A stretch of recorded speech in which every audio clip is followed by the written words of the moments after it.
كريبتيف وين. السلام عليكم، معكم الشاركو من فريق كريبتيف المغربي، أحد ممثلي الشرق الأوسط في بطولة PMGC. Hello everyone, I'm Raouf from Nigma Galaxy, originally from Algeria. بإذن الله جايين هالموسم عشان نحقق المركز الأول في الشرق. I really admire the Chinese team, Nova Esports. أتوقع أن تيمات جنوب شرق آسيا والتيمات الصينية تيمات قوية، وإحنا مو تيم ضعيف، وكريبتيف قد التحدي بالبطولة. I think the first team in East League might be a Chinese team, but the finals are guaranteed to no one. مثل ما قال نجم كريكسي، الليج مو نفس الأول بالفاينل، الفاينل أهم، ومع قوة الفرق الشرقية هدفنا نسيده. These goals are too conservative. Our main goal is to win the finals and be top one. الكلام الكثير ما له فايدة. إذا بدكم تثبتوا حالكم اثبتوه على خريطة إيرانجل. I think our mentality is fine. It might be easy to get ahead of ourselves, and we lost some games in Season 2 as a result, but we will not make those mistakes again. And I think we're mentally stronger than any other team. العقلية قوية مهمة، لكن قدرة اللاعب الفردية هي تحدد بين الفوز والخسارة. بما أنه نحكي عن العقليات، عقلية تيمنا كتير قوية، وما راح نخسرها في الفاينل، وما خايفين من الخسارة، وأنا واثق كتير من تيمي أنه راح نسوي شيء في الفاينل. فإذا عقليتك قوية ما راح يفرق بين الفوز والخسارة، ولا نلعبك طلعك السريع. Nice. You need to trust your teammates, but when it comes to teamwork, we can show you how it's done. داخل الجيم أكيد راح نتصادم مع الفرق الثانية، وأتوقع راح يكون في كر وفر بينه وبين الفرق الآسيوية، ولكن أنا متحمس لتدميرهم مرة ثانية. تاكتيك شبه الفرق اليابانية والكورية قوي، لكن الشيء اللي يفرق داخل الجيم هو المهارات القتالية، وكريبتيكس ما راح يرحم أي فريق. كريبتيف وين.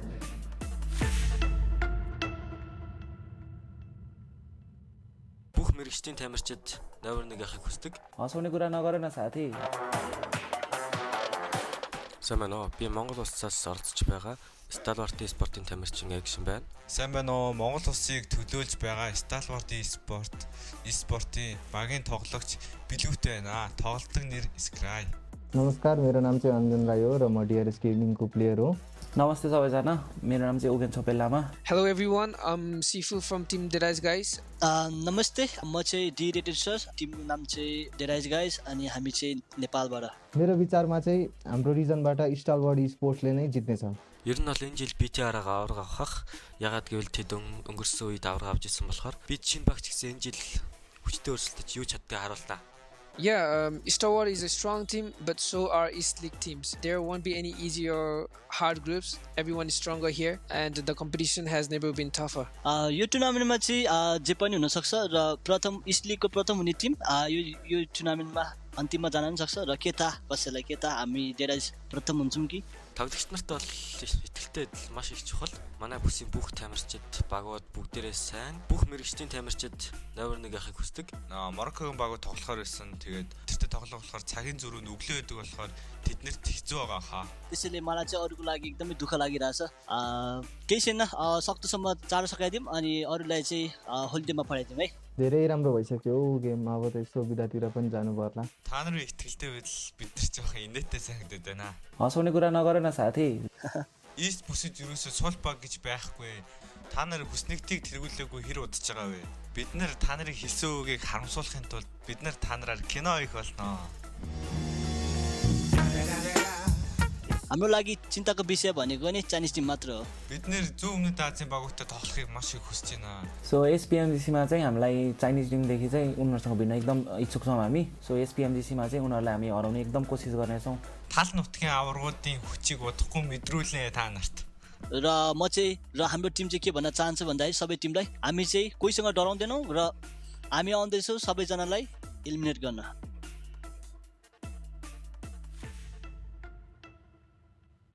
PUBG Mobile fans around the world, welcome to the 2021 PUBG Mobile Global Championship. To the top teams across all regions, we have a message for you. The Middle East, you have proven your worth. Now, make your formidable debut on the PMGC stage. South Korea, forget the past. This year, show the world you've ascended. Remind the world of South Korea's raw talent. Japan, you came so close last year. But what doesn't kill you only makes you stronger. Bring it back better than ever. The Americas, you're the alpha dogs that dominated the West.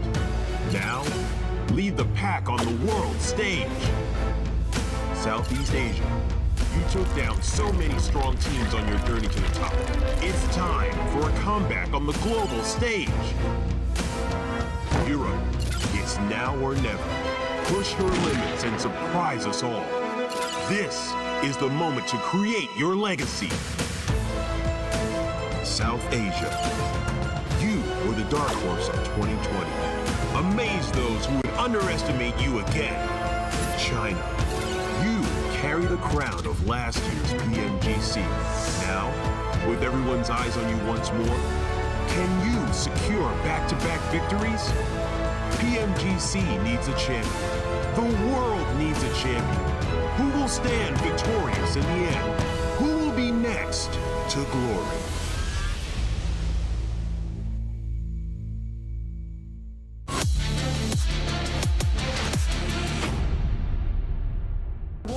RC, they've lost a man, made that 2, now a 2v2, and somehow TJB, they're answering back. And bear in mind, never mind, RC are gonna get wiped out in a blink of an eye. How did that even happen? TJB, that was a 2 versus 4 Imperium, a 2v4, and they still somehow clutch it out. I mean, Jason was talking about it when we were watching this game about how this is somewhat similar to what they were doing in PMGC for last season, and yeah, I would have to agree. It's just they feel so confident in this type of lobby that they're making it through. I think that I'm going to quote Suk, and I'm pretty sure he did say this at one point in the past tournament, where he said qualifying in the Chinese region to PMGC is complicated. PMGC itself is easy, and when you see Nova go for plays like this, like it really shows that is their mentality coming into this tournament. They're feeling super confident coming into this.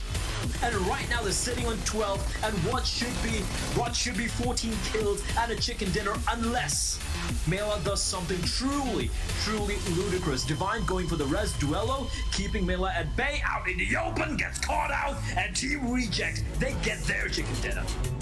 Oh my god, Reject! Another team that's going to stand out, and I'll leave it open to you two to actually talk about whichever wants to take it. Reject, Japan. We talked about Bluebees, we talked about how they did last year, and we knew this year they had much better infrastructure going into PUBG Mobile. So happy, at least for me, to see them end up in 4th place. Still haven't seen him liquid. Trying to spot him in Divine, he's gonna pounce. That's the first knock. Looking for the second one as well, and Divine's doing everything by his lonesome. Spots the third player too. Needs to be careful because the player right underneath him, and he will be brought down. But backup has arrived as Reject looking to make quick work of BTR, and quick work indeed it will be. That is gonna be the squad wipe, beg your pardon, and goodbye, good night BTR.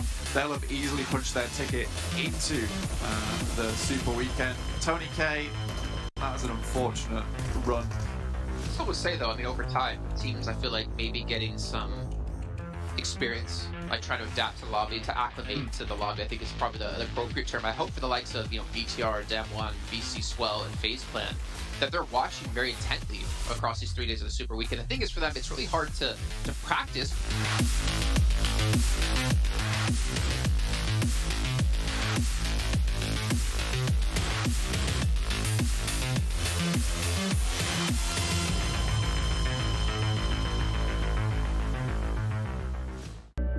I saw the first light, the first steps. Now I see much more. I capture Earth in all its beauty. I see action. I see drama. And I see it in the finest detail. Moments of inspiration. And the first steps. I am the 1+9. Hello, PUBG Mobile fans. It's almost time to bring together the world's top teams for the PUBG Mobile Global Championship 2021. This year's PMGC has a total prize pool of $6 million for teams and players, and tons of great rewards for our fans as well. PMGC will consist of 2 stages, League and Grand Finals. The League phase will last from November 30th to December 24th. During the League phase, teams from the Americas and Europe will compete in the West League, while teams from Asia and the Middle East will compete in the East League. Each league, 20 teams will compete on Tuesdays and Wednesdays for 16 slots to compete on Friday, Saturday, and Sunday in that week's Super Weekend. The total Super Weekend scores over the first 3 weeks will determine which 16 teams will compete in the PMGC League Finals during the final week. The top 9 teams from the East League Finals, the top 6 teams from the West League Finals, and a special invited team will advance to the PMGC Grand Finals. The PMGC Grand Finals, which will take place on January 21st, 22nd, and 23rd, will determine the PMGC 2021 Global Champions. Who will be the next to glory? Don't miss a single minute of exciting PMGC action.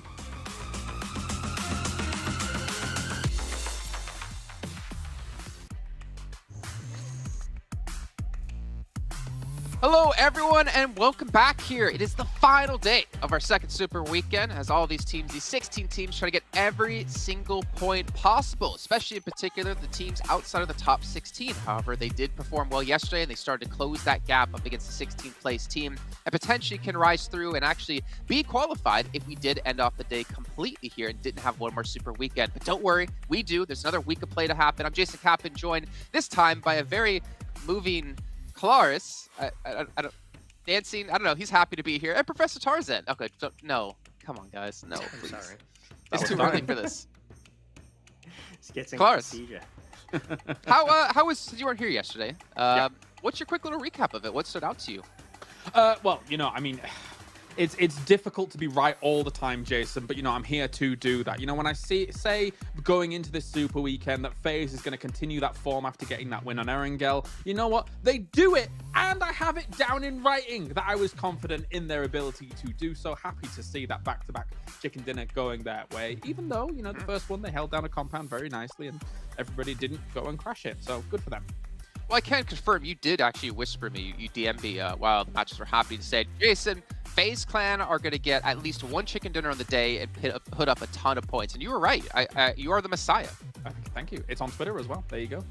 Yeah, it's confirmed. Tarzan, though, as we're moving into now our third and final day here, again, we are starting to see some teams really start to struggle, but we got to see the likes of Stalwart come back into play here where they struggled in the first week. Enigma Galaxy still, even with a couple of ups and downs yesterday, performed better than they were able to do in the first week. So we are seeing like that resurgence of teams, which we were desperately looking for in the second week. For sure, like the ability to take huge games, extremely important for these two teams that you mentioned, but it's also for these teams that are playing this as their first Super Weekend. I think it's important to think towards the end of the day, we will match them against those teams who missed the second Super Weekend to know what it's going to look like when we start the next one. Yeah, and as you can see here with the next one coming up, it's only the top 16 teams at the end of that final Super Weekend, which determines who goes to the league finals. And then from there, it's 6 matches a day across the 22nd, 23rd, and 24th. So 3 days. You have 6, 12, 18 matches in total to try to get top 9. Yeah, smooth. Top 9 to make it into our grand finals. And there's a lot of money on the line, $6 million in total throughout this entire event. I want to say, and I'm pretty damn sure when I say this, so I'm going to say it with confidence, the biggest prize pool in mobile history. I think you're correct. I mean, PUBG Mobile already set those records right back before. So they're stepping it up year after year, which is awesome to see here. And all of these teams gunning for those top prizes. I mean, like there's some real stiff competition when it comes to the East. So down the line, West better watch out, Jason. Right? Mustache Dave talking about how West is going to dominate East, but let's be real, okay? East, not even a challenge for them. Exactly, Tarzan. Go on. There's no way. I feel like because of the synergy as well, we're not just talking about the long-standing teams, guys. We're talking about the new kings who went through PMCO online qualifiers to be on the stage, and they're dominating. We're talking about Western teams, you know, still figuring out a way to play with each other. I'm talking about within the team, right? So it's not going to happen. I'm sorry. Mustache Dave is going to be the East. Oh, man. Well, hopefully he sees this and Hopefully he doesn't cry too hard and go crazy, maybe shave off his mustache, because then he would just be Dave, and no one wants just a Dave on the show. But here's our 16 teams participating here. You got the likes of Bigatron playing their very first Super Weekend, FaZe Clan, Damwon as well. But just to remind you guys at home, you know who you're not seeing? Nova. And what's so weird about that, Claris, because you brought this up, is that Paraboy did so well individually in terms of damage, in terms of eliminations, and yet they finished with only like 37 points, but he was rivaling people who had over 150 points with the Infinity. Insane stuff. Yeah, definitely so. STE as well, a team that always puts up big damage. They've continued to do so here in the Super Weekend, but you're right. Paraboy was just absolutely a paragon of damage up towards the top. And fully enough here, so far in the Super Weekend, another name that I wasn't quite expecting to be #1 on damage here throughout the Super Weekend, despite performances, is #1. And currently, it's Zuxi of all people here when it comes to it. So, I mean, they're not quite as high in the tables as you might think here, but Zuxi has been pumping damage out, and I'm happy to see Bigatron Red Aliens kind of back on that path that we want to see them on, I think, Jason. Yeah, and the thing is, for me, it's I feel like I've had my heart broken by them so many times in the past. Tarzan, we always want to see Bigatron do well. We always have such high hopes for Bigatron.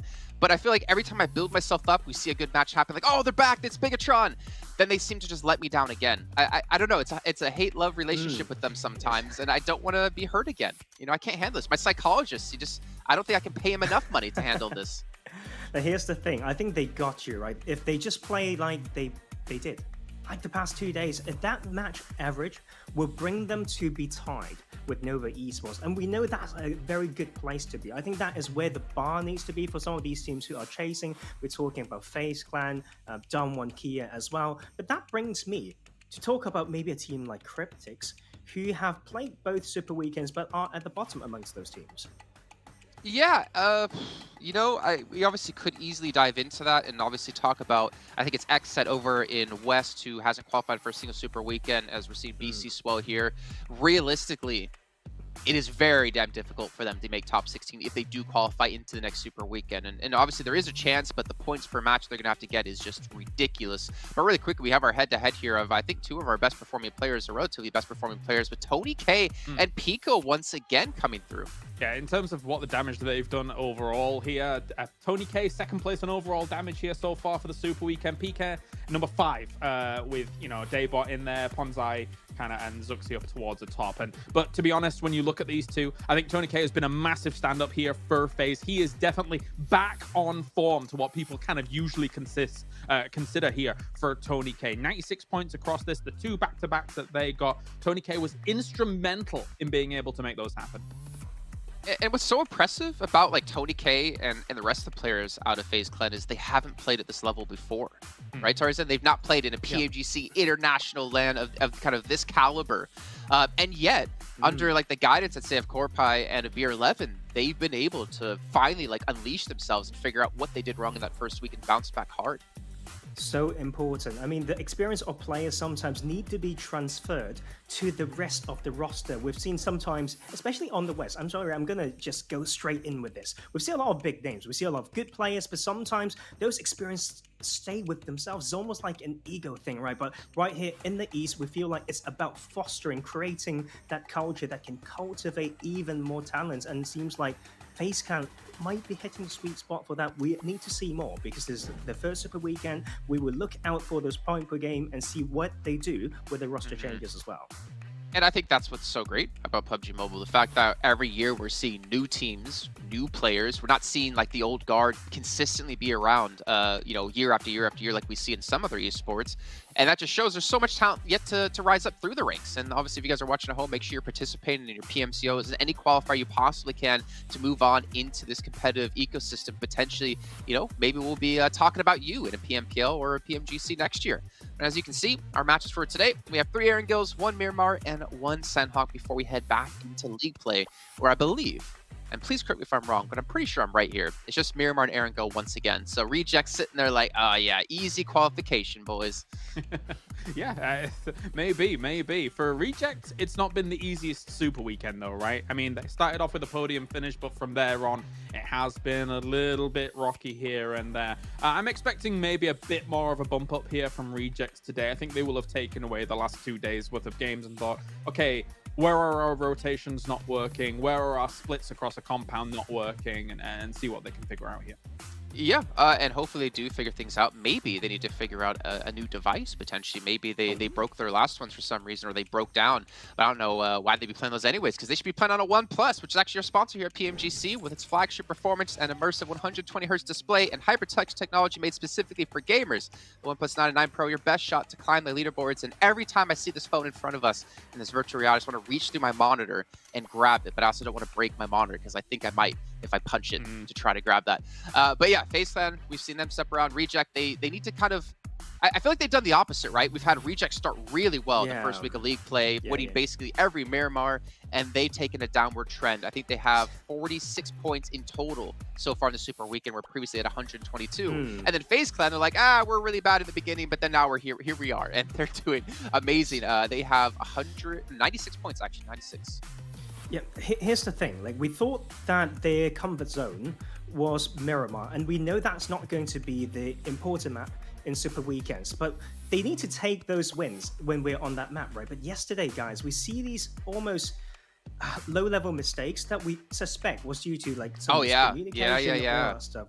That is going to be like a key issue here. Maybe the enemies are themselves. Like, it seems like they just need to figure out some things internal when it comes to the gameplay, because we did talk about this before, like the whole tournament started. Sometimes we want to elevate your style to thinking about what your enemies are doing, because you're so comfortable with doing it your style within like your own place. But it seems like that is a bit of a struggle for them yesterday.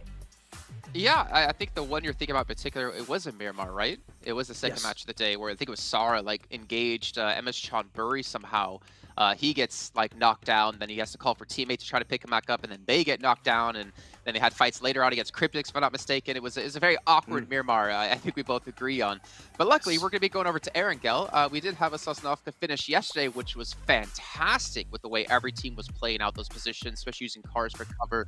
But I am curious, though, when we get into this one, about predictions, if I can call for those. I believe this time we have a supporting graphic to lock those predictions in, so no one out there, Maxman, could change them at all.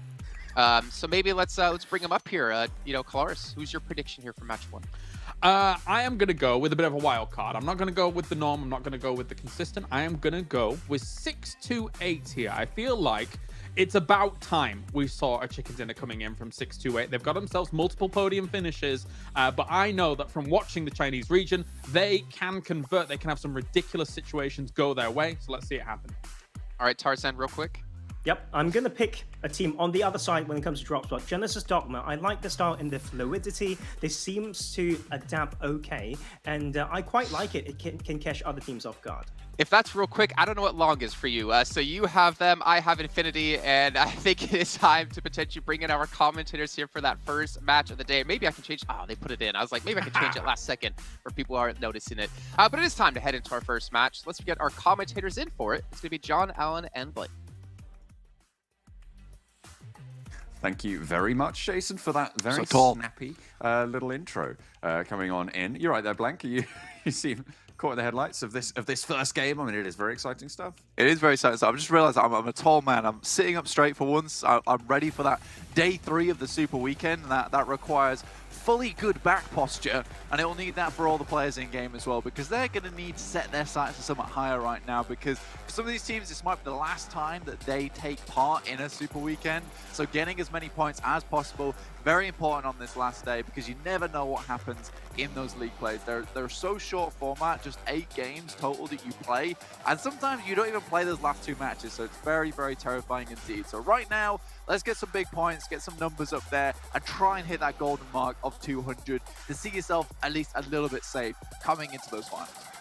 It's very likely, as you say, if you pass that 200 mark, that you're going to be qualifying for those finals. We haven't seen anyone do it in one weekend. We've seen a couple of teams start to eke it out in the first two now.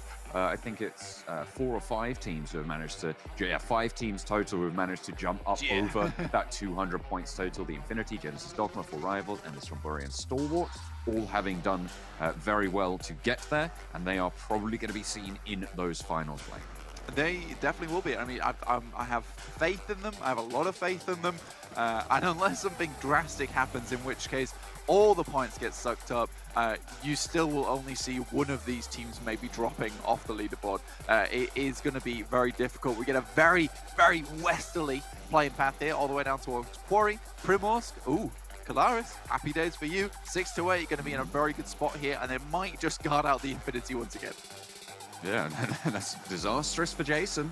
If history is anything to go by. But the question is, with such a southwesterly circle, do 6 to 8 go for this bridge camp, or do they prioritize getting position in this zone when they know a lot of these teams are going to be out a lot further east, want to guard out potentially those teams from the top? Is it worth stopping the Infinity in their tracks? Yes, I'll tell you why, because I think that from history of all these circles that we have seen go towards this side of the map, 6 to 8 have done a very, very good job of holding out the Infinity, purely because they know there's not a lot of teams that play towards their west side, and especially with this playing path, they should be pretty set and safe. So if they can eliminate an extra team down towards this area of the map, which is one of the only other ones that has a lot of power, a lot of potential, even if that means just one elimination, which is what they typically go for, and then they leave, that is fantastic for them, and that's what they'll play for. Reject, on the other hand, they've dropped down towards Ferry Pier, this time no longer on that coastal side around Bigatron's position, so potentially there's a fight between 6 to 8 and Reject that breaks out early. I will add a caveat to this, though. In the games that the Infinity tends to do well on during these circles is these ones where they breach Sosnovka Military Island a little bit, because it gives them more time to play around with. They can sit on the bridge much longer without worried of being bridge camped, because they can just hide behind the terrain around there, the broken vehicles on the bridge, and just bide their time, because they don't have to move immediately on zone 1. And I think that is the main thing for them here. It's where they've won from before. It's where Stalwart had a lot of good ability to play from the eastern island, as well as when they were able to just hang out on that bridge. So there is potential here for the Infinity to circumvent this problem.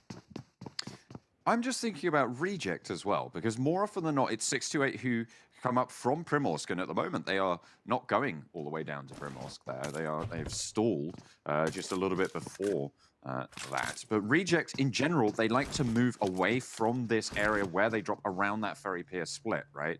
And they like to move northeast. With the circle as it is, I don't see them moving too far away. So potentially 6 to 8 might not even be able to get to this bridge camp. No, that's the question. I mean, I posed this a little bit earlier, which is the case of, do you want to head down this way with Reject being able to hold this position anyway? I think for Ferry Pier, it is a spot that Reject has dropped before. It's a place that they're pretty comfortable with. And for 6 to 8, they're probably going to loot up here. Maybe our bridge camp is not worth it to them anymore, purely because they see the parachutes coming through from Reject. They see the migration from them as well. I think that for this circle in particular as well, where you get that plane path that comes down from that north side down towards the east, and it's a very, very vertical plane path, there you can understand there's not going to be a lot of people around Quarry. There's not going to be a lot of people around Gatka, and there's a lot of teams that favor that eastern side of the map in this lobby currently, so they can kind of chill it out. They can loot up where they need to, maybe even head down to Primorsk later on, loot up down there as well, and then make their way into the circle. They've got so much time ahead of them. Someone here going to be moving across the north of Pachinki, just going past the school, going past those hills right now, and going to be going a little bit further towards Gatka Fields at the moment. It looks like they're heading for a compound at the base of Everest in the foothills there, and trying to leverage a spot and guard out potentially some teams to the north. We know that the Cryptics and FaZe will both be looking to move down south in maybe the next 5 minutes to be able to grab a spot. So holding out against them might be a good idea for Damwon. Yeah, it could be a very, very good idea for them.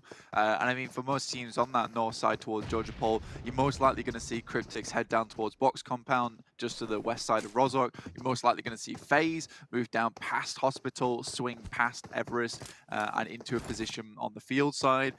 That's a very, very likely rotation for those two teams. So for Damwon Gaming, this puts them in very good stead, with a lot of sight lines over towards Ruins as well. What I do like, though, is this rotation from Bigatron. I think there's a fair few times now where we've seen them on the east side of these circles get caught out by a fair few other teams coming in from that eastern side. I think they've begun to understand this. There is so many teams on the east side. Unless they move early with the priority that they're given from dropping in farm, you know, it's going to go badly for them. And they have just had this issue of getting very much caught up in like the glue, which is the massive teams that moves through on that eastern side. This time they're moving very early, and this is a change that I welcome. It seems to have gone a little bit faster, quicker on the draw. And with teams piling into the west, it looks less and less likely that 6 to 8 are going to go for this bridge camp. The question is, what do the Infinity read into this? You know, how far are they willing to hedge their bets on a potential difficult bridge block as more and more teams get in their way, sure, but don't hold right on that bridge mouth? Well, I think from just past games, Newsy tends to just fly himself across the bridge. If he dies, he dies. And that tends to be the consensus for that team, and then they go from there. So I think they have this thing where it's a case of, we're going to fly across. If there's a team there, then we know if there isn't a team there, we can get across themselves. We might lose one player in the process, but whatever. But at least they're not allowing teams to slow them down at the very least. So they can make that decision super early on because they're happy to sacrifice a life. I do think that, you know, that does hurt you in the long run. But here, I'm feeling like they're a little bit hesitant to move across. And why wouldn't you be? Where it's become a problem for so long. Do you move across quickly? Bigatron now coming against Reject. Now, I think that both these teams are equally matched, to be honest with you. I think BTR's had a very nice comeback over the last few days. And Reject, on the other hand, they've been slowly storing up power. The question is, do they know about Lapis? Because he's been very okay, now they're going to know about it. Ryzen takes a lot of damage, but doesn't go down, and now the nades can start to come in through the windows. I mean, for Bigatron, this shouldn't be too much of a problem. Is he going to try and post it through the back there? I think he should be able to slot it in. Nicely in, but not getting the knock. A lot of damage, though, found. And Yuhai is just going to put another one in there. I don't think Lapis is getting out. It's pretty much... Ooh, impossible. I think that went off on the top of the shelves. But you can just put one in the front windows as well. Lapis runs out after a heal, and reposition is good, but... Oh, it's red like a book. Look at this. He's on the ball. Yeah, Yuhai is honestly one of our star players throughout the entirety of PUBG Mobile. Really, really crazy player when he was back on Team Secret. Now on Bigatron, he's been having to do a lot of the lion's share's work recently, but a lot of that pressure's been taken off his back. One thing I will say that's done very well by Reject in practically all of their engagements is smoke usage. They are so on the money when it comes to being able to allow retreats, using those smokes to advantage. Just yesterday, they completely beans Bigatron with a smoke they used to hide Duello in the vehicle. And as Bigatron went past, they got a double kill onto them. So I think Reject is one you need to kind of watch out for in terms of that Shinobi play, right? When they drop into the smoke, drop into the shadows. And they've done exactly that. They've got Lapis back to safety and actually fully healed now. So that's great news for them coming through. Excellent to see for Reject and Bigatron. They had a little foothold on the side of this compound. Now they want a little bit more as all the other teams start to descend. Centers up on the mainland, so not too much movement really to be had at these next phases. Means these fights can go on for a little bit longer, Blaine. Yeah, it's a total non-plus of a circle here. It's so central on the mainland that it doesn't really matter. Most teams still have the same end goal in mind. No one's going to be playing down towards Primorsk anyway, so this is fine for the time being. But yeah, Bigatron has allowed Reject to get into a position where they can now set up. And they're further into the circle at the moment, and I think that with that hillside behind Bigatron, this fight has a timer on it until someone else comes into the fight, and it's Nigma Galaxy who's hovering in the wings. And as well as that, you got the Infinity have managed to make that crossing behind them, so potentially could even play spoiler there. 6-8, James's big hope in this game. Close to FaZe, who really do need to continue to step up. It's Lapis to go down yet again in the scrap in the warehouse. As it rains on through. Zuxi in the nade. But more damage, looking to isolate these reject players. A little bit of damage sent back their way, but it's looking good. And Lapis wants to get res. Divine has to hop up. All four of Bigatron still alive. Luxy sends out a little bit too wide for my liking. Bit tricky to deal with there, but sends back out to the buggy. Divine is super low right now. A sliver of HP. Duello tries to stymie the flow of Bigatron players as they move forwards. Gets a cheeky little angle as Lapis goes down.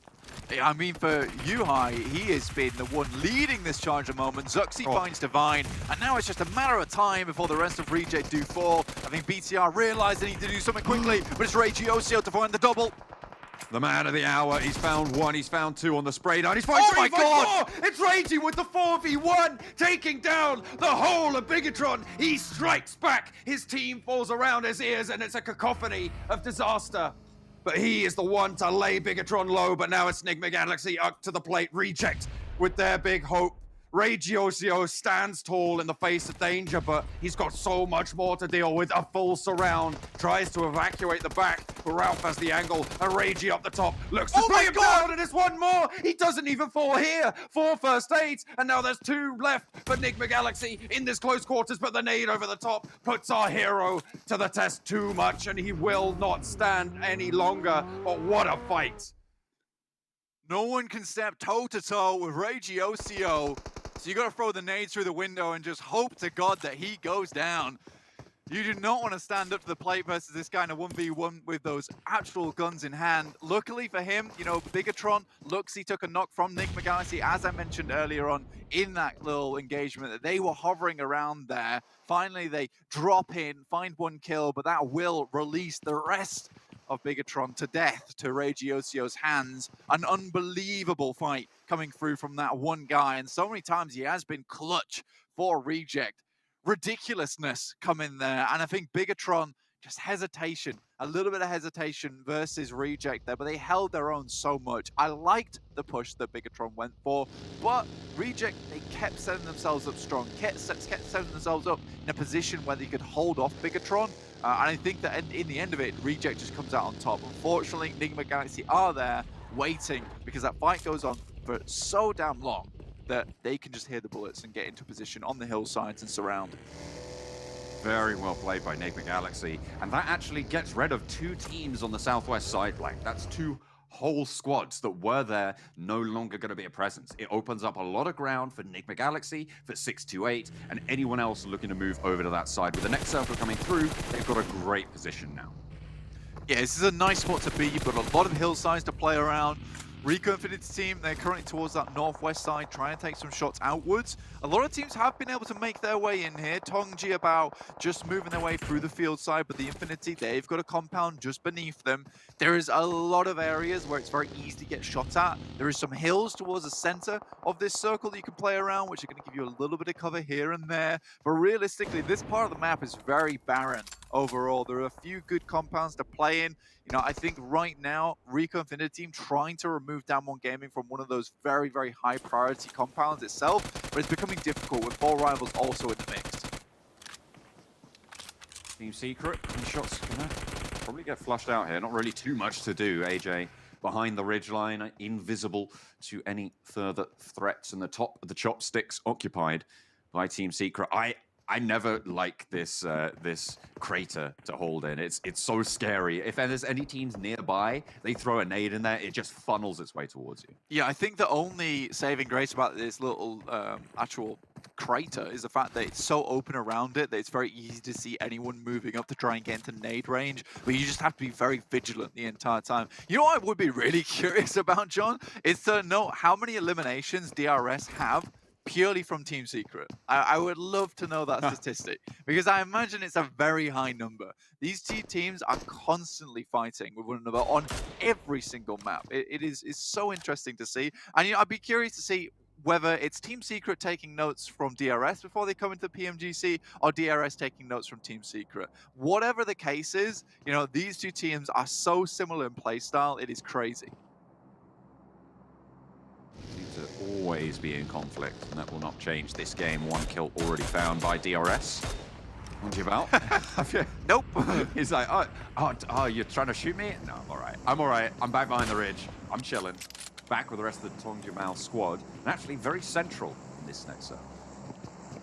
the moment, most teams just kind of weighing this out. They don't really have to do anything. Like I said, it's very awkward around here.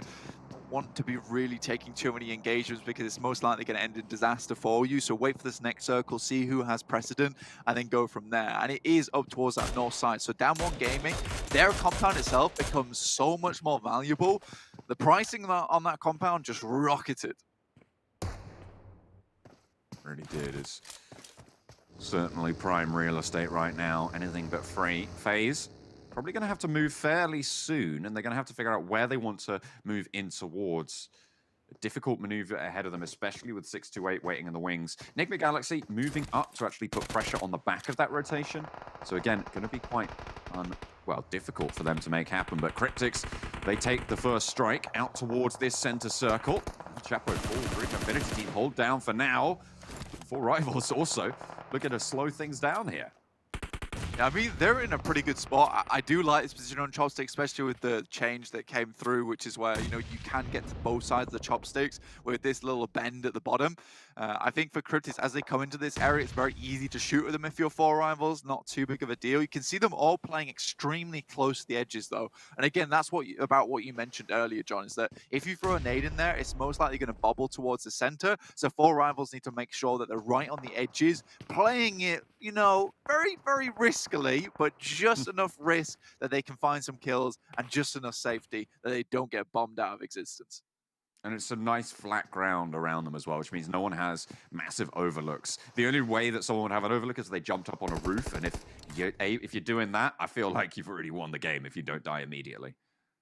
Yeah, you can just be like an auto turret. But again, you also expose yourself to a lot of other teams within the lobby, so probably not a plan that doesn't come into effect till much later. 628 tossing some smokes, trying to get into position. Sunan goes wide, looking to go very, very wide here.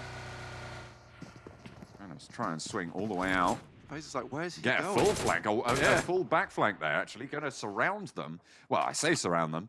Going to prove to be difficult and will control a lot of those difficult rotations. The Infinity also trying to make that cross across those fields. They have got Tony in a forwards position. I think the Galaxy, though, all right on the edge. In comes the crash. 628 move through, and this is Sunan's off angle doing wonders for the team. But 628 stand up to Beer 11, and they find out all about it. 1 goes down, 2 go down, 3 with MR5 coming in for the fight as well. And now Sunan loses the teammates that he once held. And now in a 1 versus, well, looks like 4, as FaZe probably going to be able to res fully here. Tony K moves forwards with a nade around the side, gets a lot of damage, but the Groza will not do the job. And Tony K sees to it that 628 are dashed across the rocks. As long as James's dreams stay alive, it's not going to be any longer. I mean, you can throw smokes as much as you want from 628, but you cannot catch this smoke from Beer 11. This guy is unbelievable over the past couple of days, right? His step up has been one of the major factors that FaZe are doing so well in this Super Weekend. Like, it's undeniable that Beer 11 is literally that X factor. If the fact that you can get 2 knocks for your 1 life in 1 fight, that is ridiculous amount of work. You might not think it's a lot, but going for 1-for-1 trades, not always the best, but if you can go 2-for-1, it really allows so much, especially when someone's playing with an off-angle flanker like that. You just crush the opposition. Oh, God, Tony takes a lot of damage. Infinity stay alive, and you know what that means? It means that Jason's a better analyst than James. Who knew? There you go. I always knew it, you know. I think that this morning, I heard Jason saying that he was having a good day. And if that's true, so is Infinity. With that nade, it bloody looked good. Oh my God. Out of nowhere, almost. I mean, they did manage to get a knock in response, but it was answered right back, and Freak isn't quite in this fight. Very disparate from the rest of the team and holding a foothold in this next circle. I feel like Enigma Galaxy don't want to push, but they are going to know that Infinity want to push their way. Coming down towards Ralph's side, but he has that rock in position. The Infinity still in a bit of a rough scenario at the moment. Enigma Galaxy get all their players back up again, and with the knock that came through into the Infinity, they've not really been able to use this time to reassess the situation and reposition. It's just Newsy. We know how much this guy can do. Continues to throw those bullets downwards, but it's Genesis Dogma off in the distance. Boom's coming in now. Oh dear, FaZe try and move out in the open, and it just does not work. I think they got entirely cut down there. Infinity moving forwards as Newsy gets sprayed through the smoke. Amodi lands the shot and will back up to the rest of the team. Rico Infinity team now trying to fight off on this western edge. Team Secret try and swing wide, and everybody's going down on these hillside flank. It's chaos. Stalwart rock up, but they get immediately decimated in their tracks. Booms actually gets a nade down onto Newsy's position, which is on that off angle. And I think for Genesis Dogma right now, this is just about causing chaos off in the wings. And they might have just ruined the chances for the Infinity with that one nade. Really, really sad stuff. But that's Genesis Dogma for you. They're all about causing pandemonium all around the map. Struggling to keep up. We're swapping from side to side of the circle. Just keep going back and forth. Different fights raining all over. Rico Infinity team getting eliminated. We're down to 10 teams blank in that raucous affair. Now it looks like the two remaining hopes of the desk are going to come into combat. Close quarters for Genesis Dogma and the Infinity. And Genesis Dogma right now seem to be dominating. Yeah, I think for Genesis Dogma, they have such a good game plan, which is never to go too deep into these fights, but rather cause casualties, cripple teams as they come in, and then, like a predator, slowly creep up on their prey. It is so, so good. Seems to have developed very, very well. Tongjabao, though, they've been fairly central in this, been able to look outwards from the top of their little hill. They have managed to find themselves 4 rivals low. DRS swinging around the bottom side there, and only Appy still alive for 4 rivals. 4 kills now found for DRS as they keep on swinging. Yeah, there is just shots ringing out everywhere on this map at the moment, purely because there's hardly anywhere to go. These smokes are the barest amount of cover they have. These small little rocky crops that come out of the floor, you know, it is really not a lot of cover to play around with. Down 1, they've had to leave that compound now, see how much they can do with it. Sung takes down Tony K, and now the circle heads up all the way towards that north side, favoring Tong Jiabao. But honestly, I don't have a lot of faith in them, to be quite frank with you, John. They need to prove our faith in them yet again, because I mean they had it in that first week of league play, sure, but it really slipped downhill. And in general, they haven't impressed us as much as they did in those first 2 days of gameplay. Can they hold it on? I mean, this was their noted style, right? Getting center early, getting in the middle, and then holding it out well. So can they do it again? It's the question over his lips, and I think they have the majority of players still up. We've still got Down 1 Gaming as a 4, MS Chamburi, as well as Tong Jiabao and Nigma Galaxy. So some really big fights coming through. Genesis Dogma still running as a 3. We know what they like to do. They're going to just poke, prod at enemy teams, cause them problems. Nigma Galaxy take a knock. A great rundown from Freak, though. Rocks up on Tong Jiabao. Will get knocked himself and then flush out. But Tong Jiabao now in dire straits, looking outwards towards the enemy team of Nigma Galaxy, who are rocking onto their position.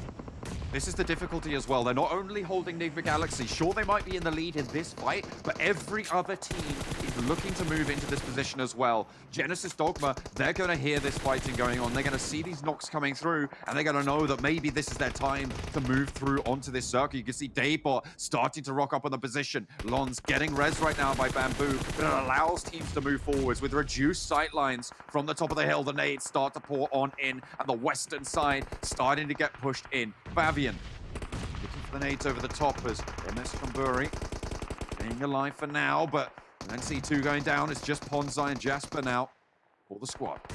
Down 1 Gaming looking to take down the remaining members of MS Chamburi, who outside in the blue. Satar comes up, takes down Mafia Ninja. They had him knocked earlier on. Lord onto Tong Jiabao, but Tong Jiabao will finally finish out those last players of Nigma Galaxy. 2 players knocked, but not out yet. Daybot extremely low, has to med up here.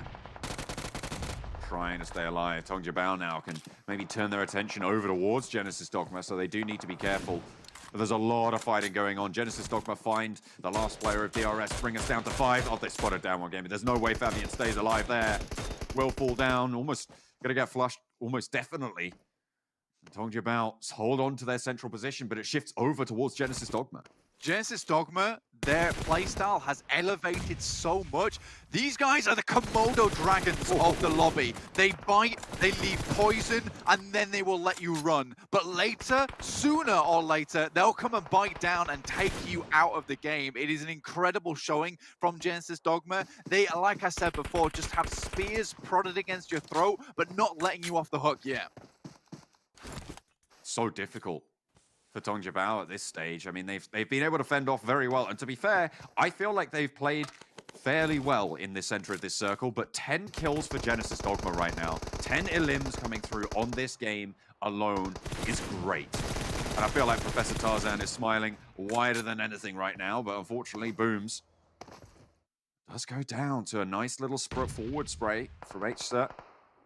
Resible in this position, however, for Genesis Dogma on the north side. Yeah, but Dongjabao, they can't afford to move out too far. Manhang goes down, and MS Chonburi take that as a sign to start rushing down the hillside. MS Chonburi, another team that is massively improved since that first league play. They're right at the top of the standings now, and this is a great opportunity for them to get another win here on Erangel. Bonsai gets sat down, a little bit too big for the boots there. Gonna get pushed back just a little bit. Not flushed out just yet. You got Junie, you've got Appy as well. I don't know if Daybot spotted this. HSET does take a knock from Sitar from Genesis Dogma. Booms takes the opportunity to move forwards. Appy should have the info. Junie low and out of the blue. Jasper going down out as well, but Appy's so close. He knows that there's two Genesis Dogma players right here, but they have not spotted him. They have no idea. Daybot not on the lookout in this position. And Appy stays. Appy sticks. Not going anywhere. You could go for the song play here. One goes down from Dongjabao. Still MS Chonburi off in the distance. Appy could have the killer off angle. But Genesis Dogma, they are still rocking the worlds of these other teams within the lobby. 9 kills for MS Chonburi, who have been having the game of their lives as well. Two teams really in the thick of things, and now it's just bamboo for Dongjabao in the central circle. MS Chonburi swing down, and they're going to lose yet another player. There's no way you stay alive, but Appy is still alive, still going, still playing. Spoiler, and it's Booms to find the final flush, and Daybot gets the second. It's Dongjabao, it's Genesis Dogma, and Appy playing. He sees him! Cody Banks, Sitar takes him down, and Genesis Dogma, 17 kills blank. They're looking good for 18. They set the record, and it is Professor Tarzan to get the prediction right. Genesis Dogma, slow and steady, with a very loud performance coming through. An excellent game for them. The Komodo Dragons of PUBG Mobile slither their way through to a beautiful victory here on Erangel, and you couldn't have asked for more. And again, I'm going to keep pouting that because honestly, the way that they played this was incredible. It's just such a different playstyle of PUBG Mobile that I'm used to, but I'm so happy to watch because it's just a case of let's cripple this team here, let's pull the legs out from this one, let's move our way in, let's never fully take a fight with teams, but just be so annoying. They're like the dagger in the night, John, and I am loving it. Brilliant stuff. And I mean, what a game, by the way. I mean, this highlight, Reiji able to get that 1v4 off. I mean, sure, Enigma Galaxy had the assist, but I feel like even so, we talk about this guy a lot, right? And he was phenomenal in that compound for the team. Unfortunately, they go down pretty soon after that, but that was great to watch. That was great to watch. Yeah, Genesis Dogma winning out with 3 with a record-breaking kill count. Yeah, it's crazy. I mean, I like that you said that, you know, Enigma Galaxy come in with the assist there, but to be honest with you, by assist we mean that they handed him half a water bottle and was like, that was the much of an assist that Reiji Usio got in that situation. That was all on him. Let's be quite honest with you. Yes, Enigma Galaxy are the ones to finally drop the ending to that fight, but the beginning from that one and the middle, that is a fantastic book written by Reiji. Yeah, I don't even know if Enigma Galaxy just took the flush in the end as well on a downed player to pinch that one. But I'll have to go back and examine that one very, very carefully. But Genesis Dogma, 18 kills. That is a whole heap of points, and it's good for their chase towards the infinity. Over to you guys on the desk. Yeah, biggest point match we've had so far. 18 eliminations, a fantastic showing. Tarzan, I will now give you about 30 seconds to gloat. Go ahead. Thank you, boys. That was a good one. I'm thanking the actual team because they showed exactly how I wanted them to play. And yes, there's no issue for them. Like, if being the Eastern team, if you test them, they can find a way in. The pacing of the mid game was good. Pocket control worked brilliant. They know how much that they can hold, and they actually just executed. Like, I've got nothing else to say. GG's. Disappointed, to be honest, Kalaris, because if that was me, I would have been gloating for more than 30 seconds. They would have had to play the music to get me off the stage to continue talking about it. But either way, 33 points. What a fantastic result here out of them. Even MS Chonburi coming with 17. TJB, where has this TJB been? I mean, man, we haven't seen them be able to pull up like 10 plus points in a very long time. Yeah, I can't quite give you what rank I would give them right now, but you know, third place for this game sounds kind of appropriate.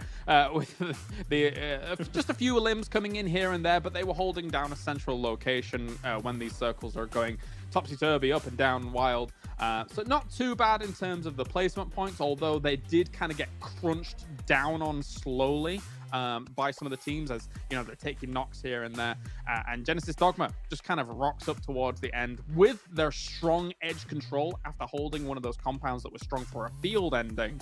I think Genesis Dogma overall, really outstanding performance this game. Well, let's just take a look at our second page here. Bigatron will we did have a substitution come in, if I'm not mistaken, and we also had a swift demise out of them. I can't remember if it was them fighting against Reject that was happening, but they got just completely plastered all over the walls from explosions, and we can see the rest of them. You know, as we do talk about the upside of your pick, Tarzan, we got to talk about the downsides of some other people's picks, like 628. Don't remember who that was. You know what? You guys picked teams that were in the top 3, all right? I'm here for wildcards, baby. I'm here for the interesting picks, all right? Let's see how you do later on when you also pick a top 3 team, okay? I mean, let's be honest, right? If you're calling that a cop-out from us, which technically it is, isn't it a cop-out for you to pick a team that you actually don't expect to win? Because if they don't win, it's like, yeah, well, they're just not playing well. But if they do win, you're like, I'm a genius. I mean, yeah, well, you know, I'm a smart man. But also, they did go up against my team that I picked as a team to do well this week as a whole. So, you know, I'm going to take a consolation prize here with FaZe wiping them out.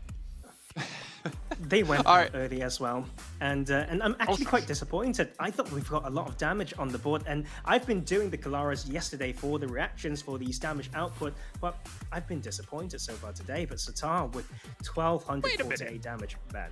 What is this? Tarzan's calling me out. It's normally Jason. All right. Ooh, there you go. All right, it's done. Brilliant. I was expecting a little bit more than for 1,248 damage. The Magician doing some serious work here, but we can see Genesis Dogma with that victory they just had. They do take the #1 position overall within our Super Weekend. 142 points is insane. And at the same time, as we look down the list, obviously we got to talk about Enigma Galaxy. They scored 47 points week 1. They're at 116 after 2 days here now. You know what? A lot of people are giving up on Enigma Galaxy, but not this man, not oh my Jamesy gosh. over here, all right? I mean, yes, they had a few rough games, and especially, you know, Blank was kind of really, you know, I think sinking his teeth into them and not really giving them too much, but I think that, you know, this is a nice return to form that we're seeing from them here. I especially liked the field ending and how they were playing it yesterday going into that situation, because you've always got to make sure you're not the first person to engage in a 3-way field ending, and I think that Enigma Galaxy can roll with the punches here. Yeah, it's not just the way that they know how to third party, it's towards the later zone. They want to control certain segments of the map by pushing out from the circle and having an anchor point inside. These are the styles that we get to play. It's not so one-dimensional. We love seeing it, but it's also about Dongwon Gaming, I feel like, guys, because they've been the team that kind of disappointed us from the start, but they're slowly creeping back, and I feel like they deserve a little bit more spotlight. And I think the stats are speaking as well, that they constantly get some eliminations going into the mid game, and very prompt phase 1 rotation as well, like sped up so much compared to week 1. It's very interesting as well, Jason, because normally South Korean teams in esports and things like that, normally very aggressive, but Damwon Kia here is definitely a team that is far more focused on the rotations and not necessarily those eliminations down the line. So I think them finding a spot, and if they could try and find some more eliminations elsewhere, that'd be brilliant. But so far, not really kind of going to that usual regional aggression, I think. Yeah, no Genji participating here in PMGC, unfortunately. But for you guys at home, as you're seeing, talk about obviously these players, maybe you want to vote for Satar as your fan favorite player. Maybe you want to vote for your fan favorite team as well. If you guys participate in that within the Esports Center, you guys will be able to earn various pink level permanent items. So make sure you guys are heading into the game to do that as quick as possible, because it's going to be some good rewards. You can rub in our faces if you wanted to. But I want to bring this up here while we take a look at the schedule just really quickly. I think what's really cool to me is you have FaZe Clan, Bigatron, Damwon, their very first Super Weekend. They are outperforming at the moment 5 other teams in the second Super Weekend. So if they can continue this kind of pace, if they requalify Super Weekend 3, they're definitely on pace. They're definitely on track to break through top 16 and make it into our finals. Any thoughts, I think here's the thing as well, right? But it's about how league play was structured. We had Sanhok and Erangel. We know there's a very good amount of RNG sometimes from what people say about Sanhok. So whatever they've done right now, you can say is momentum that being brought forward. But if they somehow couldn't rub off what happened in week 1, that they actually suffered quite a lot on the 2 huge maps, then they might not be able to do that. But sometimes it's not just about what they do. It's the teams who didn't get to play this Super Weekend. Are they actually preparing? How are they practicing? Would there even be roster changes? Those are the questions and marks that we'll get to answer. All right, well, you guys, speaking of questions that are going to be answered, I want you guys in chat to be answering this question down here.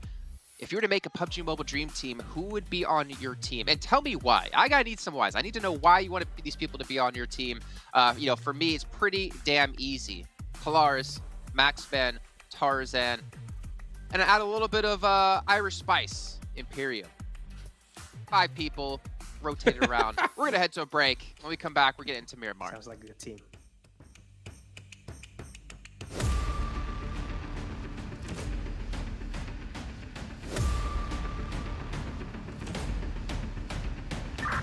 Danny, ready for abstract.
I saw the first light, the first steps. Now I see much more. I capture Earth in all its beauty. I see action. I see drama. And I see it in the finest detail. Moments of inspiration and the first steps. I am the 1+9. Welcome back, everyone. We are about to hop into our second match of the day, and so far we do have one victory, not only under the belt of Genesis Dogma, but also more importantly under Tarzan, as he predicted them to win the first match. But now the predictions get even harder, as we're going to be heading over to Miramar. I don't think you can do it twice in a row, Tarzan. I don't think it's possible. I don't think any of us are going to be right in who we're predicting to win on Miramar, though I do have hopes one of us gets a little bit close, and I hope that person's me. You know what? If that's going to happen, I'm going to drag Claris with me because I feel like we share some similar ideas for who may win match 2. But Miramar, after all, has not been the focus this week, arguably, through league play. So things can still be quite volatile, I think. Oh yeah, for sure. I mean, I think we've seen a lot of volatility on quite a few different maps. I think the only stable factor throughout every single battleground we've had is that the Infinity is generally going to do really well on Sanhok. I mean, his teams for some reason always seems to step up. But we can see here, actually taking a look at 2 teams in particular, MS Chonburi and Infinity, and their average stats when it comes to Miramar in the Super Weekend. So they played it now a total of 5 times between both teams, and this will be time number 6. But limbs to me, 5 pretty much average between the 2 is pretty insane, actually, for me. I think this speaks more to me how slightly under the radar MS Chonburi has been compared to the Infinity. The Infinity, of course, has been it's been loud and very in our faces in terms of the performance they've been able to put up to almost every single stage of this tournament so far. But MS Chonburi, it's been up and down. So for them to be able to keep up with the Infinity here, especially on the desert, I think is quite impressive. I actually completely agree with that. MS Chonburi is not just about the stats that are proving that they are right up there. When you think about some very harsh hardships, they were the team who understands how to do damage control. I feel like sometimes teams just go all the way in. They wouldn't lose all players. They somehow find a middle ground, and I think that really speaks to why they are, in a way, doing very well in the Super Weekend. Yeah, doing very well indeed, and I don't know what it is about them. Like, if you have any insight, Tarzan, to what's changed? I have a feeling that they haven't made huge changes. They just have done better in their own style. Let's just say it that way. I mean, they have not changed a lot when it comes to drop spots, like rotation timing, but they somehow just survive so much better and have abilities to take huge games as well. But of course, like towards the end of yesterday, it was a little bit off, right? So I hope to see them come back stronger, which they did actually from game one, but they need to carry on here because for sure they won that first Miramar game of the Super Weekend. So maybe a repeat. I mean, they are the highest scoring team for this being their first Super Weekend in terms of like them against M1 and Bigatron. But it's time for predictions. Gentlemen, Claris, we'll start off with Tarzan first. So Tarzan, who's your predicted team? We started with you last time, Claris. I wanted to give Tarzan some love. Go on. Yeah. FaZe Clan. FaZe Clan will be my choice. I feel like there's quite a few things that's left unsaid from the way they played the game before. And yeah, they are strong, and we've seen why. And so yes, I'm going to put a vote for them. Okay, oh, great. James. Now it looks like I'm copying him, even though I wrote it first for production. I'm really happy. I'm going with FaZe Clan. I think that obviously they got a 4th place with the second 2 kills, and then they got themselves a 1st place conversion rate. But I'm going to throw it out there. MS Chumbury, actually, coincidentally, even though we just talked about them, is also a good candidate considering how well they've played on Miramar. Okay, so not only is Claris copying Professor Tarzan, he's trying to sneak in another prediction last second with MS Chumbury. What's up, James? Nothing. Okay, my prediction, and I'm doing this specifically just for the man who's not here, Maxman. 4 Rivals has yet to get a chicken dinner so far. Maxman believes it. I'm going to believe in Maxman here, and this is going to be their victory. And if it's not, well, Maxman, you're just back to your cursing ways. So hopefully, for your sake, that doesn't happen. But gentlemen, we're going to be heading into Miramar here in just a second, and we're going to find out like which team's going to come out on top. I think it's important. Have a good final matches here in the Super Weekend, so you can go into League play refreshed and ready to go. And speaking of refreshed and ready to go, our 2 commentators are on standby. We got John on a blink yet again. That's true. I've got my coffee back on board. I'm fueled up and ready to go, just like the plane heading over Miramar. Blank, are you equally as refreshed, as revitalized from that little bit of downtime then? I'm well refreshed, mate. Like, I'm coming to this game the most refreshed man that ever lived. I've downed a whole water cooler of water. Wow. I'm good to go. I might have to go at 15 minutes, so you just have to be aware of that, John. But I will not. Are you okay? Yeah, I'm fine. I will not. That's a lot of water. That is a lot of water. I am basically 90% water now, which is just fine. You know, like it just energizes my brain, which is the only thing I need. The rest of my body is slumping, but that's okay. The plane has not been fueled though, John. This is the most lazy plane path I've ever seen in my life. Not even wanting to go towards Campo Militar. It's just across to Puerto Paraíso. I feel sorry for a lot of these teams. Now, this circle, this plane path wouldn't matter so much if we're on Sanhok, but here at Miramar, it's a big deal. It's a very, very big deal, John. Not being able to get up towards San Martin, El Azahar, Cristavalle, very important spots around the map for a lot of teams. This man is just... He's just T-posing. He's just T-posing down, it's fine. Are you okay? What? That's the best. That's the most casual parachute I've ever seen in my life. Well, Blank's broken. Oh, that was good. Oh, no! Oh, dear. Duello is going to go down early to a little, well, I'd say hot drop, but I don't feel like it quite counts as a hot drop. Either way, Reject lose a player. 2-team secret. And, you know, it's a good thing no one on the desk predicted Reject to win this one, I guess, given that they're down to 3 already. No, instead, James thought, you know what? Tarzan got the first one right. I'm just going to do that again. I'm just gonna go with whatever he says because he's obviously way smart. I mean, obviously, you know, Jason was the better analyst last time around. Yeah. This time he's like, you know what? I'm just gonna go with Tarzan. I mean, he seems to know what's up. You can't lose with Tarzan, right? That's the main thing. I will say that's how I live my life. I will say that the thing is with this drop, drop spot in terms of this playing path, right? There are two specific teams that you got to look at, right? Which is DRS and Team Secret. Now, Team Secret already finding their spot down towards reject position. Beautiful stuff there. Love to see it. And they already get a kill off the bat. So well done to Team Secret to quickly make adjustments, because both those teams very much towards the north side. So Team Secret were happy.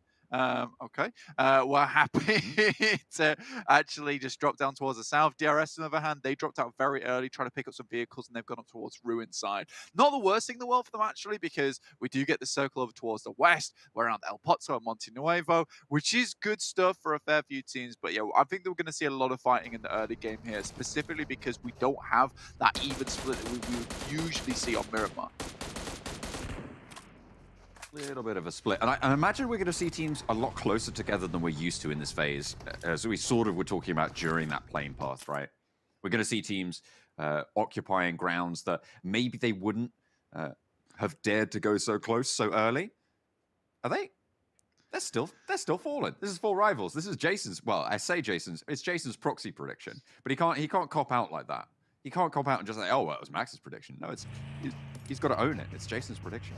I think Jason does own that prediction. That is his prediction. You know, I actually don't mind it, to be honest with you. 4 rivals have been historically quite good on Miramar. You know, this is a team that likes to eat their way into the final zones. We want better map to do that on, but Miramar itself. So, look, I think you've been a bit harsh there, John, to be honest with you. I think I'll accept that. I think although it is a proxy prediction from Max, but I think there is some genuine thought about it. And look, Jason's been having a good morning, and I don't want to stop having a good morning, okay? So stop it! I don't know if we talked about. I said that Genesis Dogma were good for the chase towards Infinity. I didn't realize they'd overtaken the Infinity in the overall standings. I mean, that game is just it was almost bound to happen, right? That we couldn't call it straight away because we don't have the numbers directly on our screen. But what is that 33 pointer? Yeah, I mean, Genesis Dogma from the position I think they were on like 232. That would make sense, right? 232. 232 was their pre-match count. Yeah, that's cool. right. I can do maths, guys. This is a miracle. Perfect. But yeah, I looked at the old stat sheet, and now I've just refreshed the stats, so I won't know anymore. Good job. I just saw a little statistic on the screen there saying from last game, Genesis Dogma hit 2.8k damage.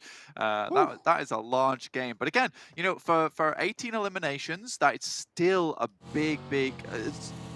I would say it's away from the norm, right? Usually you're tending to see over 3k damage for 18 eliminations there. But I think that for Genesis Dogma, it was more of a case of, like we said, they go around, they cause problems, they cause problems on purpose, and then reap the rewards afterwards. It's a great playstyle. It's a very annoying playstyle to come up against, and I've warmed to it. I think at the beginning of this tournament, I was a little bit more unsure about Genesis Dogma and the way they played, but I'm feeling it now. I'm really feeling it. Oh. I mean, maybe you see a little bit of yourself in them, right? Yeah, just problem running around, causing Yeah. problems on purpose. You know, that's just exactly just how it goes. FaZe under fire right now by 628, and Daoshi finds out just what it's like to take on FaZe, but 33Z hits the shot. Shot of the century. Love that one. Yeah, go on, peek me again. I dare you. I double dare you. Peek me! Peek me! Peek me! Peek! So Ventura's down there, not wanting to peek. I'll tell you that now. I wouldn't want to do it either. I think 33Z has peaked in terms of performance or in terms of that shot. It was incredible to see. But this is a very central position in the circle, so quite important. Beer 11 though. The Scar beats out the Sniper apparently, which is fair enough, especially when it's in Beer's hands.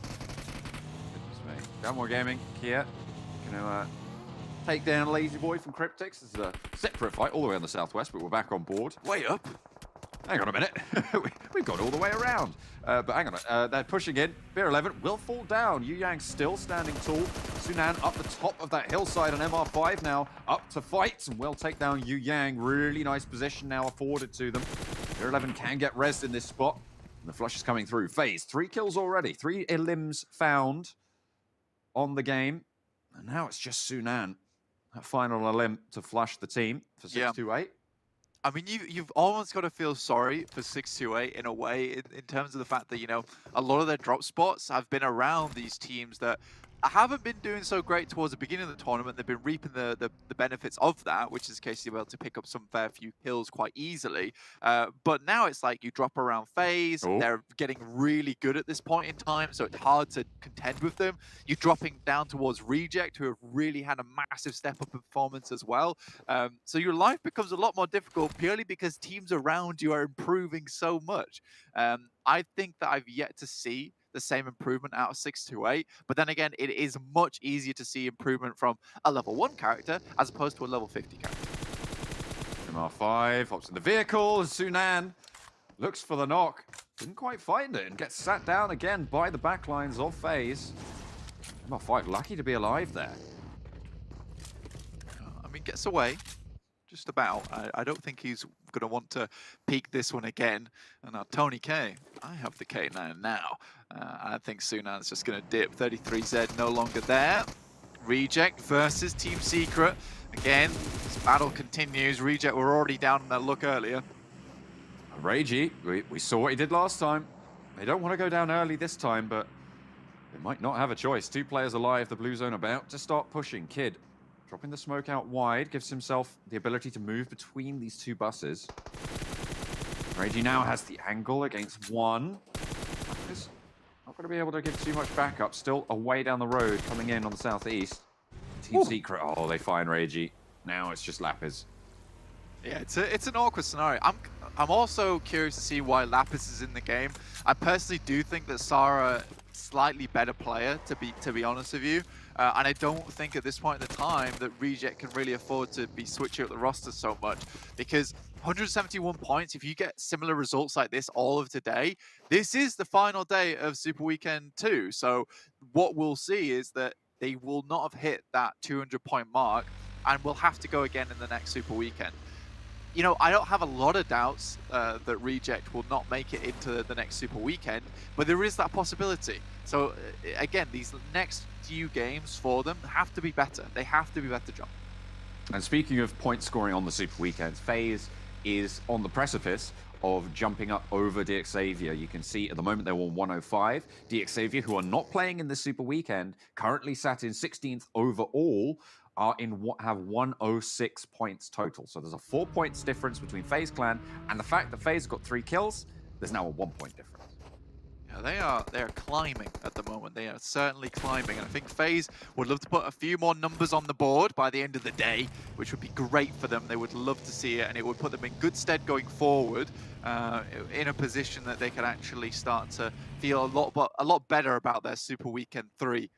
Providing they make it into it. Again, they're not out of the rough waters as of yet. You know, the boat is still tumbling from side to side. Might need to get some of that nausea potions concocted up, to be honest with you. So we'll see what happens. We will see what happens. They're still healing. Don't want to go down just yet. Refueling as well. For a little bit of a journey, it seems. Team Secret really want to guard this one out. I imagine they want to flush their final player. Although, to be fair, it's probably not worth it to stick around. You know that Lapis isn't really going to be able to do too much to impact your future game here. Maybe, you know, it could be a snake in the grass, stay alive till right at the end. I don't want to jinx myself by saying something like that. But you know, you should. Okay. Yeah, that's fair. Make the call. Don't do that. Don't be a coward about it. Just make the call. I mean, you trust in yourself. Trust in yourself, John. It's all about you have trust in your teammates, and you have to trust in yourself. It's the main thing. Look at this average rank, #1 for Newsy right now. Yeah, he's crazy. Doing a lot of work. Told you about spot action, and he's put out of action. It's unfortunate. Considering it's action from Stalwart, this guy is unbelievably good. Now, Stalwart need to come in with the support, but you doubt they're going to be able to bring action back up again. He is behind the vehicle, but should be able to be spotted underneath. Unfortunately, can't quite angle himself properly. I think Stalwart have completely abandoned the poor fool. This is so sad. Yeah, he's going to go down. He's on the outskirts. There's no way they can breach. They'd have to invest so many smokes, and then they don't even know exactly where Tongjibao are. It's dangerous. It's too dangerous. Too dangerous. It's just bad for the health. just back it on out. I think for Team Secret also leaving Reject earlier, that makes sense to me, considering they're all the way down to Chumacera and this circle's coming up towards El Pozo, Monte Nuevo side. So getting into the circle early here, very important for this specific team. Power Grid currently held by Stalwart, but as a 3, much harder to hold that position. And Tong Jibao looking to pull that one away from the clutching hands of Stalwart themselves. 4 rivals, though. Very, very good position for them. So we'll see how this game pans out. Potentially a good Max prediction. A good Jason prediction. Stop it! I will defend this man to my dying breath. If it goes well, it's Max's prediction. If it goes badly, then it's Jason's prediction. Can someone cut this man? someone cut this man right now. He's Wait a minute. He's not backing up his men. Whoa. All right, this is ridiculous. What? Hang on a minute. I don't like that. Genesis Dogma don't like this either. Hi, boy. You hi. Got to be able to get that one and find the second as well. 1 for 2. They are, unfortunately, a little bit peeved about that last game. Going down in a 1v4 situation. Not ideal. Rico Infinity team suffering as Sunan, last player. Remember, FaZe took down the other 3 players of 628 earlier. Now he's facing off against Rico Infinity team, looking for a 1v4 himself. Yeah, Sunan all on his lonesome. Nade cooked. Doesn't need to pull it out just yet, though. There's some smoke's been thrown down that way. Rico Infinity team also taking shots from along the way from other teams. So they've got to be a little bit careful. Stalwart spots out 4 rivals. Sunan finds the first from Rico Infinity team and Fidan outside very low. So realistically, Sunan's being saved by other teams that are surrounding this position. And Rico Infinity team feeling the pain of it. Oh, there's no way he doesn't go down there. Oh, my goodness me. Sunan just about getting that. The nade in through the window. I feel like Anas knows he's going to reposition and has to get back to the rest of the team. You can't just leave them alone on the broad side when Sunan's alive, because he's already managed to pick up one of those flushes. Yeah, Anas has lost his team at this stage, and he needs to just go in and fight Sunan. I love this. I mean, Sunan is like, yeah, come fight me in this building. I promise it's safe on the surroundings. But the reason he's got in here very early on, knowing it's a strong spot, now he can begin to play this one out. Nade goes through, immediately closes the door on him. See what Sunan can get done. But yeah, and again, just 1 player left from Rico Infinity team, and Sunan is just playing around him, making him look silly. And that's Jiggle peeking there, trying to get the shoulder, the spray around the door, pushes in and closes it again. Oh, this guy. Oh, he's getting sat down though, unfortunately. Sunan, he's going to fall. But in the meantime, FaZe have been circling. Now they know Anas is here, looking for more elims to draw that points total equal to DXavier and bring themselves into the conversation, put themselves in that top 16. It's doable, very doable here on this map. You know, the boys on the desk, they're thinking about this one. I tend to agree, honestly. FaZe have been doing fairly well on this map. And as a team that doesn't have to go down early, when they play as 4, they look great. And I think Miramar gives you a lot of ability to bring those 4 members into the final fold. I think supporting Beer is probably one of their best things that they can do. And I think Vintoras has really been stepping up recently as well. Nice nade goes through, pops off Tony K's legs. Now Anas, I don't think he's long for this world. Anas does go down. Tony K gets the shot. Will burn it a little bit, but it should be all right. Stop, drop, and roll. Puts the fire out. FaZe draw equal with DXavier on this game. They are now up on 106 points total, I believe, after those 4 kills. And they're jumping up towards the top 16. Nova is the highest placed team with 1 Super Weekend fully played out with 126. And right now, this is very doable for FaZe to jump on and play with that. Enigma Galaxy coming through on the highway. See what they can get done. But I mean, Stalwart off in the distance. I think this circle that we have just seen dropping down towards Picardo side is probably one of the more interesting circles on Miramar, because it allows play from the top of the mountain as well as down towards Picardo side. And it's very hard to determine where the actual circle is going to end. And there's a lot of movement that has to happen in between these circle shifts. So really interesting stuff. Enigma Galaxy fly into position and over the top of Satar. I don't even know if Ralph spotted that. I mean, why would you? It's underneath your car. Satar's position potentially unknown. Could prove to be difficult for Ralph to deal with. Daybot a little bit further down and in to the fray. I love the transformation we've seen from Genesis Dogma over the course of this tournament. We talked about them a while ago, Blank, as a team that lacked a lot of proactivity, a lot of decision making to just go for a position. And sure, they haven't changed massively their playstyle, but their decisions to actually push into those openings that they're making for themselves have transformed this team.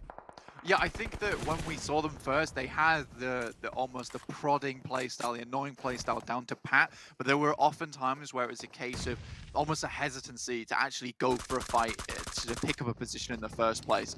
And I think that that's changed now. They're much more confident to take a fight on 1v1 footing and then start up that playstyle of just causing a lot of issues, a lot of chaos around the circle side. So really interesting stuff there. 4 rivals taking a knock. FaZe looking to burn this team out on the western side of the circle. Not quite in are both of these teams, but I don't think 4 rivals were going to be alive for much longer unless they can do something miraculous. Trying to keep things alive, but FaZe spoiling the day. Seems like the majority of the desk is certainly right on who's going to do better so far this game. Stalwart, spot beer 11, but he makes it to the shack. Has a little bit of cover, a little bit of respite, but probably going to have to drop a smoke to get out of here. Tony K and Vinterez moving around, but Pika sends in.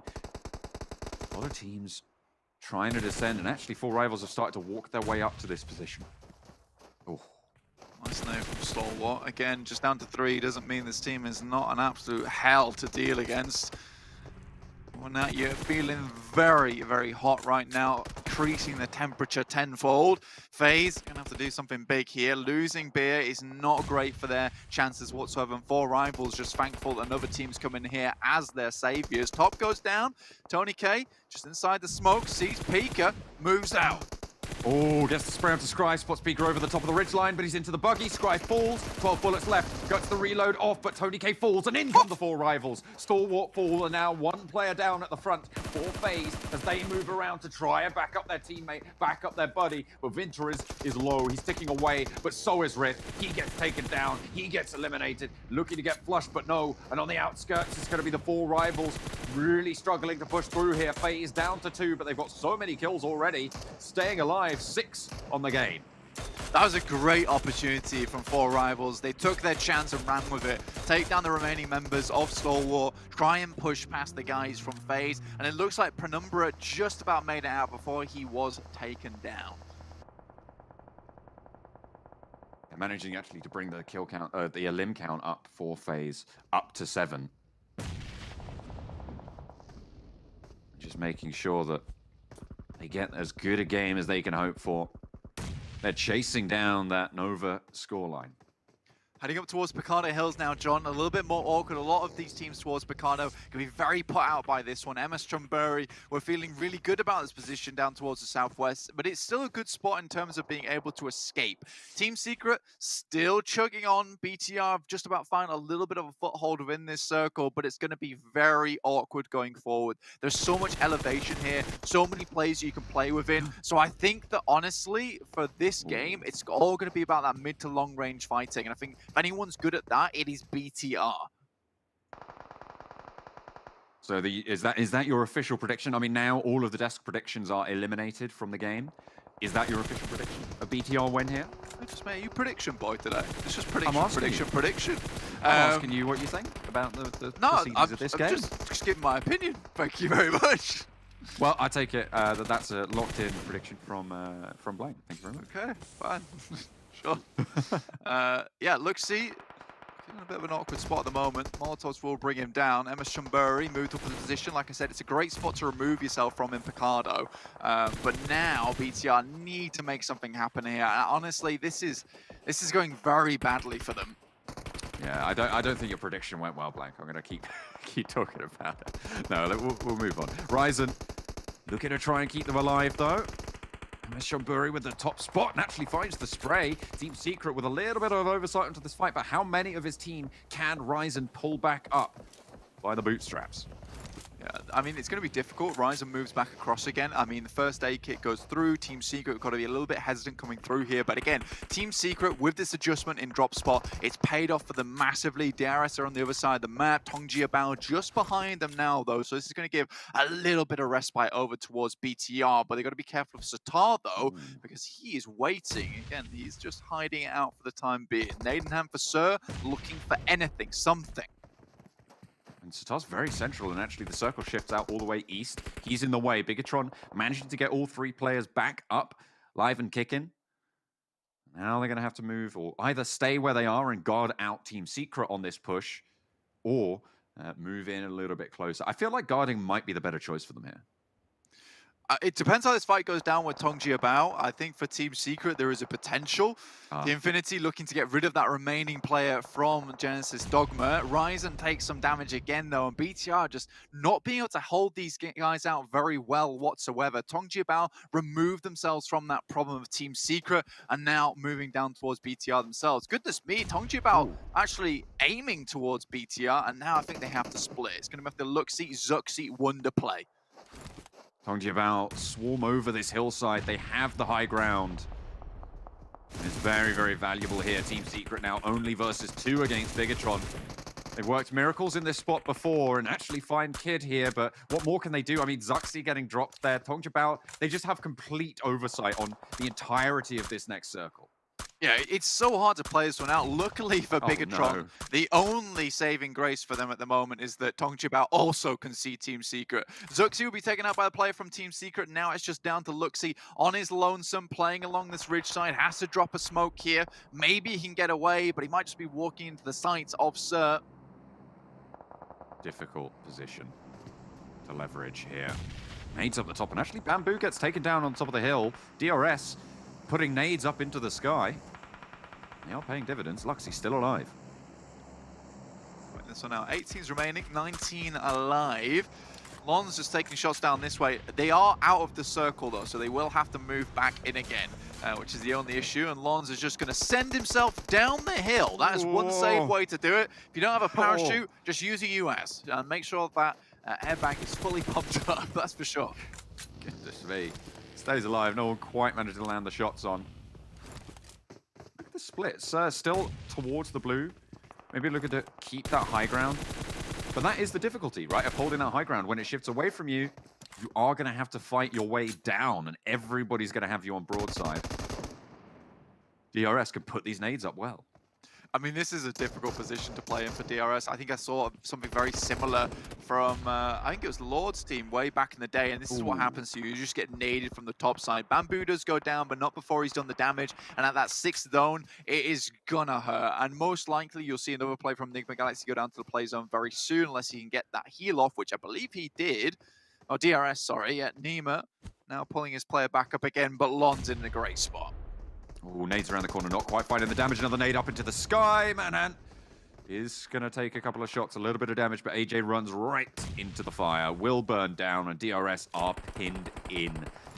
It's a miracle necessary now, Blank. You said it was difficult to play, but it's getting harder and harder by the second. The fire is still there, and out goes Lons, looking for the shots towards Nima. Goes step into the fire a little bit. They might line up a little, just a tad, but Nima not going to let that phase and falls down. And Tongji Bao stay alive with 4 on the high ground. I know, right? Maybe this is my Tongji Bao dream game that's coming through here. Right. We'll see if they do win this one out. That's my dream prediction, we'll put it that way. I believe that is BTR now out, but 9 points total, not bad at all. Genesis Dogma somehow managed to slip up towards top 6. I don't know how this has happened. Hey, they're the best team in the tournament by the numbers right now, so, you know, why not? Why not? The Infinity have gone down. Not gone down yet either, though, so they do need to be a little bit worried. But Mala, hang on a minute. It's 1 versus 1. It's the top of the tables. It's the big dogs duking it out in the foothills. Got Tunny around the side. 1 versus 1 with Daybot, but he has information from his teammate Mela as well. That can be called on out around the foothills. Needs to get the weapon swap. Turns around and not quite finding the shots. It's close, but no cigar. Got Tunny staying alive. I will say that God Tunny's a hard guy to go up against 1v1, and you just see like the top players in that fight. There's 180s, there's drop shots, there's everything. There's using elevation to your advantage. That's what makes a pro player so good. Now, Team Secret, I think that these guys deserve the win in this game versus Tongji Bao. Tongji Bao has had some serious footholds in terms of just positioning throughout this entire map. But Team Secret, they've come from Chumacera, they've had to adjust their drop spot. They've been playing marvelously at the moment, and now they just have to wait this one out for just a little bit longer, because Tongji Bao, they will have to come down. Kotani taking shots towards Lons. I mean, that's bold, right? That's bold. Top 5 now found. 3 teams like to go down. Ooh, just a second, he gets the shot. What a guy. God Tunny is on a tear right now, and the shot's coming down through to Team Secret, tearing through. Their health bars there, Jumper looking to cook the nade out. Bamboo suppressing the corner, but takes the opportunity to peek on out. Ralph, there's the back angle as well, and Manhand falls. Tong Jiabao, it's all coming crashing down. Maybe just a little bit. 2 players down, and 3 players fall. Your dream might be denied. Bamboo is low. Jumper has the nade. It's looking good. A good cook. Oh, just needs to go a little bit longer. Finds on the back, and Bamboo falls. Team Secret wrested away from the high ground control. Yeah, well, I'm totally okay with this. I think Team Secret should have definitely won this game regardless of what happens. Now it's just 3 teams alive. God, Tunny, and Marshall. Goodness me. Can God Tunny do it? That's real. I always feel like he can when we get to situations, but I think Team Secret's got this one in the bag. Marshall gets a nice nade over the top, looking for another. He's practically covered by this position too. He's going to have to move almost immediately, though. These reses can come through. They have a massive advantage in terms of numbers. God Tunny should have spotted this out. The grows are there for Marshall. Repositioning. I don't think he knows where God Tunny is. Do you kill him? Do you wait for him to do a little bit of damage and then pick him up? No. Well, God Tunny, either way, going to be left in a 1 versus, well, 4 now as they're back up. It's difficult, and yeah, there's no way that's working. Yeah, I would have just killed him. Team Secret, they take the chicken dinner, and they take it.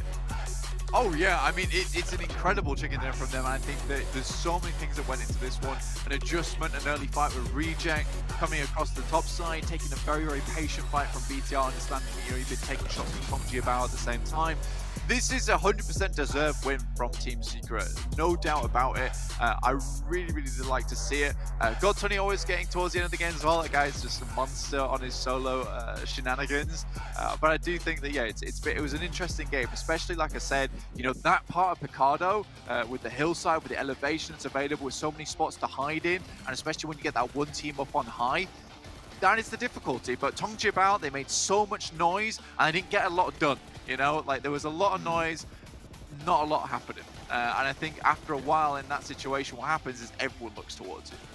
I think they got quite a few kills, though, in that game. I think they got a lot of points just from kills as people started to move on through, if I'm not mistaken. I mean, Bigatron got a whole heap of kills themselves. You can see as they tried to push through, 6 kills on the board for Tong Jiabao before they finally got overwhelmed. It feels like that is their playstyle, right? Find a central position, allow the other teams to stop you from pushing in towards each other. Yeah, 11 kills towards the end there. Yeah. And then, in the end, just get overwhelmed, and it's just a little bit too much to bear. However, they're getting points for it, and they're doing very well over these last 2 games. I will say one thing, because I know Kalaris will say that I'm really sinking my teeth into Tong Jiabao now, but I do agree, they had a good game here, and they got into a good position, and it feels like there's a lot more life from this team. So Kalaris, tell me what you think. I'm not sure, but I honestly think that Tong Jiabao, maybe a 16-place team now? Maybe. Let's head back over. Well, Kalaris, take it away. I don't know.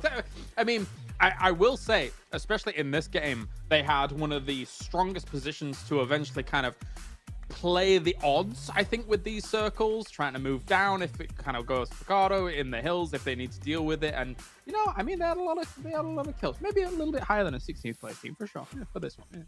Yeah. Well, what about Team Secret? The fact is, none of us got our predictions right, even remotely right. Even our predictions went head-to-head against each other. I will say this, though, Maxman, you let me down. I've never used you as your proxy for prediction ever again. But still, either way, I mean, that was rough for all of our predictions. Max's side. Well, to be fair, like Team Secret just played their style right. And I need to say this, their hard edge style and opportunistic white rotation doesn't always work, but it worked this time. And you know what? It also worked in a huge game that allowed them to bounce back in the league play. I remember them being a little bit shaky, so they controlled the pockets fine. I think that is the key thing with this landscape. There's a lot of coin flip. Sometimes what you chose in phase 3 or 4 might just determine your fate. So, but they definitely played that one well. And TJB, I feel like we should at least compliment them for how they adjust their splits coming down from that northern side and use the plateau as well. Yeah, and for TJB, I mean, obviously beyond like the result they had there, or how they played out, I guess I should say, fantastic to see them have now 2 matches in a row where they performed decently. We've been really worried about this team, and obviously Lone's going to be one of the guys that you have to really talk about here at the 986 damages, 5 eliminations, but it has been very rough for TJB as of late. And let's play devil's advocate here for a moment as well. With the position that they had in this circle, and especially slowly coming down off these rocks, they have one of the strongest vantage points that you're ever going to have against a lobby like this, right? So they're constantly blasting on some people. I think that some of their kind of moves from platform to platform as they're coming down are a tiny bit reckless. They could have been a bit cleaner in terms of eliminating some of the threats that were on the way down, but all in all, this is a great opportunity for them to convert into some of those eliminations, and they do successfully. Yeah, and for TJB, like, just to go back to this point really quickly, like they were on the cusp of being knocked out of top 16. Like they were nowhere near safe. Things were getting very scary for them, especially with how Bigatron been able to play, with how FaZe been able to play as well. Very important to be able to bounce back in such a high pressure situation, in my opinion. Anyways, okay, we'll move on. Yeah, no, I've been trying to think how they did what they did, guys, because like they were that El Azhar team. They seems to be changing drop spots a little bit here and there, like across the maps, and they made it to the plateau in the likes of team being more close to that area. We've got like Stoic around Saint Martin, we've got Hacienda with 4 rivals there, and even Bigatron quite close, right around Graveyard and their Justice Split. So it might be what Max said before, how they changed their macro in Phase 1 to be a lot more center early on. That could be the reason why they worked out this time round, but it's not always the case. It's very landscape dependent, but for sure, like this time around, they did it well. Yeah, well, as we obviously need to like think ahead into 3 more matches today, and obviously I want to remind you guys about what is happening for you to win. We talked about the fan favorite vote, how you guys can win by getting your vote. We also still have the treasure box happening, where you guys can watch within the Esports Center, watch over on YouTube, and if you're doing so, you're collecting currency that then you can use to unlock permanent items. Maxman's going to be flaunting his pan all over us, probably thrown it at us quite a few times when we're playing with them in some PUBG Mobile. Make sure you guys are checking it out for yourselves. But gentlemen, I mean, obviously we have Erangel to come up next year, right? We have our 3rd map of the day. We've seen, again, TJB bounce back, and I really want to hit that hard just because it's so important, as I mentioned before, to see teams who are struggling last week in the Super Weekend or struggling this week in league play to bounce back. You don't want to be that team that can't all of a sudden just switch it back on when you need to here. And right now, I want to see DRS do that. DRS is like, for me, bottom of the table, or they have the bottom of the table in our Super Weekend. Yeah, I mean, for me, when you look at TJB and how they've played out these last couple of circles in these 2 games, they've been finding themselves good spots to be able to play those circles. They found themselves central spots. It didn't quite work out on the previous Erangel, but on this Miramar, it definitely did. Again, they had the best vantage point they possibly could do. But I think one thing to contrast this to, Jason, which I'm very excited about for these 2 games, is that the 2 victors of these games have been chasing these circles. They've been on the edge towards some of these last circles, and I think it's awesome to see Genesis Dogma as well as what we've just seen here from Team Secret as well, not have circle favor by any stretch of the imagination, constantly chasing the edge and sweeping teams to eliminate them on the edge. So I think I'm very happy to see that the lobby is developing in such a way where these teams can thrive and flourish. Well, we are seeing here as well another little question for you guys in the chat. What's your best way? What is the best way to eliminate an enemy? A punch, a run over, a headshot? For me, something's missing there. Pan throw. That would be the best way to eliminate someone, for my opinion. But ladies and gentlemen, make sure you let us know in the chat. Let's see what you guys have to say about your favorite way to eliminate an enemy. In the meantime, though, we're going to be heading to a break. When we come back, we do have our 3rd match of the day ready to go. For this flame path, we're going from Primals all the way up to just between hang on a minute. I don't think carpooling is a thing in PMGC. To the side, get to the tree. That's your cover. Get over here! And get your teammate involved. I don't know. I feel like this is a painful situation if you're Satar.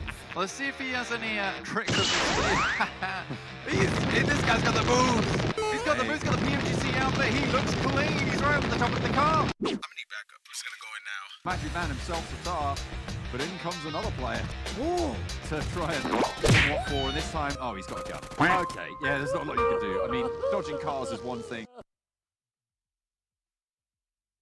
Hang on a minute. Is that what 1v3 Nova. He's lying his weight. He's going to line it up, but he gets spotted out, and it is going to be the chicken dinner going the way of TJB somehow.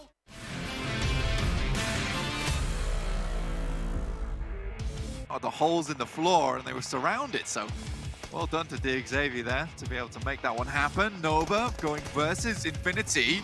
Actually, oh my goodness me! Hang on a minute.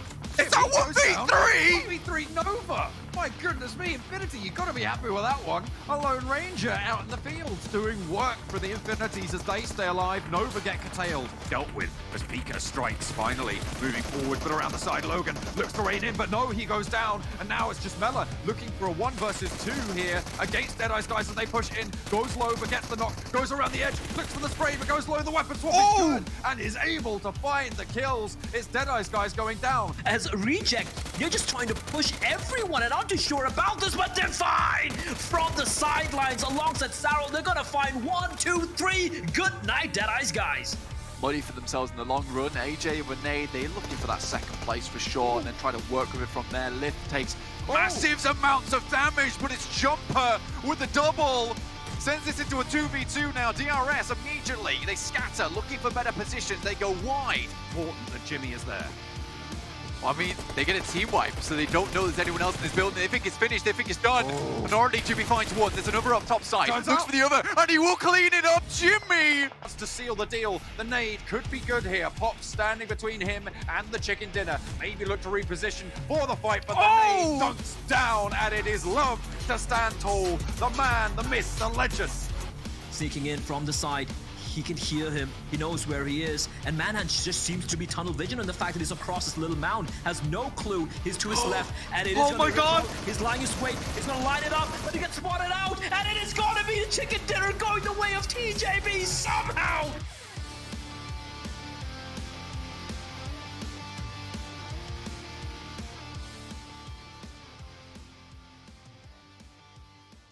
They're going to be holding off the entirety of DRS, pushing in onto this onslaught now. Knock has taken place. Just going to be falling on top. This is a very smart play. Oh no! Oh no, Nima! L already from the hand side here from Yasma Polyana. Nice. They could move closer. They could try to stick together. They find the revive coming from those stereotypical locations. Yeah, boy. So we saw these teams drop on by. No, don't do it. Don't save it. The paraglider is useless. Okay. Mela though in a position to maybe receive. Yes, the open arms for AG in a battle of his own. Roger that. Wall does get done. Will get down. Back up. Help me! Roger that.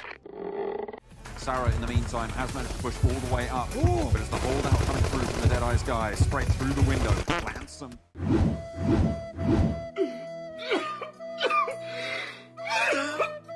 Just starting to make their way outside of Pachinki, which I would argue is a little bit too late.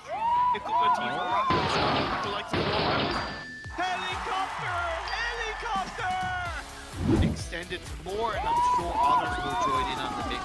If there's ever a time to say, helicopter, helicopter! It was at this moment that Nathan knew. He f***ed up. No!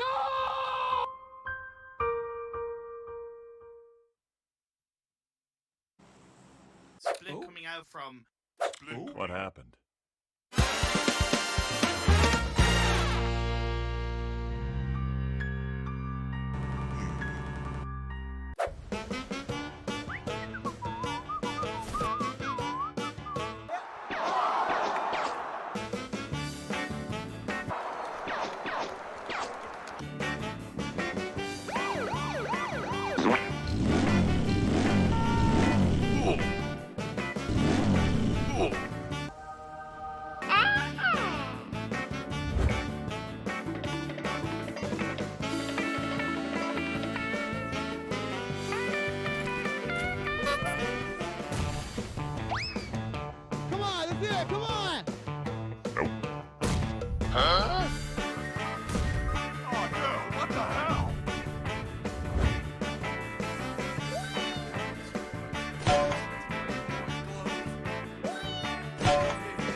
Welcome back, ladies and gentlemen. We have our third match about to come up here back over onto Erangel. But I remind you guys once again about, well, Claris, who is our sponsor here at PMGC? I want to test your memory, test your brain.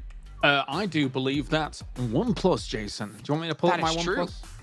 You can, and hopefully we can get you a 9 or a 9 Pro actually with its flagship performance. And well, now on the old one, it doesn't have it, but maybe if I did get one, I'd have immersive 120 Hz display and hypertext technology made specifically for me, the gamers, with the OnePlus 9 and 9 Pro. And maybe I could finally climb up the leaderboards. But let's be honest, I don't know if the phone can save me from how terrible I am at this game. But anyways, we have Erangel coming up next with Sanhok and Erangel once again. And, you know, it's almost coming into time to do predictions at some point. I hope you guys have been thinking hard about who you think will take this one. But before we actually fully jump into that, we got to... No, not yet. No, we got to be talking about these two players. Okay. I can control. Yeah, okay, all right. I think you, High Boy, for me, as much as, you know, Zuxi's put up a lot of damage so far, when I watch you, High Boy, I feel like he's one of the guys that I feel like is doing big work on BTR. If you look back at the Erangel situation when they're pushing onto rejects in the warehouse, he's the guy that's constantly opening up those early knocks to be able to then open up the situation for BTR at the moment, now that they're back on the rise. And I want to see more from you, High Boy, man. He's good. Yeah, I think they actually want to see a lot more from quite a few players at a Bigatron, and I feel like we've I want to see a little bit more out of Stalwart today. I mean, Action and Top, we got to see just really stand out when it came to yesterday, and I mean, Stalwart has been an insanely strong team, and I really think showing strength when it comes to Mongolia as a region, when we saw Zeus last year just come out of the gate swinging about all the teams, finishing third overall. But prediction time. Kalaris, Professor Tarzan went first last time, you went first the first time, so you know what this means? I'm going to go first. I got the Infinity. I'm sticking with Infinity the entire day because you know what? They've been pretty much the most consistent team out of everyone here in League Play or Super Weekend. Yeah, you might say that they can produce infinities worth of wins because they're pretty good. They're pretty good. I'm going to go with Stalwart because the amount of damage they've been able to put up, especially Action. He was literally 4,000 damage ahead of Ed in second place. Like, come on. We got to go Stalwart. All right, quickly, Tarzan. Nigma Galaxy. Like, third game of both days before, they won. 15 elims, 12 elims. Okay. Well, we'll see who's going to come out on top, not only in the match, but obviously in our little mini battle royale here on the analysis desk. Let's throw it on over to our commentators, though. For the first time today, it's Bled and Imperial.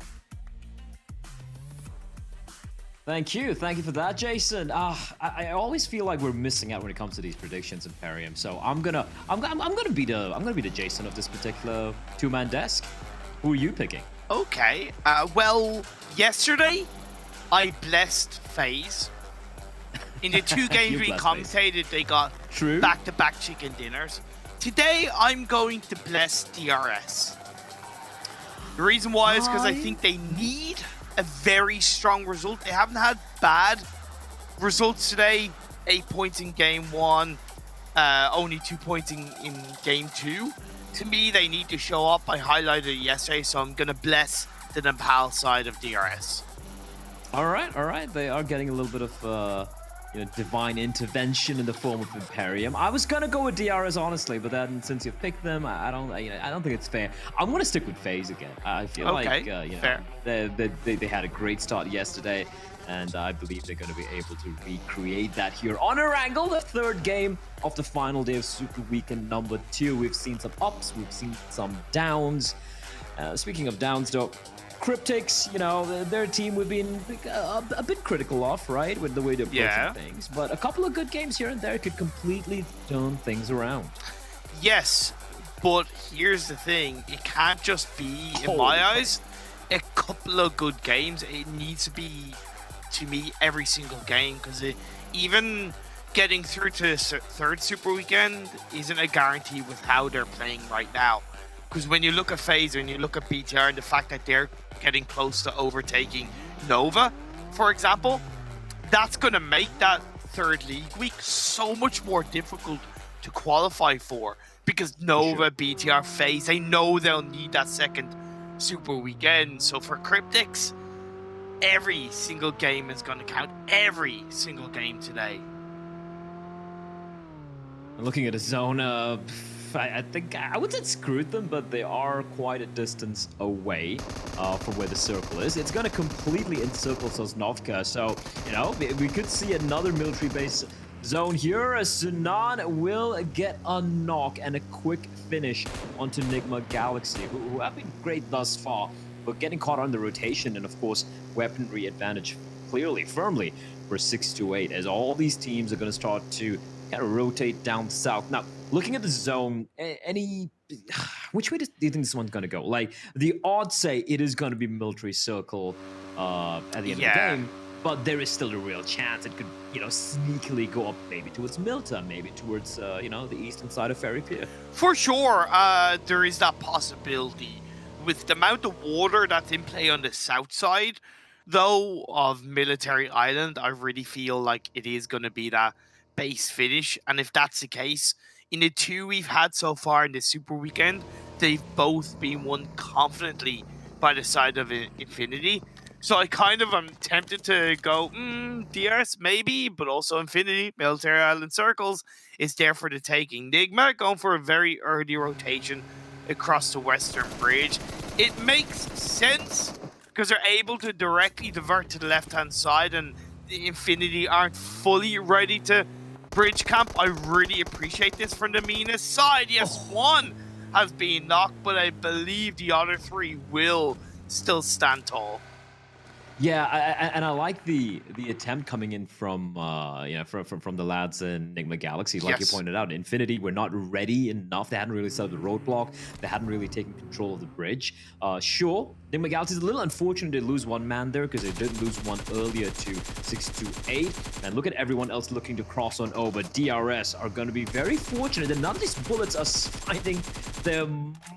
AJ will somehow escape unscathed. I'm a little surprised Genesis weren't able to take at least one member down from DRS, and they will continue forward where Infinity this time around are ready and waiting.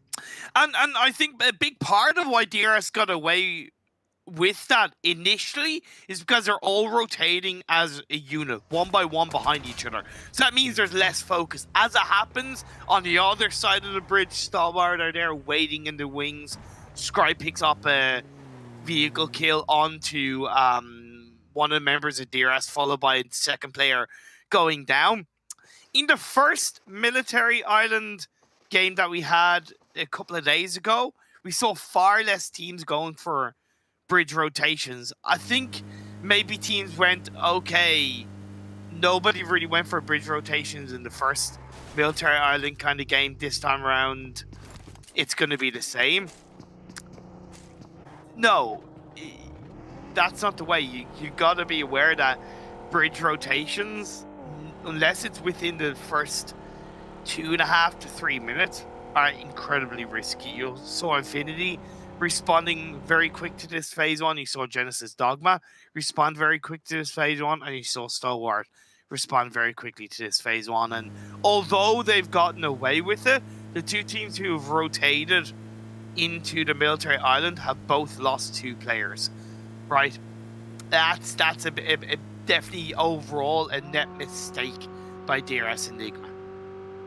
Yeah, and I'm sure if we do have zones towards the Military Island later on, this is a lesson, a harsh lesson learned a little late. As Tang Jiabao, of course, going to be going for their boat rotate. I like it. I like this little. Oh my god! I like this little porpoise boat they got here. Is it a porpoise? Is it? No, it's a penguin. No, it's not. It's a blue penguin. Okay. I thought it was a porpoise. So look at the head from behind. Yeah, no, I get that. That's why I was more asking rather than like challenging at the time, but then it swung around on the camera. That's a lovely boat skin. Isn't that adorable? Absolutely adorable. Wait till it gets riddled by bullets. It's not gonna happen. It's not gonna happen. It's not gonna happen. In Making me There's no one on the coastline, no one watching out. But I like this early rotation from Tang Jiabao though. Right? We were talking about, some of the early rotations are risky, but when you're going for an aquatic route, if you go in a little late, that's when you have a number of teams already, on the bridge, on the cliffs, waiting to catch these sort of aquatic rotations. So a good call from Tang Jiabao. It's a good call, but it's also quite risky on the eastern side, right? Because that phase one is is predominantly kind of hanging on to the eastern side of the military island. You've seen like the two players of DRS hang by that southeastern coastal line of the island. Stalwart, although they're not massively by the east, they are hovering by. It should work out for Tongja Bao, but I do see the risk. Whereas on the western side, there's nobody really camping the western side of the coastline in towards the military island. So it's going to be a lot more accessible for Reject on Ferry Pier to get a botation across to the military island. FaZe Clan rotating from South George down that western coastline to get a botation for possibly Primorsk. We'll have to wait and see. BTR have done what they've done previously in towards this military island circle, which is get to the coastline of the mainland, swim straight across, waste absolutely no time. They are in the center of the military island. I absolutely love that from BTR. And it's something that I believe they've improved on the most in this PMGC. Is their rotations, is their ability to time movements a lot quicker and adapt to what the lobby is showing up. Especially with all the action being concentrated towards the bridges, right? No one's really going to be keeping an eye out in that their particular position. So yeah, I think you hit a nail on the head there. Definitely in a good spot. They have moved on in as well. Just going to be waiting out. In the meantime, like, we have Reject crossing over from Primorsk. This is where things would be risky, because usually 6-8, they like playing on the cliffs Yes. on the western side of Military Island, right? But they have opted to go for more of a just playing mainly spread in a 1-1-2 split, where they have a couple players down south. So I'm not too sure about this. No, that makes sense, because that's what the Phase 1 circle kind of dictates, right? Because I highlighted it's more on the western side of the...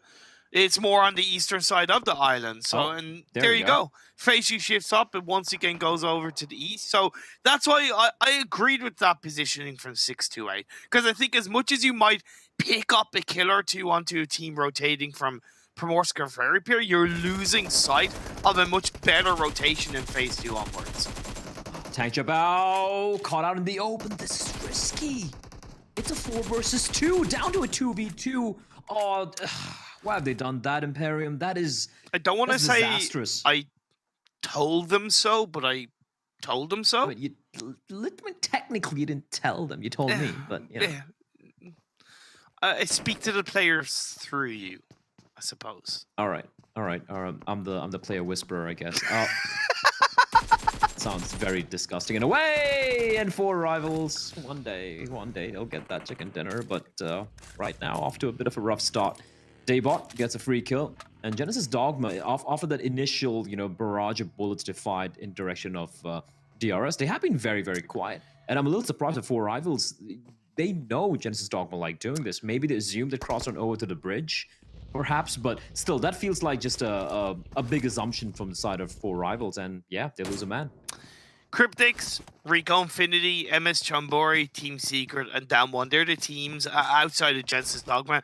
Those are the teams that are still in the mainland. That western bridge is completely free. Absolutely completely free for the moment. With that Phase 2 shifting over to the east, one thing that it has done outside of putting pressure onto the teams who are on that kind of eastern side of the island is it's opened the door for that western bridge rotation. Yeah, okay, if 3 or 4 teams do it at the same time, you're going to have a bit of congestion, but for the most part, if it's open and the circle dictates it, kind of go for it. It makes sense. Timing is going to be perfect. I think it's a little bit too late for 4 rivals, but very easy for Cryptics, Rico, and MS Chambori. With FaZe making the... Well, sure, for Rico Infinity and for Cryptics, they definitely have that option. For FaZe, though, they've opted to go for the aquatic route, and yes. They are making their way down south. They have entered the zone. The problem is, look at the number of teams on the very bottom of the military island. Yes. We have Nigma Galaxy, a couple of them. Then we have DRS and 6-8 very close to each other. DRS could just even, and Tang Jabao as well. So the one thing which could go the way of FaZe here is the fact that those, 2-man squads would be too paranoid of letting the position being known, or they might be busy with each other. But still, it's a risky rotation coming in from FaZe. And I do wonder where they're going to alight from the boats. Yeah, again, timing is so valuable in these kind of circles, and I think FaZe kind of recognize that where they're coming in quite late, so we're better off just landing on the very edge of the circle, whereas Reject, they're going for a much deeper rotation. And hey, that could also work out because they're not going anywhere near the land. They're like deep on the edge of the circle outside of the island. So this is very good from Reject. Good awareness coming on board. A few teams now starting to make their way towards that western coastline. Phase 3 has popped up and it's once again gone down towards the military island, which is good to see, of course.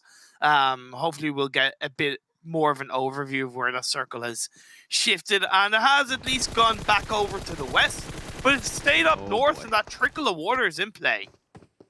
Yeah, Genesis Dogma are in such a fantastic position, and that could just kind of screw Team Secret here. Genesis Dogma are going to be playing the bridge, though. They know heading on down south would be walking into the waiting arms of Stalwart Esports, as, well, Skitton just getting run over. Fidan is nearby. He's being very, very quiet. Davian? No way. How do you know? Seen him. What? No way. No one saw him. No one saw him. Fidan, you lucky rat. He lives. Oh no, why are you shooting in the open? Almost gets a knock. No, you didn't have to do that, Fidan. He was working so wonderfully for him, but then he gets a little too itchy with his trigger finger, and he gets punished for it. Meanwhile, a bit of a race for the bridge as Genesis Dogma potentially going up against Team Secret. Please, Team Secret, come on. Don't do this to yourself. Why?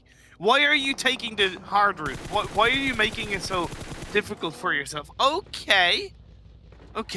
They've created a little bit of a space as Genesis Dogma recognize that their positioning towards this mainland isn't really viable anymore. They're making the botation. I think the timing makes sense, and they're going on the right side of the road outside the military island, which outside the bridge, should I say, which is on that right hand side. It's avoiding Stalwart quite nicely. They do have to be careful that they can still be third party by Team Secret. Cryptics are making their way close to the area as well on that western side. I really love 628 though. They've been so proactive on their movement. Every single circle they've adapted, they've rotated, they have the radio tower all to themselves, and this is clean movements from the Chinese side.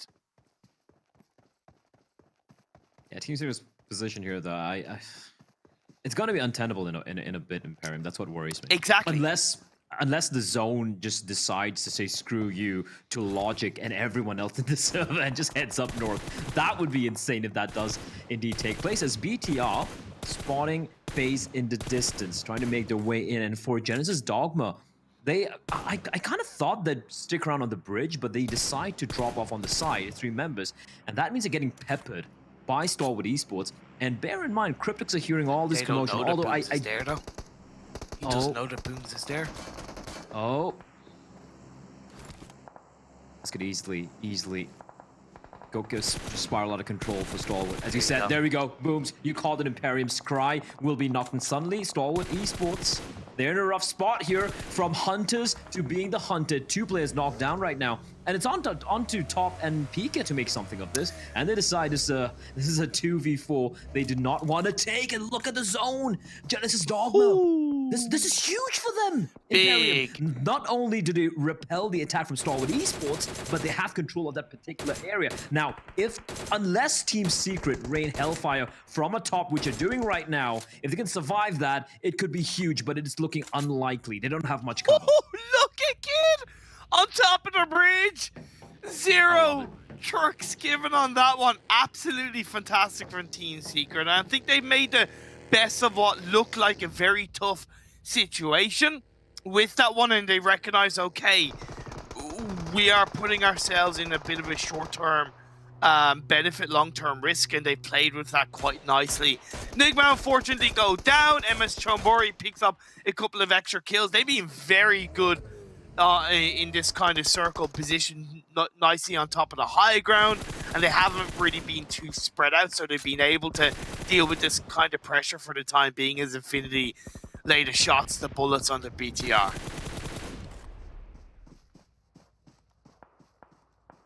Snade from Uzi.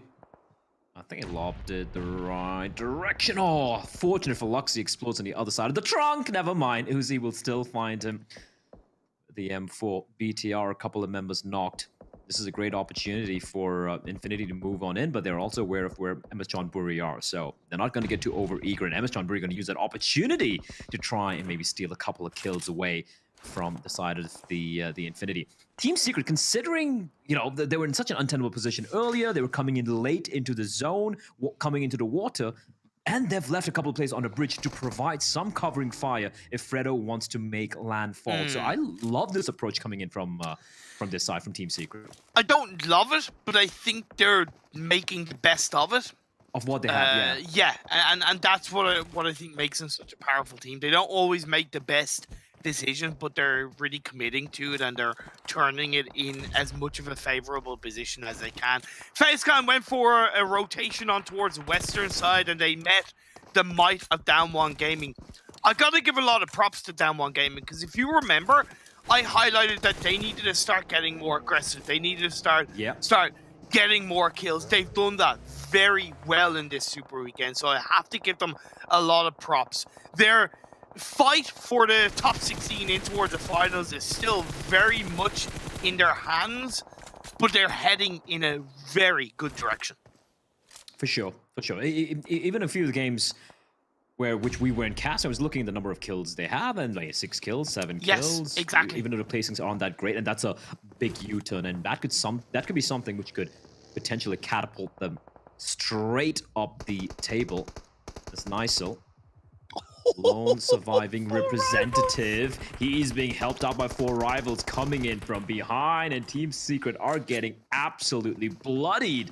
Fredo in the waters should be finished up very quickly here by Rithal. And 4 rivals, yeah, they lost a player earlier on, but this is just the late rotations, Imperium. All the teams coming in late are just third-partying the team right ahead of them, and it seems like just a non-stop sequence of events. Just kind of a couple of teams try a similar style, and they kind of catch each other out. Jensen's Dogma, Team Seeker, 4 rivals. The noticeable 3 teams pulling that off. MS Chambori, they gave them credit for their positioning, but between Infinity and a little bit of BTR, they got absolutely wiped out of this game. They are out of here. 9 teams left, 25 players. A circle did center down south in towards the mainland, so no water in play. Cryptics as a full squad are in a good spot, and as a team that need all of the strongest results, they're happy with the position they have.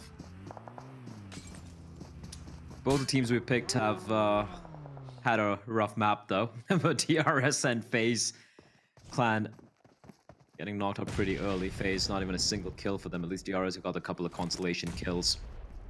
Eliminations as Pika.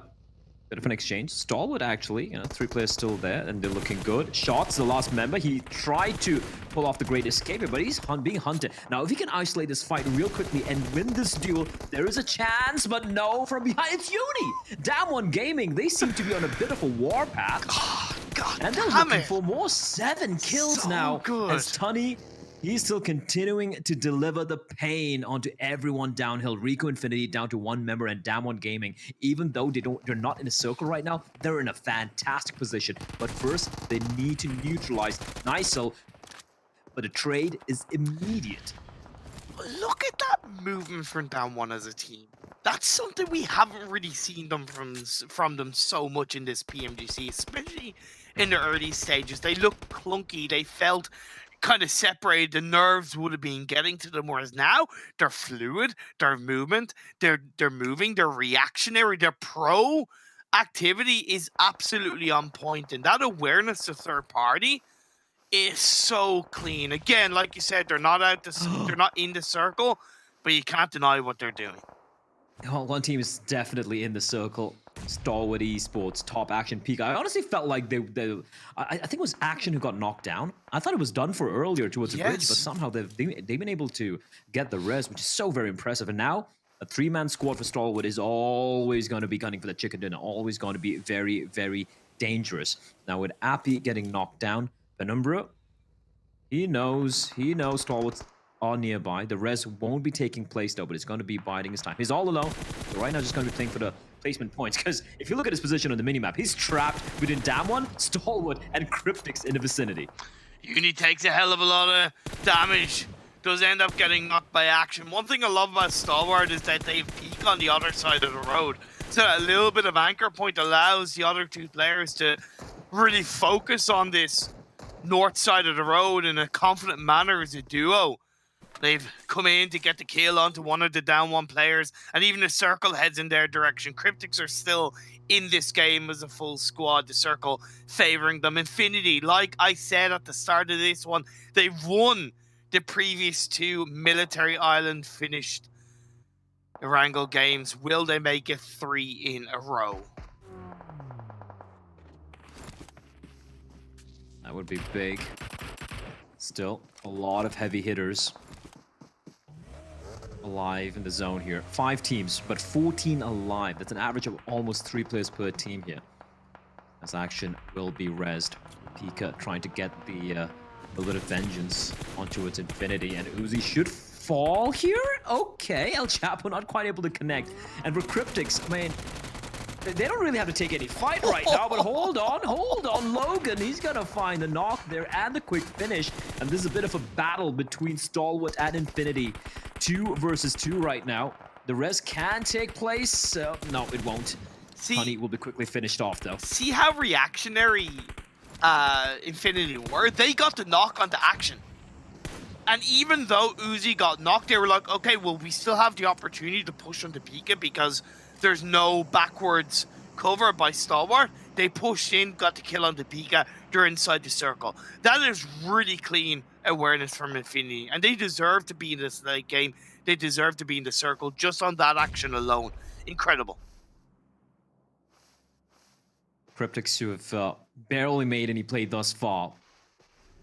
Chicken dinner, it's slowly drifting towards them. They should have this one. Pembro, sorry. He gets spotted. He was alive for so very long, but eventually he realized he had to evacuate that particular cover he had behind the buggy. And the moment was deployed, Stalwart Esports were very, very aware. Stalwart down to the 2-man squad. Of course, they will not be exercising any restraints. Still drilling into Damwon Gaming. Forest will be knocked, and Damwon Gaming down to just a 1-man. The explosion takes care of him, and Sung has a lot of work to do as Cryptics are going to be moving into his direction. Marshall leading the charge. Next circle is about to pop up. You got 4 teams left up. Which way is it going to head towards? Marshall has to get back into the vehicle, throws the smoke, goes across the road, back over to his teammates to circle. Just shift up north. It's a little bit in the favor of the last player from Damwon Gaming, but Stalwart, they're getting pushed by Infinity. Oh, well, Damwon Gaming, well, they're out. They're out, Imperium. You are cursed, my friend. Or rather, you're the deliverer of curses to these teams. Down to the final 3, 8 still alive. The res has taken place, but Top needs to patch himself up, which he will. Miller, nearby. Cryptics, everything is aligning for them. They spread out a little thin. They of course have a couple of players towards the Wizard Tower. We have Marshall out on the sidelines, and I'm sure Stalwart and Infinity spotted Marshall make that transition in his vehicle, so they are aware and wary of Marshall's position. But now Infinity and Stalwart might have called it a bit of a temporary truce as they push on in towards the zone. It's not worth Stalwart like pushing on top of the hill to overlook Infinity because they know that Cryptics will have their number, will have their awareness. So both Stalwart and Infinity are playing either side of the hill, which is more of a lower ground, which gives them a little bit more of a potential angle of cover. Logan, who was on the other side of the road, gets knocked by Cryptics. That continues to put the advantage into the Mina side from Morocco as they play it forward. Marshall aware that he is being hunted. Oh, great nade! Action! He cooks it to perfection. With Marshall down, Cryptics, they need to try and consolidate their forces here. They know Stalwart is very close by. Danger is close. It's within breathing distance. Nades being lobbed in. Stalwart continue to press on ahead. No, just bandages remain for Top as well. So yeah, if he takes damage, is no way he's going to be able to patch himself up down to 50 HP already. So is Chapo. These nades, they're exploding so very close by. And in the distance, Mela, he's just enjoying the fireworks, Imperium. He's waiting. The discipline is strong. Cryptics, you mentioned the word force. They need to use the force. They're going up against the might of Stalwart, the Darksiders of the PMGC, coming out of nowhere from Mongolia to perform very strongly so far. Seke opens the door.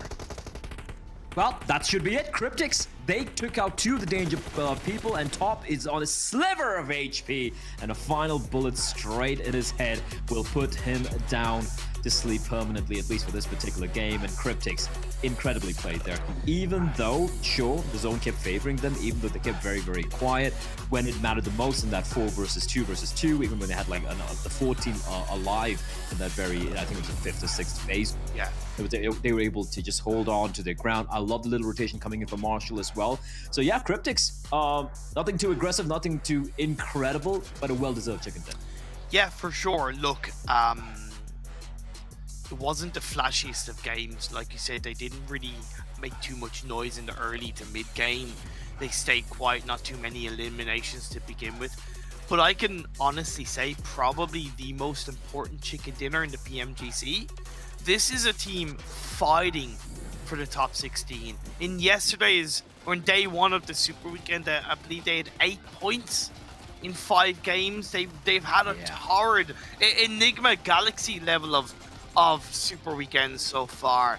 But that chicken dinner, it really should allow them to wipe away what's happened in the past and focus on the final 2 games and pick up another couple of strong performances.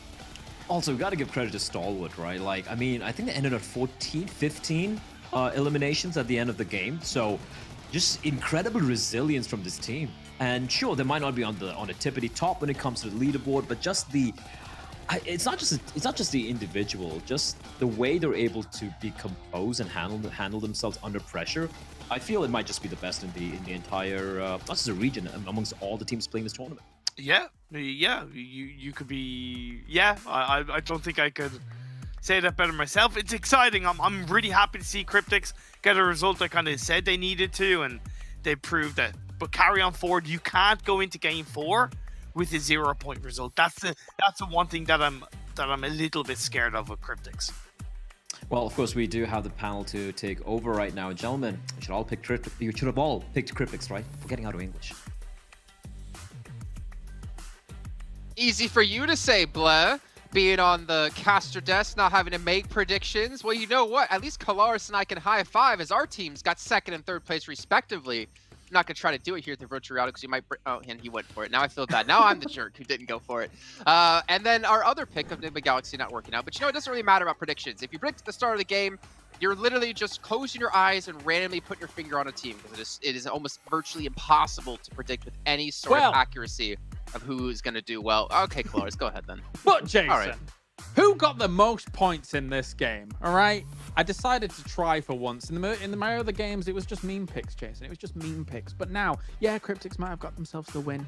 But 15 eliminations for Stalwart, who arguably are one of the best teams in the lobby, so it doesn't really matter too much. I you know, what a great prediction from me. Low-hanging fruit, it doesn't matter. I still win.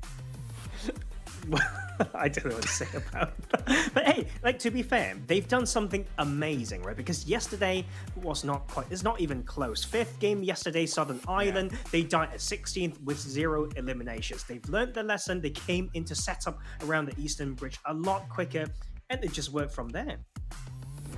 Yeah, and Cryptic's best match before coming into this match in particular was a 2nd place finish with 13 eliminations in round 9 of league play in week 1.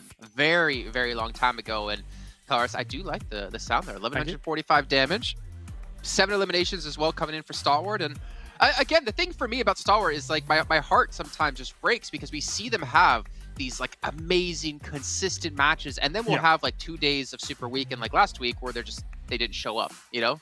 So it's a little bit like confusing sometimes, but Stalwart, I think consistently are hitting these highs more often than almost any other team except maybe Infinity. I think the impressive thing for me as well when it comes to Stalwart is that, you know, as much as, yes, every single building block in their roster right now is extremely impressive, Action was by far and away just taking the lead. But it really does feel like, especially in these last couple of games, Top is stepping up, especially this Super Weekend. Top is stepping up even more to say, hey, there are, you know, big names on this roster other than just Action just blowing away the lobby. So to see Top once again hitting another 4-digit damage game here, very cool stuff here to see. And we can see Cryptics from that victory. They get up to 13th place overall within the Super Weekend at 70 points, Tarzan. But looking down the list, I mean, Rico Infinity Team, they were sitting a lot higher in our overall standings, so they're not too worried. Same with Reject, but DRS, I mean, I get a little bit worried for them, to be honest. I know they didn't do too bad in the overall Super Weekends. They were relatively high, actually. They were really consistent. They were in 10th place now at the start of the day at 167 points. But again, the thing is, right, we still need to see like certain teams requalify next week for them to ever be a threat. So right now, they're still okay. It's just about, you know, get out of this rut, pick up some points. It's all about league play next week is where it really matters. Yeah, here's the thing though. The way that they got into the first Super Weekend wasn't really like safe as well. And after a little bit of a rough, I mean, we've still got, you know, a few games to go. But here's the thing, if they still can't bounce back, will that carry over to the league stage and repeat or even do worse than the first week? And that will be the worry. And I thought, hey, they are a little bit rigid. That's the comment towards them, right? They refuse to change and all this stuff. But we thought it's fine if they know how it can work with that particular style. Not really working right now. So there's still a few more things that they need to figure out. Yeah, and I think that's something they can take their time to figure out at the moment. Like I feel like for a lot of teams, right, who are down towards like the lower parts, let's just say the teams outside of top 9, you qualify next Super Weekend, you're gonna make it. Like 99% sure confidence I can say that. And I think that's like your opportunity to really figure out like what can we improve on, what can we work on here, because if we're not top 9, we're not gonna make it into the grand finals, and that's what it's about right now for all these teams. Yeah, it is. And for teams that I think I have concerns about, even though they're doing very well, I still have that weird... Go on. Was that FaZe Clan on 2 points on the day? I hope not. Did I misread that? I mean, I need to go back and maybe check it, but... No, there's no way. They've had at least 7 eliminations during round 12, so there's no way. There's no way. Right. Okay, maybe I just misread it. I miscaught it there. That was a little bit worrying for me. But no, it's not worrying for you guys at home. Is everything you can possibly get by watching just PMGC and participating in the fan favorite votes. But also, if you're watching within the Esports Center on YouTube, you get this currency you can use to unlock permanent items. And Max, again, he's ready to throw his pan at us when he gets that unlocked, and he's ready to punish us with it time and time again. But yeah, so FaZe Clan, I mean, we saw like the teams down towards the bottom of the leaderboards. It's getting a little bit crunched there, right? The point difference is really not that high. And I think we actually are going to come into that final Super Weekend with a big battle for 16th, 15th place. Yeah. Cryptics, obviously, this is a very important win for them to be able to get this on the board, considering where they're at right now. I mean, before this, what they had, I mean, maybe 34 points here throughout the weekend. So far, that's not that fantastic. A win here, especially against some of the big dogs towards the end in this lobby as well. STE, admittedly, Salwar, they were in a bit of a rough spot when they're going into those final moments. But for Cryptics to convert, yeah, you've got to get away from your FaZe Clans, your Bigatron Red Aliens here. The thing is, right, like we talk about tendencies yesterday, that was one of the strongest Sanhok wins that we've seen from Star Wars. So, of course, they didn't win that one, but it's still a very good game after they've learned the right lesson from yesterday as well. So whether they can continue to steamroll, that might be the question, but I'm a bit worried for FaZe Clan because they were that team that, you know, moved away from boot camp. They were set up around boot camp to maybe punish Star Wars, but they were caught between some like fights with Rico Infinity yesterday. So after, you know, a day that's slightly rough, not as good as they want, it's time to figure out how to play this next match. Yeah, and I'm a little bit disappointed as well in some things, not necessarily towards the points you're talking about, but maybe towards some of the viewers. We talked about your dream team for PUBG Mobile, and for all of you out there who didn't have Paraboy on your list, what are you doing? I mean, okay, maybe you're not a fan of him. You should be a fan of him. Maybe he's been one of our best players, even with Nova not performing well, but we have a new question, new topic for you guys at home. What's your favorite playstyle? Get aggressive or playing for placement points? Let us know your thoughts in chat. We're going to be checking them out, and we'll see you guys after a short break here for Sanhok as match 4.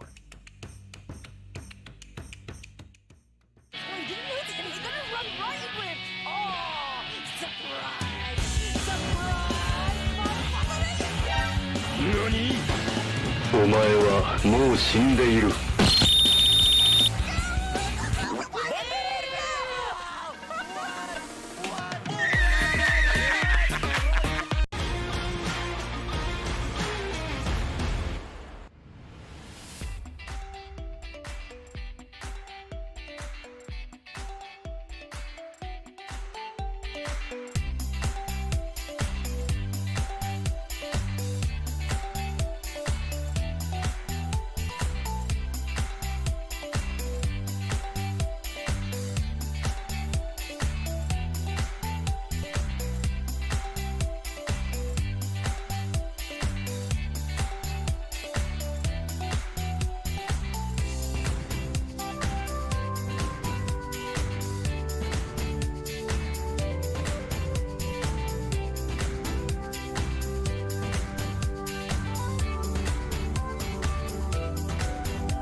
All right, well, we're into our fourth match. Just a few moments of time. It's Sanhok coming up, and we know exactly what's going to happen in Sanhok. We're going to have some heal-offs from some teams. Roof probably going to be looking in from the side for Enigma Galaxy, looking to spoil the chances of some of these teams. But again, a little bit sad to not have the likes of D Xavier here. I was a big fan of those early fights.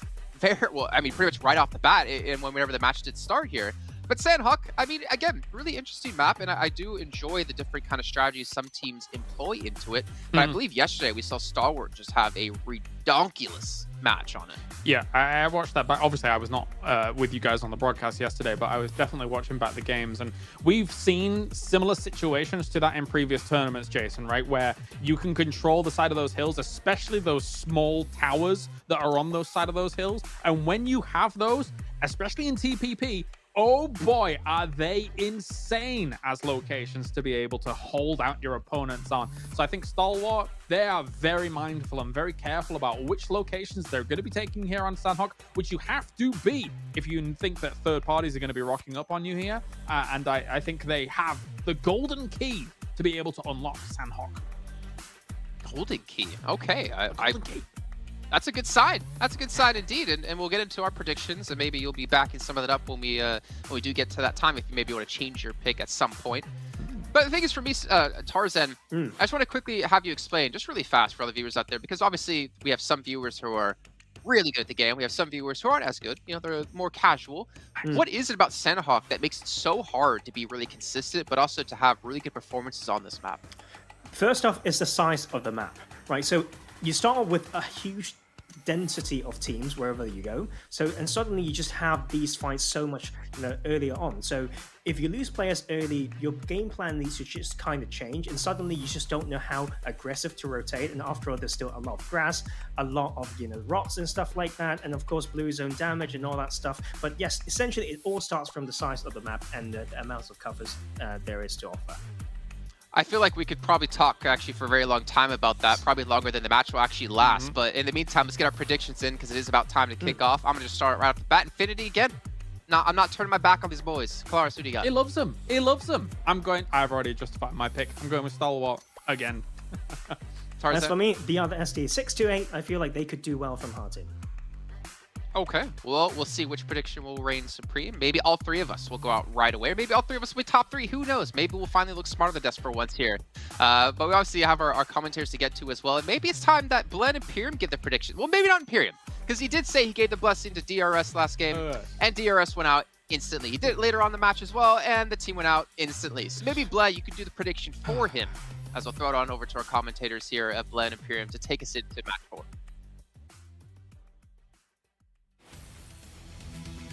Well, okay. All right, Jason. I'll make it for Imperium here. Imperium, I'm so sorry. You have no say in this matter.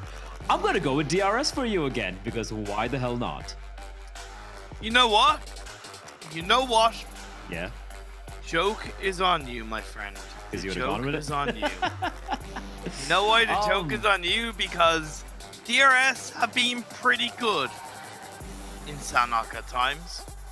Okay. So they're on 7 points per game in Sanhok, and that's their best map. So you know what? Yeah, joke's on you. Okay, well, we shall find out if the curse of Imperium lives on this map. I'm gonna go with Stalwart. I agree with Kalaris. Like, looking at the way, how good they are on Sanhok, it's kind of ludicrous. Because everyone talks about Sanhok, they're like, yeah, it's an RNG map. It's too chaotic. You can't really, get consistent results on it. But Stalwart, they seem to kind of buck the trend and just kind of make their own rules here, as they're going to be dropping towards boot camp, and obviously everyone giving them a very wide berth. However, Tang Jabao are getting harassed by Cryptics, who might still be feeling a little full after that very recent chicken dinner. The trades come out, but luckily for Cryptics, they're able to get a confirmation right off the bat that will instantly slow Tang Jabao down. They're in the corner of this Camp Charlie compound. So whichever way they go, they're going to be under a little bit more pressure from Cryptics. They can still turn it around, but I'm very happy to see this from Cryptics. Like I said, the confidence building off the back of the chicken dinner is very, very important for Cryptics, and their fight to stay alive in the top 16 and make it into the finals. Yeah, and if this is the sort of like confidence going to be seeing from Cryptics, it would be incredible. You can see on the standings there, TJB, Town Jabal, just the one team right above Cryptics by a measly 18 points as 4 rivals potentially having to go up against the Japanese side of Reject Divine. Knows Appy somewhere in the vicinity, but he needs to be careful because across the water there are a couple of members there as Tang Jabao are getting pushed here by Cryptics. I love this. Sure, they've lost El Chapo, but the trade is good and true from Marshall. I'm taking a bit of damage, a player getting knocked down as well. And Senkai is looking to finish off the third player for Tang Jabao. They're getting just obliterated by Cryptics, and this is lovely stuff coming out from them. Okay, they made that look so easy. Very good from Cryptics. I think Tang Jabao alongside a little bit of a connection issue in some way, shape, or form. So clearly, it was always going to be an uphill battle in that situation for Tang Jabao. But again, I really want to isolate more heavily on the confidence that Cryptics showed in that team fight. Because Cryptics didn't know, right? They didn't know that alongside. No, exactly. That's the thing. And even though they were the first to suffer a knock, again, that instant response with a counter knock and a confirmed kill shows a bright light in what Cryptics can do in these games. 4 rivals, though, they're facing the pressure of Reject. Reject are known to land in the trifecta area. Wasn't going to be any different. 4 rivals might be biting off more than they could chew. Nades either side. Shots from Pembo does connect onto Lapis. I agree with Blank, by the way. I think Sarah should be playing more than Lapis in these games, but also respect that Reject feel a little bit comfortable in this Super Weekend standings and are wanting to have the likes of Lapis play to continue to gain and hold on to that experience as a full roster. For sure. And yeah, Reject, you know, you look at the standings, 11th position, but look at the gap in the points. I'll get back to that because top are getting challenged.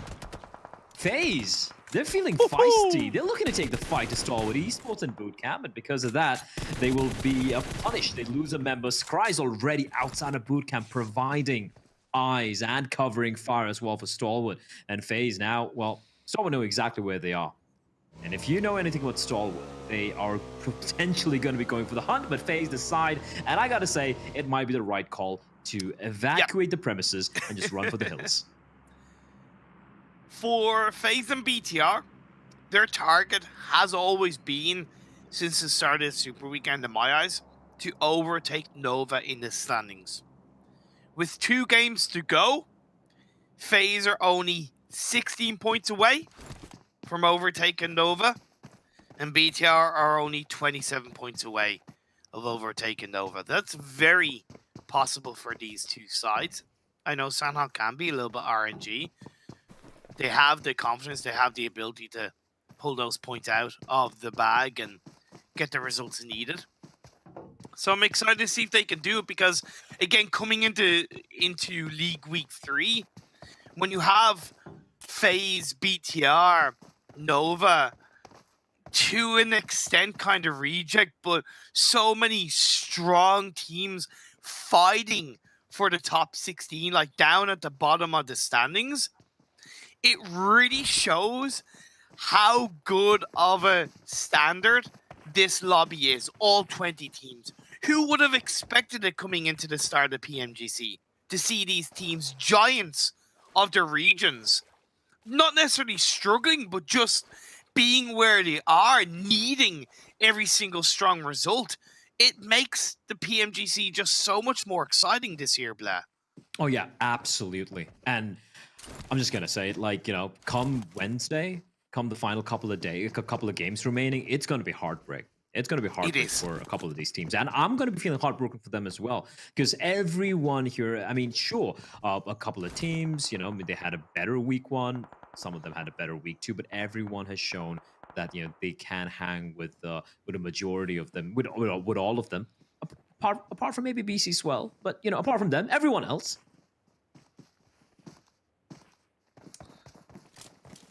Let's see what happens for the time being. We haven't really talked so much about this phase 1 circle. It is predominantly on that northwest island. A good chunk of the water even towards northwest side of the map is in the vicinity. So we see a lot of teams committing to an early rotation, whether it's towards a trifecta, whether it's towards the northwest island to try and gain a bit of a stranglehold. Yes, it does pinch onto the mainland and the southwest island in this phase 1, but again, percentages say to all of these teams it's going to be a northwest island finish. We did see Genesis Dogma get a bit of a cheap kill on towards the members of Cryptics as they pushed their way into the edge of the circle. Team Secret following suit from the mainland side. Infinity are still in the mainland by Tatmok and Cow and Rico holding on to the coastal line of that mainland outside of their drop spot in Paradise Resort. I am a bit, I wouldn't say worried, but concerned? Uzi kind of, he's stuck on around just north of Camp Bravo near Mongnai, while the rest of his team from the Infinity, they rotated towards the northern side of the island, you know, towards Tatmok and Cow, right? And they left Uzi behind. And I feel like that could be problematic because he's right now isolated by his lonesome. And if he has to go up against the entirety of the DRS squad, who are right alongside him, he could be in a bit of a pickle, but I do see him getting on his vehicle. So yeah, it looks like the danger has been averted. BTR, they spotted the members of Reject. They didn't take any shots. Instead, they've quietly managed to make their way in, but they have now been spotted. We will get back to that though. His face looking to get a little bit of vengeance onto its stalwart. He gets the knock, but not quite able to get the confirmation. Pika is still on that mainland side, so information will be given over to the fact that FaZe are waiting by that coastline. Pika will not be making a move for the time being. Scry picks up the knock on the Beer 11. Good return fire. You could argue that's kind of 2-1, if anything 2-0. The Stalwart in this little battle against FaZe Clan in Sanhok. Also got to think about the fact that a couple of other teams are going to be rotating close by as Phase 2 pops up. It does centralize quite nicely once again towards that northwest island. Takes a good chunk of the water away. Opens up the western coastal line of that northwest island for the likes of DRS with that botation to swing on through. And it allows the likes of Down One Gaming to hover around that bridge side as their position down on the southwest island is still in this circle. This is a little bit of a slower paced Sanhok game, and I think we're starting to see a good few of these teams adapt and learn about how the flow of the map works and how other teams are rotating around each other. It's not like they're not looking for fights. I just think they're being a little bit more aware, and it's making for some obviously very interesting and important fights later on in the game. Oh, Genesis Dogma just completely decimate almost the entirety of Secret. I take that back. They actually decimate the entirety of Secret. Not almost, but everyone. They made it look, they barely took any damage, Imperium. They bought like maybe 20 points of health chunked away. That's it. Insane. And fun fact for you, Genesis Dogma, Sanhok is their best map so far in this Super Weekend. I know we've only had 2 Sanhok games compared to 3 for Miramar and what is now 8 for Erangel, but Sanhok has been their strongest map. They've got an average of 13.5 points per game. It's not like Erangel and Miramar are weak for them. 12.6 for Erangel, 10.7 for Miramar. Hell, it's what's made them so damn strong and dominating across the second Super Weekend is that they showed up on every single map. But it is an interesting stat considering they're one of the teams that are slower to rotate in these Sanhok circles.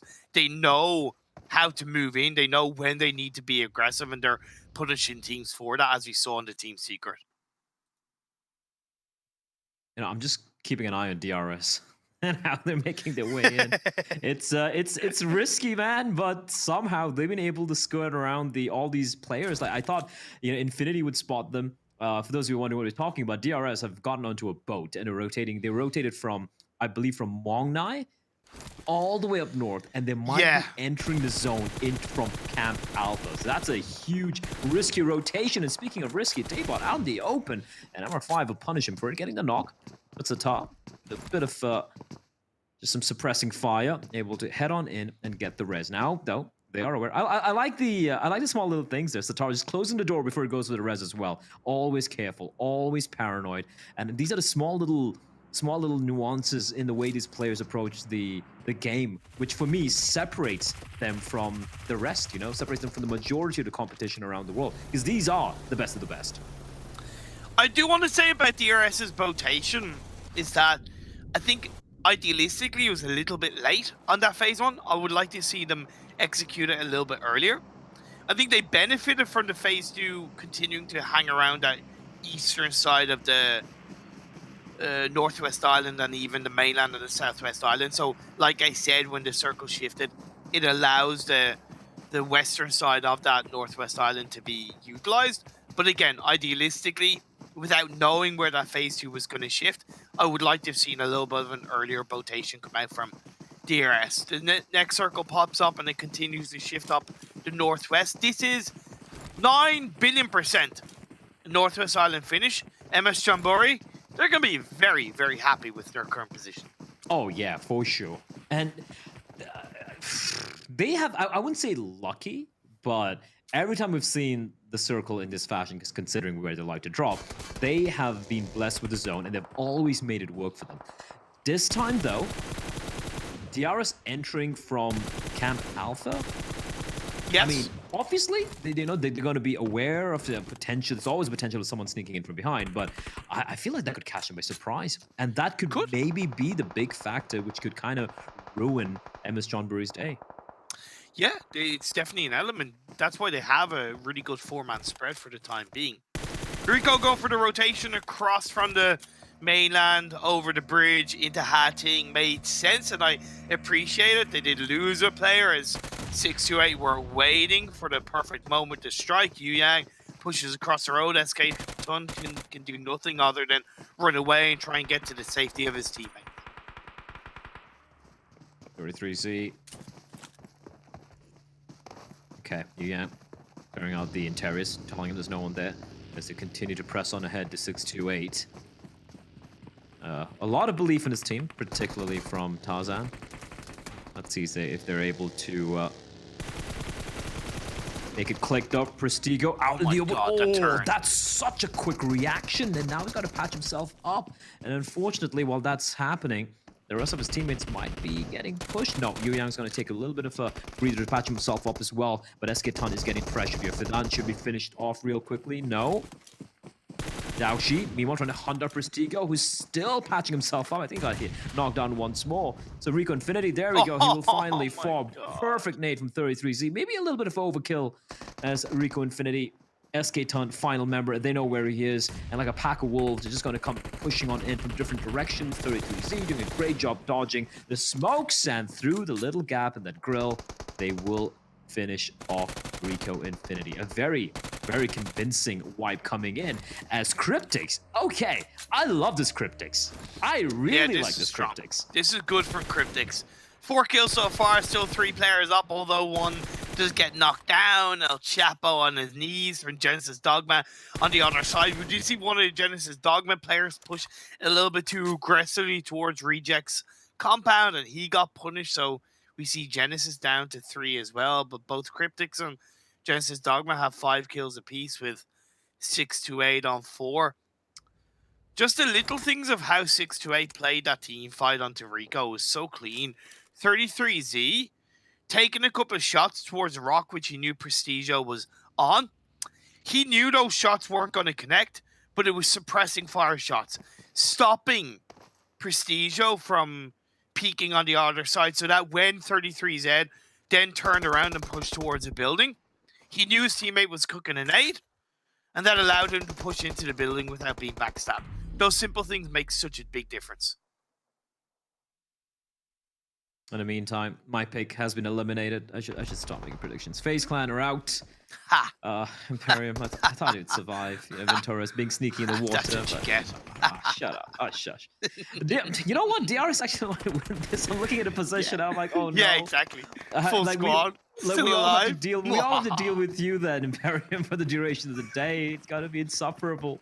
But Divine pushing in as Genesis Dogma. Wait, did he not spawn him? Well, anyway, it's going to be a confirmed kill eventually. And here we go. BTR.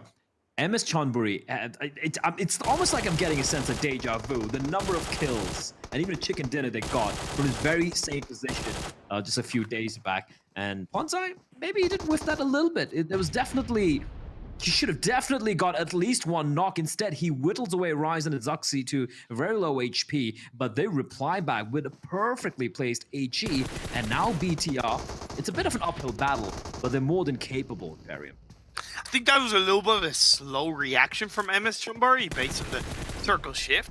I'm not saying they absolutely knew that BTR were rotating up that side, but I think with how BTR have played these kind of circles in past Sanhok games, it would have been a little bit of a calculated idea if they had predicted it. And again, just a circle shifting up. I think they should have had more than Ponzai there anyway, as it was. The spread they had in the earlier phases worked. This time around, they need to group up. They do. Luxi gets knocked by NC2. This is MS Chonburi riding high. U-High is knocked down. Great work coming in from MS Chonburi. Player getting knocked down, but able to repel the attack from BTR, who now down to... They're still a 3-man squad, but they do have one member knocked down, and they're not in a very comfortable spot. As Reject, they continue to hunt down 4 rivals. The nade won't quite find its mark, but a look at Rage is moving in like a SWAT team. This Japanese side are going to group up, but that nade, is it on them? No, it's not. Okay, they're good. The rest is going to be coming in from Lapis. 4 Lapis rather, and that's actually going to provide 4 rivals an opportunity to try and maybe find some cover, but there's no cover nearby. But the bullets are so clean, the shots from Stone, and is going to finish off the job, and they're doing a fantastic job gatekeeping Reject, who now from being the hunters, kind of the hunted, and they're getting pressed here by the bullets, by the blue, and they're getting knocked down one by one. And Reject, oh, it's gone so very wrong. Divine has a lot of work to do. Stone comes around the corner. What? He gets taken down, but in the end, it's the 1v1. Oh, Divine! What? Divine, despite all the odds, somehow manages to clutch it out and knock out 4 rivals from the server. I can't believe he pulled that off. I love Reject so much. They're so exciting to watch. Whether it's Rayoso clutching up against BTR, whether it's Divine clutching up against 4 rivals. This is why the experience they've gained is so valuable over the last year and a half. Very good indeed turnaround for Divine. He will die to the blue in the end, but the hero for a side of Warriors fight towards the end as he's eliminated. Cryptics go down as well, but still 7 points. I kind of give a little bit of a W to Cryptics off the back of that chicken dinner. They didn't go down with 0 points.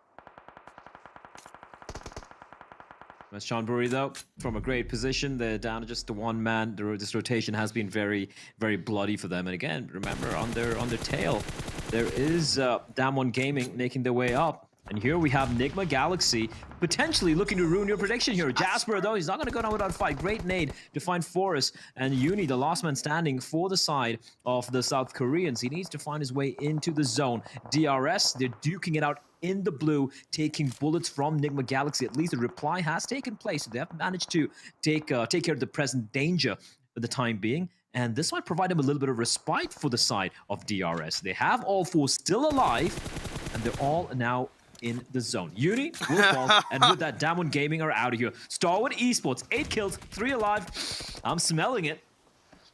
Yeah, indeed. I also like to see what 6-8 can do. They have the only compound inside this circle. DRS, they recognize that, okay, they're outside of it, so they need to start making some noise and try and carve some kind of entry point in this circle. Infinity down to 2. They've looked good, but they need to continue to stay strong as Nima pushes forward. The third party come in. That's a lovely play by Logan. Logan having to confirm the kill as well, and he will do so. So that's huge. Able to at least take down AJ with them. And 628, as you pointed out, 2-man squad. Oh, this nade. This could be big. Miller, does he have any idea? Does he have a clue? Doesn't seem like it, but he's still unaware. And the nade won't find him. And it's a great find onto top. Fantastic stuff.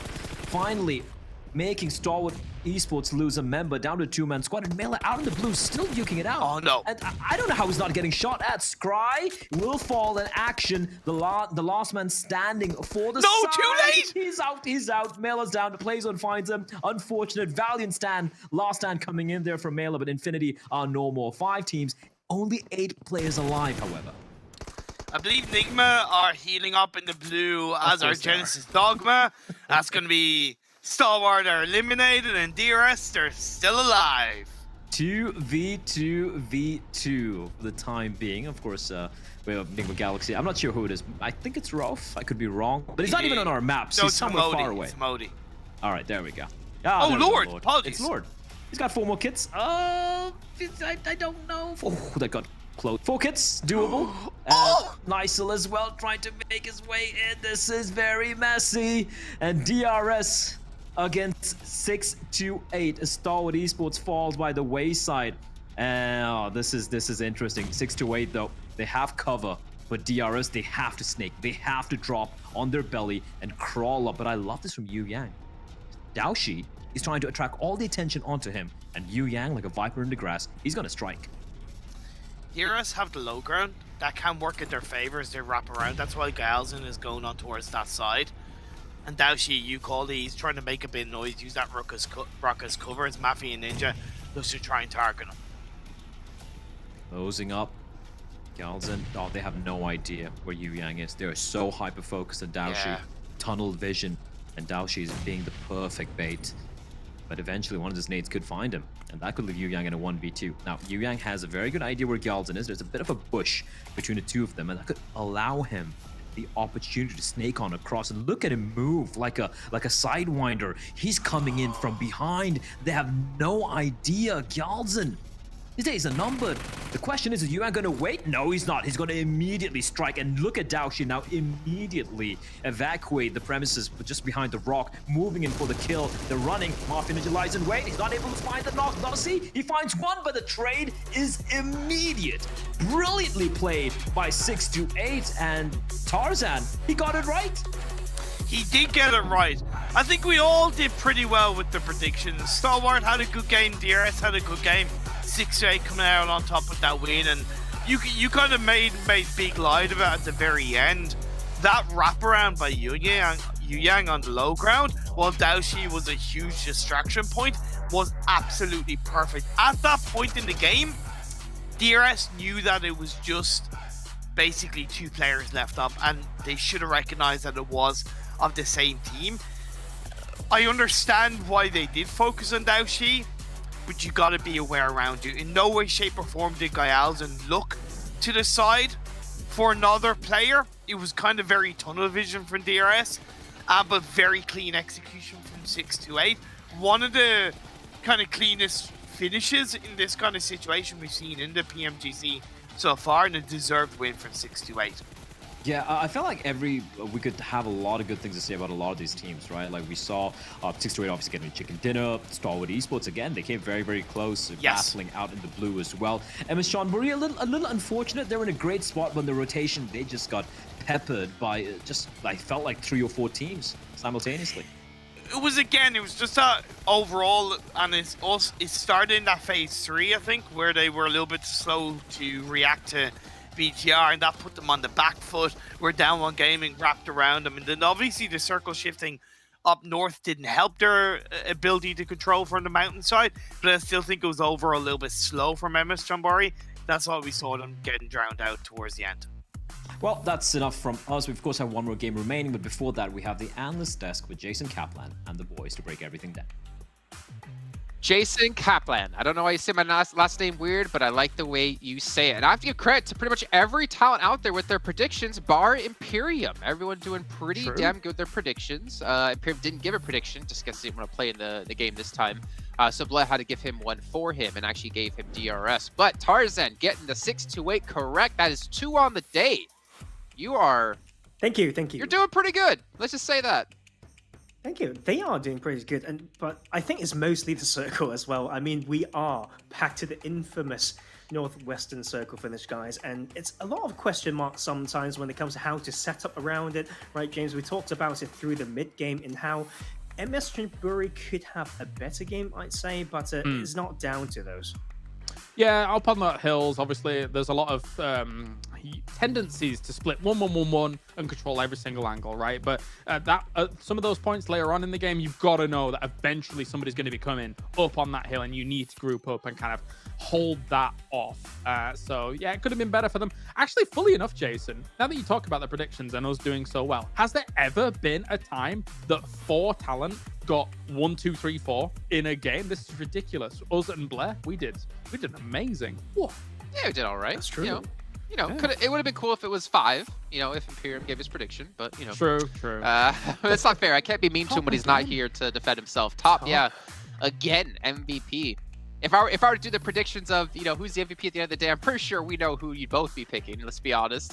But again, like Stalwart Esports showing that they are an insanely strong team, and it's really hard for teams to go up against them and compete. I think, as we were discussing and listening to you talk about, like the only way there with the position Stalwart was in up against 628 were able to get into the zone is if DRS was able to pull off a distraction big enough. But they were just stuck behind the tree, nowhere to go. Definitely. It's one of the hardest locations to play in Sanhok. If you're coming off of this mountainous area and having to go down on towards a compound like that location, there are no dips. You have very limited rocks to run to. You have very limited trees to run to, right, Tarzan?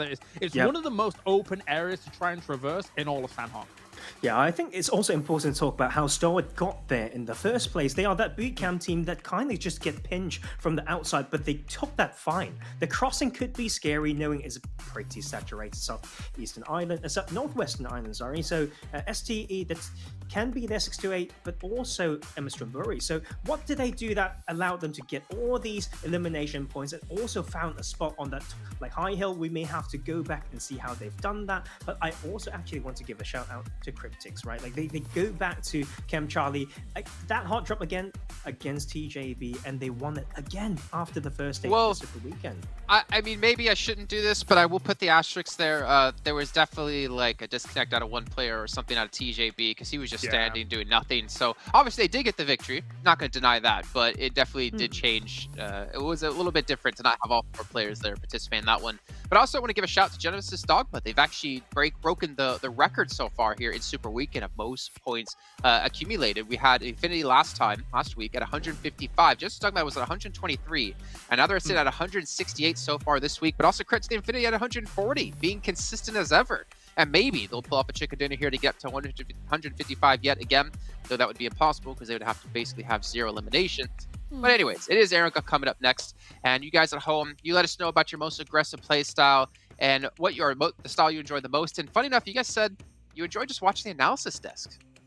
So you know what? Credit to you guys. There's another question for you though. Which player will have the most elims at the end of the day? Now this one, well, I feel like spoiled a little bit. I feel like everyone's out there is going to be guessing top now for what we see out of the MVPs. But let us know who you think is going to be the MVP in terms of eliminations. It's a shame that Paraboy's not here to take that title this week. Yeah, even when this team's not doing that well, somehow he still does all the damage. It's ridiculous. Okay. Well, yeah. Go ahead, Tarzan, real quick. Just real quick, just thinking about the prep that they're doing, I'm really looking forward to Nova coming back in the league play. Oh yeah, I think we all are. I mean, it's a replication of what happened last year, and they went on to win the whole shebang, but we still have weeks to go before we get into that. We still have a break to go before we can head to the final match and close the final chapter here on our second Super Weekend. So we'll see you guys soon.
I saw the first light, the first steps.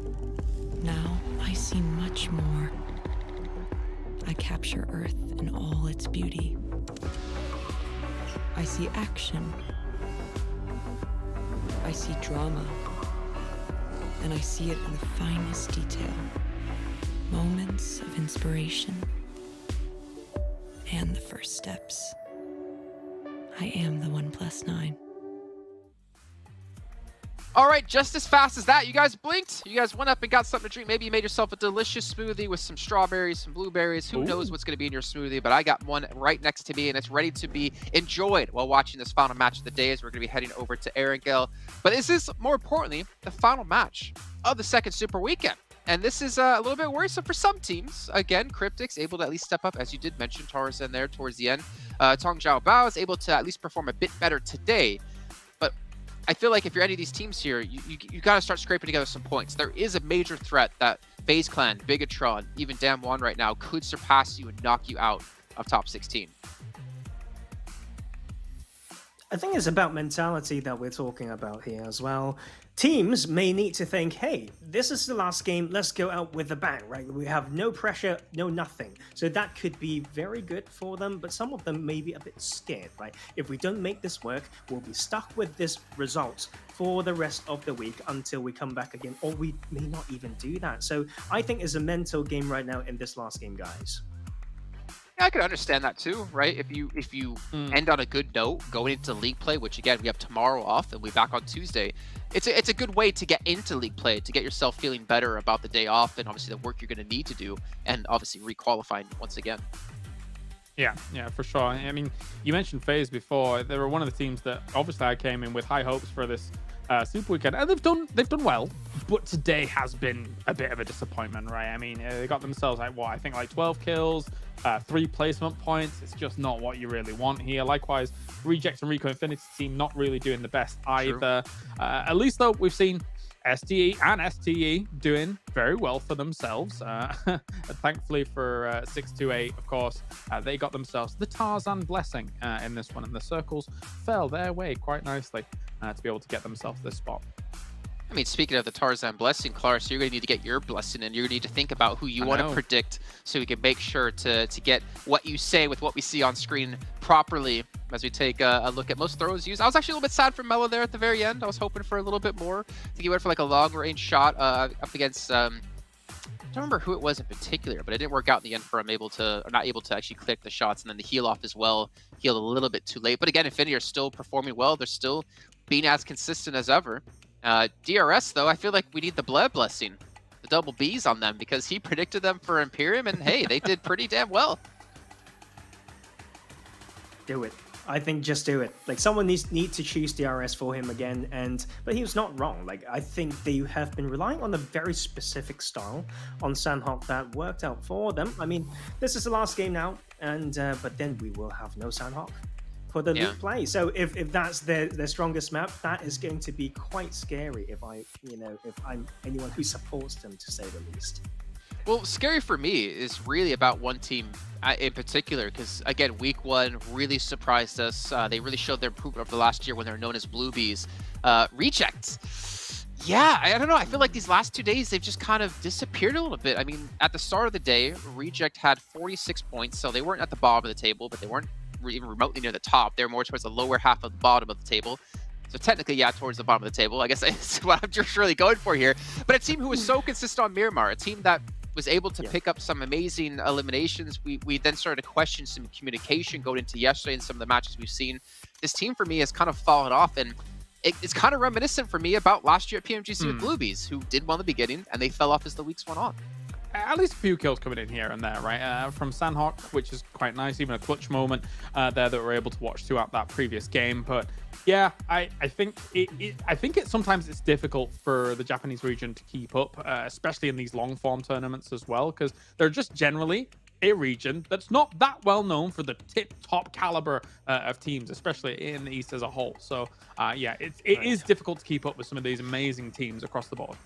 Yeah, sometimes about them having such a banger of a week across that particular map, that it sets the bar for everyone to expect them to hit that again. So, like, after all, if you look at point per game and whatnot across Super Weekend, they are arguably still doing better than we expected them to be. But right now, it's about looking forward, right? Like, so there's a lot of work to be done, and we're down to that last game. It would be nice if we can see them shine. Yeah, I think for them in particular, just requalify the Super Weekend. You're going to be safe to make it into the finals, and then you can use those 15 matches and over those 3 days to really like hone in and fix what's going wrong to lead up into the finals. Before we do though, hop into that final match, remind you guys once again that OnePlus is our sponsor here at PMGC with its flagship performance and immersive 120Hz display and hyper touch technology made specifically for gamers. The OnePlus 9 and 9 Pro, your best shot to climb the leaderboards. And please, OnePlus, you got to help me out here. I got Tarzan and Kalaris just bragging about their OnePluses all the time while we're watching the matches. Come on. Come on, yeah, help me out. But anyways, guys, we move on forward. One. Is there another team you're looking at here that you want to see step up a bit? I mean, I'm still looking down like the results we've had, and Rico Infinity team is another team that kind of tapered off. They were actually like towards the top of the middle of the pack, I'd say, at 124 points. You do have an answer. Let's hear it. I have an answer. I still, where is this 4 Rivals win, man? Where is it? Sure. Like, it's just, The thing is that watching 4 Rivals throughout this tournament has been great. They are doing really well right now. But if you look at the very top of the tables in the overall standings, they are so high up without a chicken dinner. That speaks massive volumes about what this team can do. But if they round out chicken dinners, if they are able to convert some of those podium finishes to chicken dinners, they could literally be #1 in the entire lobby, Jason. It is very tricky. I think you need to ask, is it because they couldn't withstand late game pressure, or was their particular style allowing themselves to actually get points but hard to finish, like at being first? I think that is a harder question to answer, but we did see a lot of good attempts in controlling pockets and all that stuff, and I actually just feel like Max was like, this is the last match, like why is it related to me again towards this last bit? But yeah, I think I'm with him in that we want 4 Rivals to do well, but I don't think it's close enough for me to predict that they are going to win. Yeah, I mean, I completely agree. And I'm thinking like broader spectrum here for the team. Yeah, they can get, top 3. They can perform really well and get themselves in a good position to make it into our finals, or grand finals, I should say. Yeah. But what I'm worried about is if they can't close out matches, if they can't win matches, I don't see them taking the #1 spot, the title of the best team in the world. I mean, yeah, they might be top 5. But I feel like closing out matches is just as important as being able to get eliminations here if you want to be that #1 team. Yeah, I'm trying to think what they've done so far. I mean, this Super Weekend, right, they've had 3 second places and 2 third places, which is already plenty of podium finishes. You go back to the previous week as well, 3 second places, a third place, and 2 fourth places. There's something that is there right now, a tangible something that is not allowing them to perform when it matters right at the very end. And when we do see them overcome, I think once they get 1 chicken dinner, I think we'll see a spurt of chicken dinner. Legit, I think we'll see a spurt of chicken dinners from there, because they've kind of overcome that hump that they've currently found themselves here in this tournament. I mean, that goes into maybe mental blocks, which Tarzan, you could probably talk about here for them.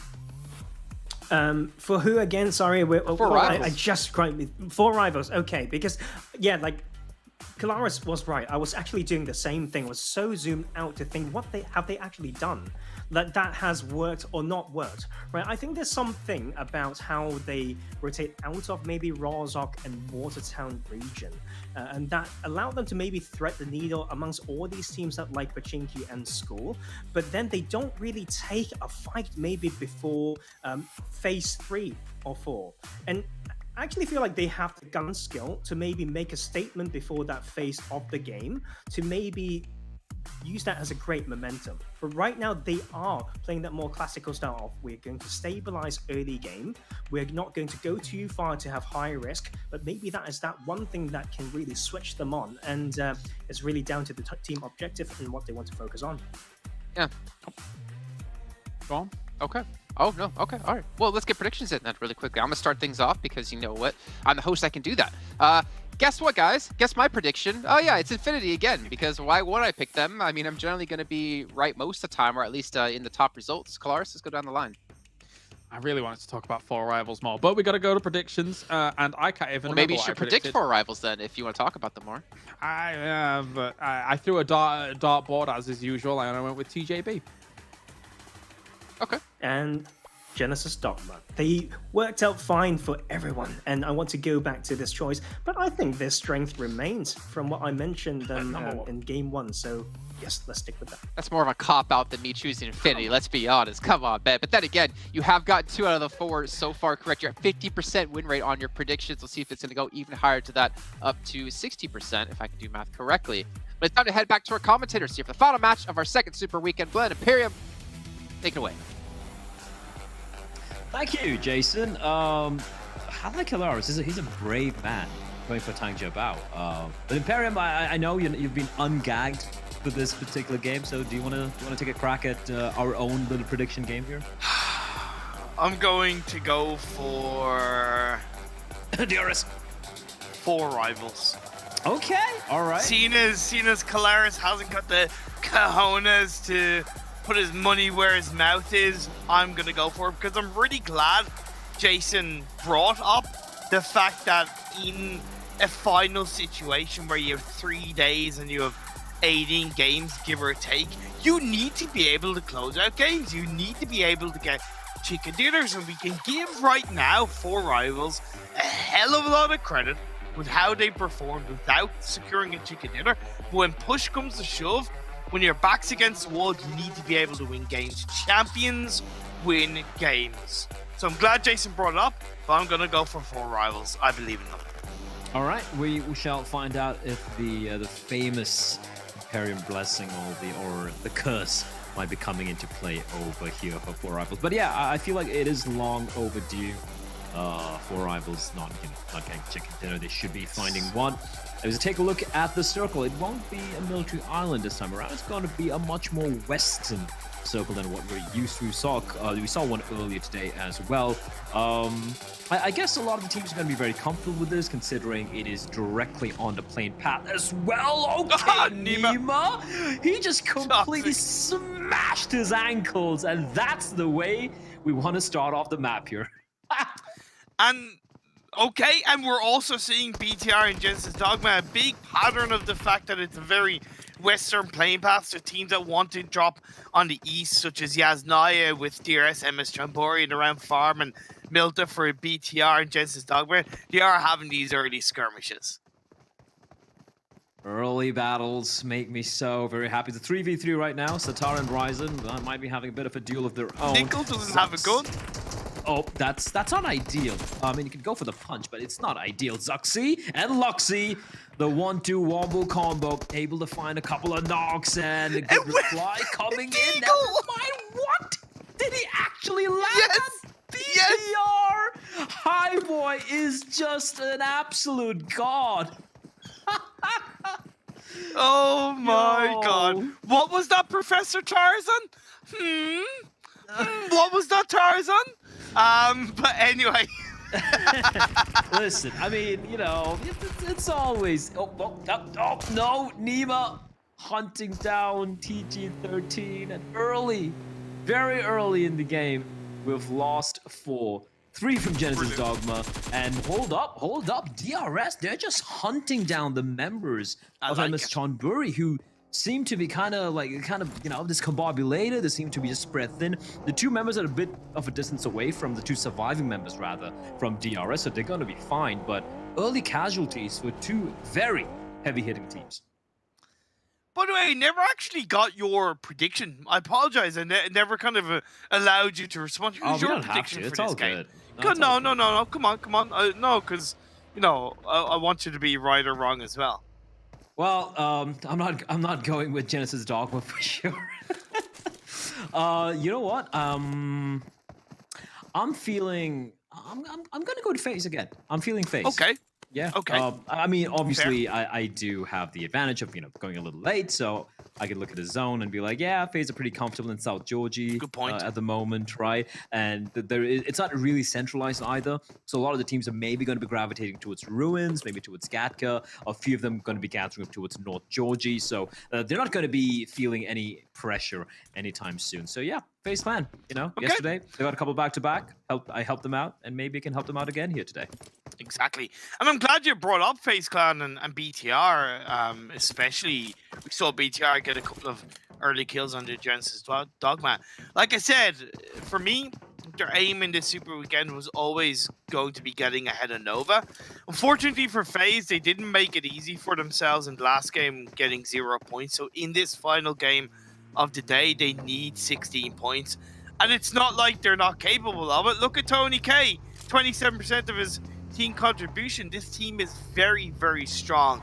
They need to do it in this final game. For BTR, they started with, I think, 3 kills. They need another 22 to get ahead of Nova in the Super Weekend overall. So, you know, 7 more kills and a chicken dinner. Yeah, I did the math for you Exactly. right there. It's definitely possible, but, you know, starting with 3, to an extent, 3 kills in the first 3 minutes, like, you couldn't ask for a better opportunity to pull that off. And including, you know, a hand cannon kill. You don't see those that often. So yeah, exactly. They're looking good. They were getting, you know, just pushed by a very dangerous team, and they're able to come out on top, looking fantastic. So BTL. Can't forget FaZe as well. You know, if they do manage to win this, as you know, based on my prediction, maybe they could be able to overtake Nova as well. If I'm Nova, I'm watching all of this and being a little, it's probably getting a little hot underneath the collar. Because for them, they're going to be like, well, boys, the next league stage, we have to go all out. Can you imagine a reality where Nova sit out the next Super Weekend as well? Like, just... I kind of can. Okay. I kind of can.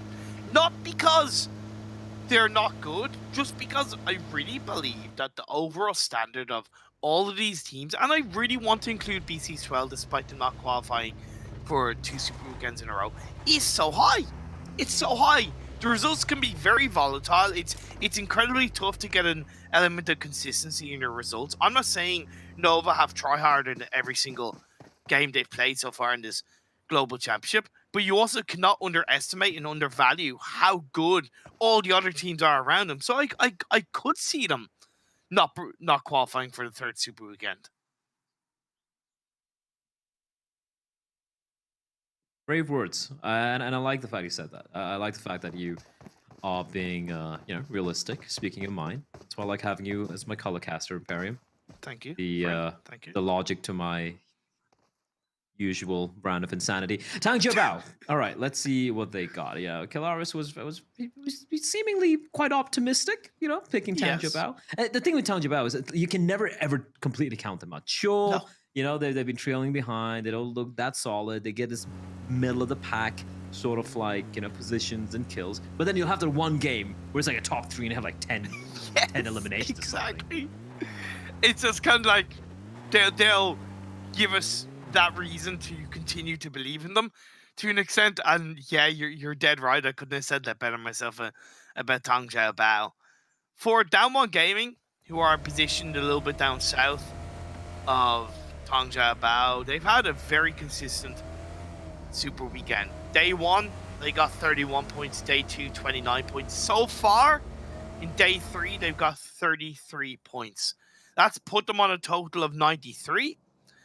I think coming into this Super Weekend, I didn't really have them under my radar in terms of a target result or a target amount of points or a target position. But looking with this final game, if they can get 14 points in this final game, they will overtake Xavier. And coming into this 3rd league week, I think that would put them in a very healthy spot to keep the pressure on the likes of Xavier and, of course, other teams around them. I want to see the Xavier from the Invitational, which had the pleasure of working on the desk. Man, they were so good, and it's not about I'm favoring anyone. It's just that if they can deliver at that level again, even though, you know, it's looking a little rough right now, there's still a possibility they can wake up. And if they do so, suddenly, like, it looks so much interesting. Like, look at how cool the storyline is in week 2 because FaZe qualified, because BTR are playing as well, right? It just makes things even more exciting, even more incredible for not just the viewers, but for us, for all the fans as well. As you do see a bit of a sudden shift from the zone. And I like how FaZe are a little, you know, they evacuated South Georgia. I thought they'd probably just stick around on the periphery, but no, they went towards Everest. But that's also allowed Cryptics a free entry into the zone from South Georgia Pole, which could make things a little messy up north towards the towards Everest. they'll want to be aware of the fact that Cryptics dropped behind, which I'm sure they are. I like the fact that Beer 11 sent himself towards a radio tower field position, which is a little bit more on that northwestern side of this phase 2, will allow them to play in a bit more of a controlling position. They've actually disengaged pretty much fully against Everett, which to me makes sense. That does allow Team Secret to make their way up towards this direction. Teams committing to Chopsticks, I think, is a bit of a risk in this early stage of the game. It's confidently inside this phase 2, but I look at Chopsticks as a little bit of a, you go there and you only leave if you actually win fights. You know, it's a very volatile position to hold on to. So, you know, committing too early can put you at a massive risk.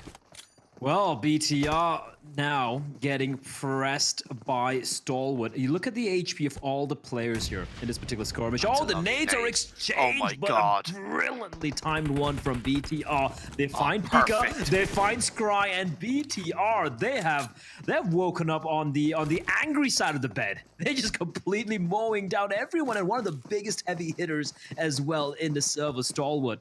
They're down 2 men already, and despite how fabulous, how incredible each and every one of the players are for this Stalwart side, I really doubt Action and his partner in crime are left alive. That is top are going to be going up against BTR here. And you can see with how BTR reacted, they were kind of ready for that fight. I would nearly think that was a little bit of a targeted position in the blue from BTR, recognizing and maybe understanding that Stalwart, they would go to Nova. They would rotate from Nova somewhat late because of the playing path. Very, very well played from BTR. When you're talking about looking to continue to get the points needed to overtake Nova in the standings, they're on a big, big path line, and it's very exciting gameplay from BTR in this game. Phase 2 is halfway through closing in. Teams are in a very good position. It was Rico that went on to Everest, and not Team Secret inside this Phase 2. FaZe can have a valuable 2-2 split, both on the western underside of Everest and on towards the radio tower. Perfect positioning for FaZe Clan to be. Cryptics, they've held on to the western side of this Phase 2, staying somewhat out of sight, out of mind. And in this day 3, I gotta give Cryptics a lot of props. In day 1, they scored a total of 26 points. In day 2 of this Super Weekend, they scored a total of 8. In this day 3 alone today, they have scored 44 points. Massive turnaround, of course. A chicken dinner helped them as well. So Cryptics, a lot of props for their turnaround. Harima, quarry finishes looking very likely. That's oh, I can see some interesting fights breaking out if that's the case. And I'm glad you brought up Cryptics as well, right? Because he said they try to remain tucked in, out of sight, out of mind, right towards the western side. That means they have a free entry into the zone.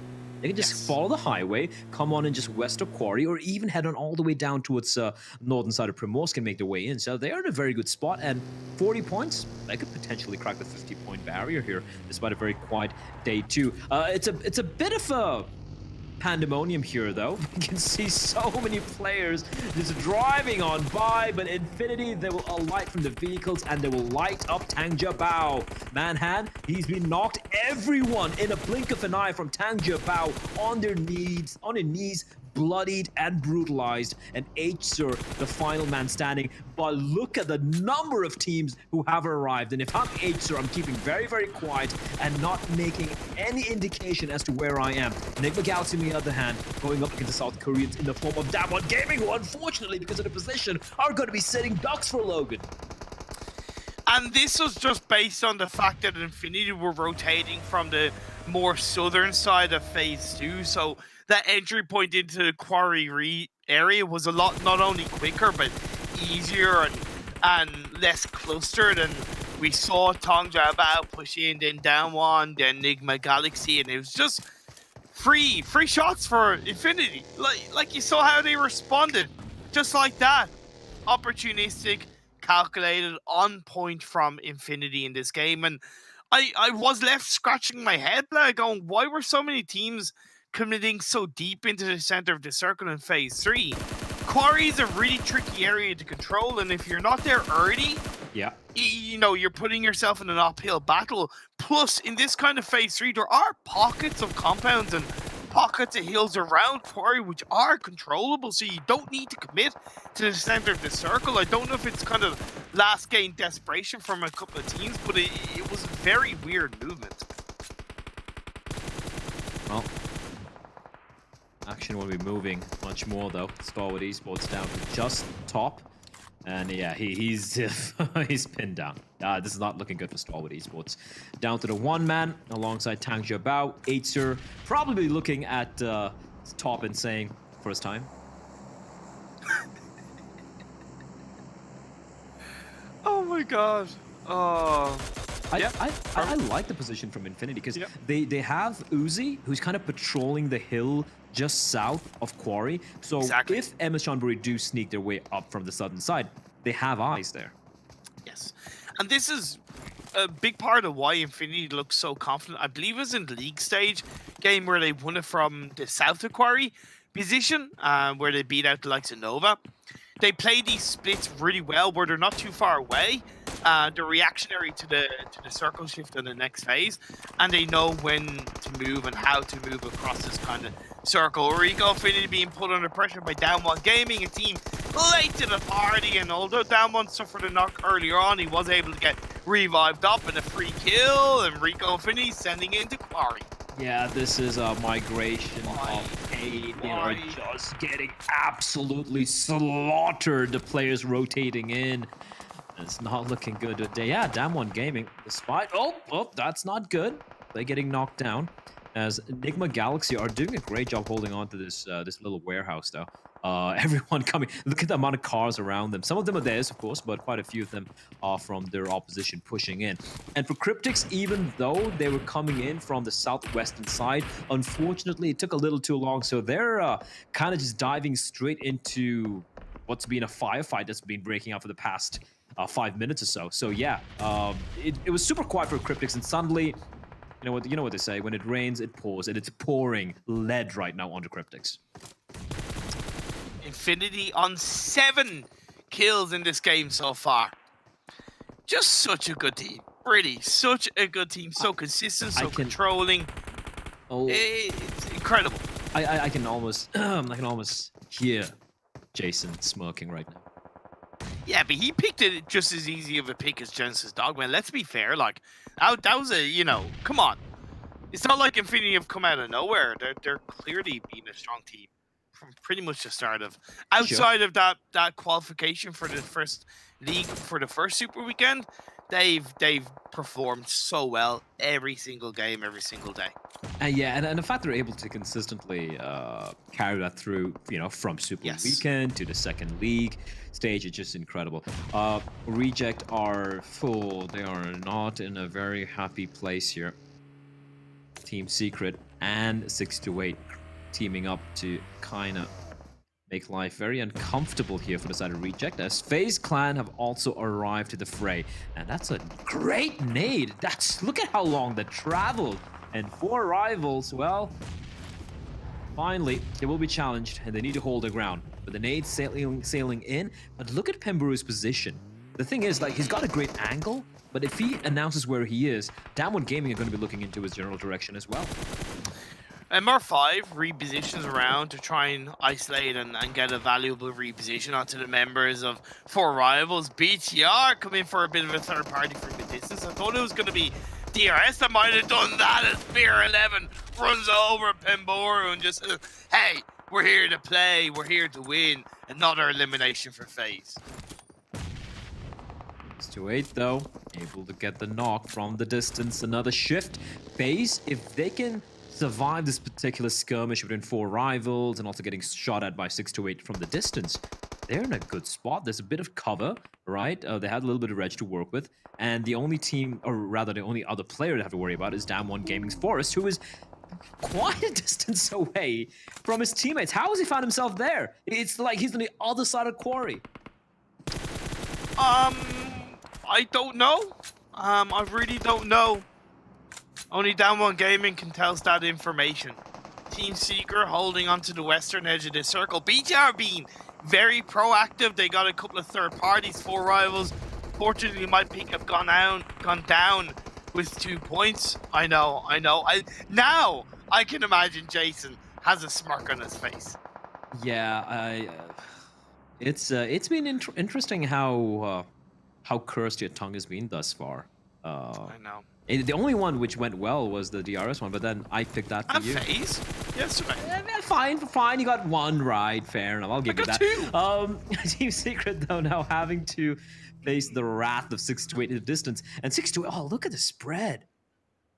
This is very brave, but also, at least looking at the number of knocks they're finding, quite effective. Yeah, and that's the thing. Like Team Secret were holding onto the western edge, but in a very isolated position. Now, Quarry can favor you on that, especially on the north side of Quarry, where you have a couple of buildings and you have the likes of the tank around there. But the spread 6-8 is on the elements of the hill, which allows them to control all areas around them, get information, and pretty much as possible not get caught off guard. This is phase 5. So there is that chance it could go against them in a matter of seconds. We'll have to wait and see as Marshall comes in to get the backstab onto Infinity. See that in the kill distance. Tony K with that mini 14 is just a force of nature, seemingly. I've never seen, and I've seen maybe only a couple of other players who can wield that gun as proficiently as this lad. Has 628, 33Z. He doesn't have much backup. He's got Daoshi nearby. Apart from that, they're on the side of that ridge, which is not a comfortable position. Marshall, he tries to drive away, but the grenade, it just rams his car straight into the sandbag. So he's going to have to alight from the vehicle, and he will patch himself a little bit. He needs to make a move, though. And the circle starts to shrink even further. It's going to get even more brutal. 12 teams still in contention, but only 30 alive. BTR on 9 eliminations. Sorry, 8 eliminations. FaZe are on 3 eliminations. Again, that target of getting ahead of Nova is definitely getting very accessible for both of these teams. Infinity with 9 eliminations, controlling that southern edge so well. BTR could make that 9 very quickly. The nade find.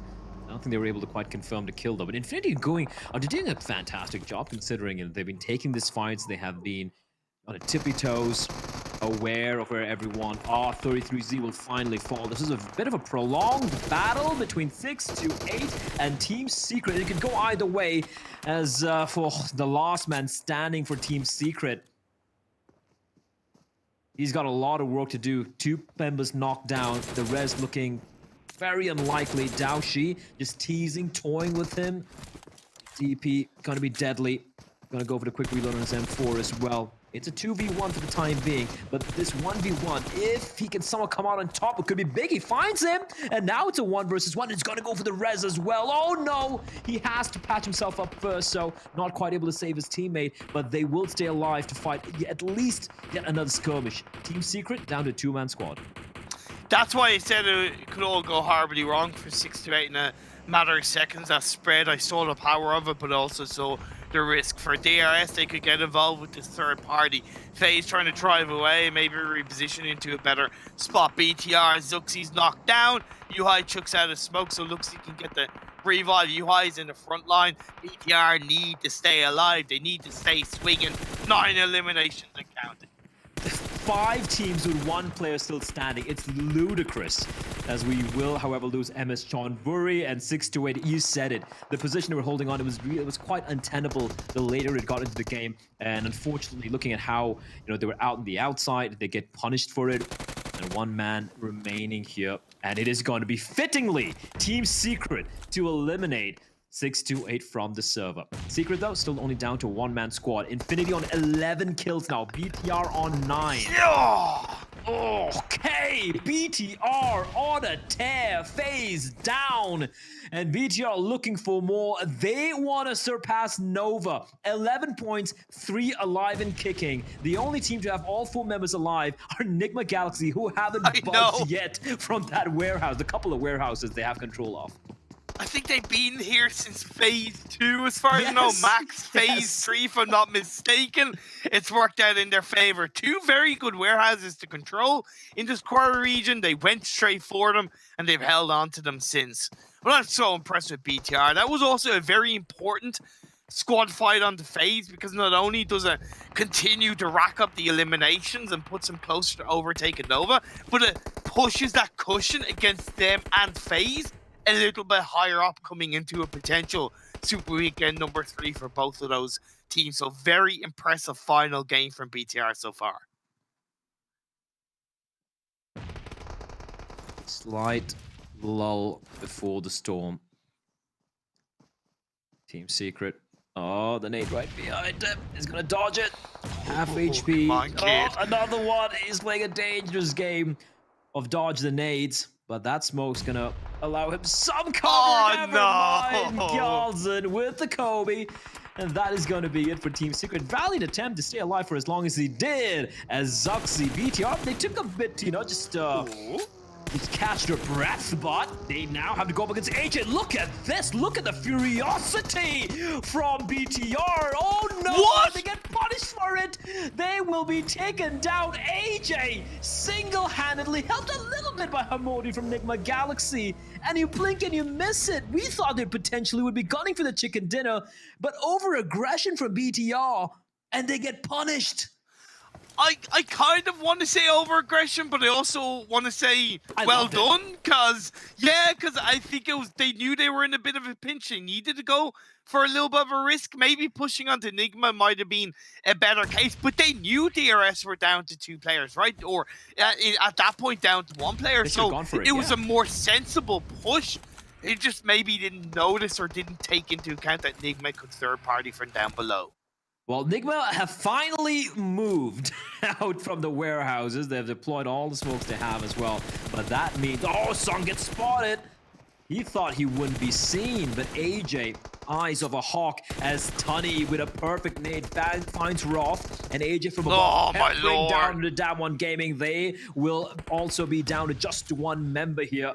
Enigma Galaxy just battling against multiple teams. Infinity are going to make life miserable for them. DRS are going to be raining down lead from above as well, and they're just caught in the proverbial, the rock in a hard place. 12 eliminations for Infinity. Incredible. They've had 140 points so far in this Super Weekend. Jesus. Couldn't ask for a better Super Weekend in my eyes for this team, who have just continued to evolve throughout this PMGC. Another nade from God Tunny to get a knock on the Hamodi. AJ and Galzen, they do have the high ground. Galzen. Cooking it. This could just completely obliterate Enigma Galaxy. No. It bounces off, but there is a Molotov. The second nade sails in, and he finds one. Lord will be dropped. A follow-up nade was actually, I think that's an incendiary. It's a Molly. There we go. And Lord just might burn alive. No, they're good. It's a little off the mark. Fabian, he was trying to use an opportunity to sneak in, but with that, Damwon Gaming will bid us goodbye. A 3v2v4. Nigma have 4 alive, but they are in the most uncomfortable spot amongst the 3. How many times have Nigma been put down to like 1 or 2 players and they're still up as a full squad? I know it's impossible for the likes of Infinity or DRS to push on them, but that's incredible resilience. Here comes Infinity making the play. Couple of them so very low. Mela is on a sliver. I can't even see his health points. And Logan's going to try and keep them at bay in the meantime. That Incendiary, the Molotov, not quite finding its mark though. Hamodi is going to get a knock. A huge play from Hamodi. It's all on Logan. And he's got to unsheath his claws and take them all on in a 1v2. Make that a 1v1. The circle's shrinking in. Logan's got to take the fight. He's got to push it out in the open. And Hamodi comes in clutch from Nigma Galaxy, and they steal the chicken dinner away from Infinity, who are looking unstoppable. But Hamodi, he looks him straight in the eyes, Imperium, and he says no. Oh my god. That was such a good ending. Infinity, they did, to be fair, really deserve that chicken dinner. So proactive, dangerous, quick throughout this game. The amount of eliminations they got speaks for itself. But Logan, just that millisecond delay pushing across the road, I think that was a reason why he lost that fight, that 1v1. It wasn't going to be easy, but that split second allowed a better response in third person perspective to come out from Nigma Galaxy. Glass player clutched it up, got the win. Hey, look, well done from Nigma Galaxy, because out of all the teams in kind of phase 2, phase 3 that pushed onto Quarry in a deep shift, they're the only real team to survive, right? So that deserves a lot of props. They knew where they wanted to go and they made that work for them as a full squad. Just in the end, it became very challenging multiple times, but they stayed alive. Their resilience was strong, and they got a chicken dinner for it. It's kind of crazy. Like, I think about 70% of the eliminations in the server went with these 4 teams, right? Nigma Galaxy, I think, with 10 kills. Infinity, 13 kills. So just unfortunately, they were not able to quite close it out. DRS with 10 eliminations. We saw Bigatron. A bit of a heartbreak, they were on streak, and then a little bit of aggression coming out, right, Imperium? Yeah, to me, to end the Super Weekend, BTR's best game we've seen in PMGC. Yeah, for sure. Yeah, and on that note, we're going to be heading to the desk for Jason and the guys to break down what was, I think, the best game we've seen thus far today. I don't even want to talk about it. Nigma, why do you got to break my hopes and my dreams? Infinity, we're so close. I just wanted one victory today. And you know what? I get none of it. But then again, I'm not the only one here who got no victories today. Me and Kalaris, I think. Correct, Kalaris? Well, STE, they got the most points in that game, I predicted. It doesn't count. Come on, mate. Well, you can see here, Nigma Galaxy, 10 eliminations, 25 points. But Infinity as well, 13 eliminations, 12 points. Get themselves 25. But look at number 3, DRS. We talked about them today. They needed to step up, and that is a phenomenal way here, Tarzan, to end the Super Weekend. Important. Yes, important. Very, very important. And I think having this game, they should transition into the league play slightly better, to say the least. But I'm actually happy for BTR, right? Because, Jason, we started today saying that they've been quite disappointing, to say the least. But this Super Weekend, not too bad. We talk about Nova setting the line there, the bar of 126 points. These 3 teams that just joined the Super Weekend have broken at least 3 digits. So I think it's going to make next week a lot more juicier. I hope so. I really hope so. And thing is, I kind of wish all 20 teams could be playing in the Super Weekend, but that's not how it works in the end, right? But I think the only team right now that really has 0 chance is BC Swell. There is a chance. Let's just say that. I will say that too, just in case for some weird reason they end up pulling it back and qualifying, but it's a very, very slim chance. And for the rest of the teams out here, I mean, Genesis Dogma having a bad finish, but a very, very good Super Weekend overall.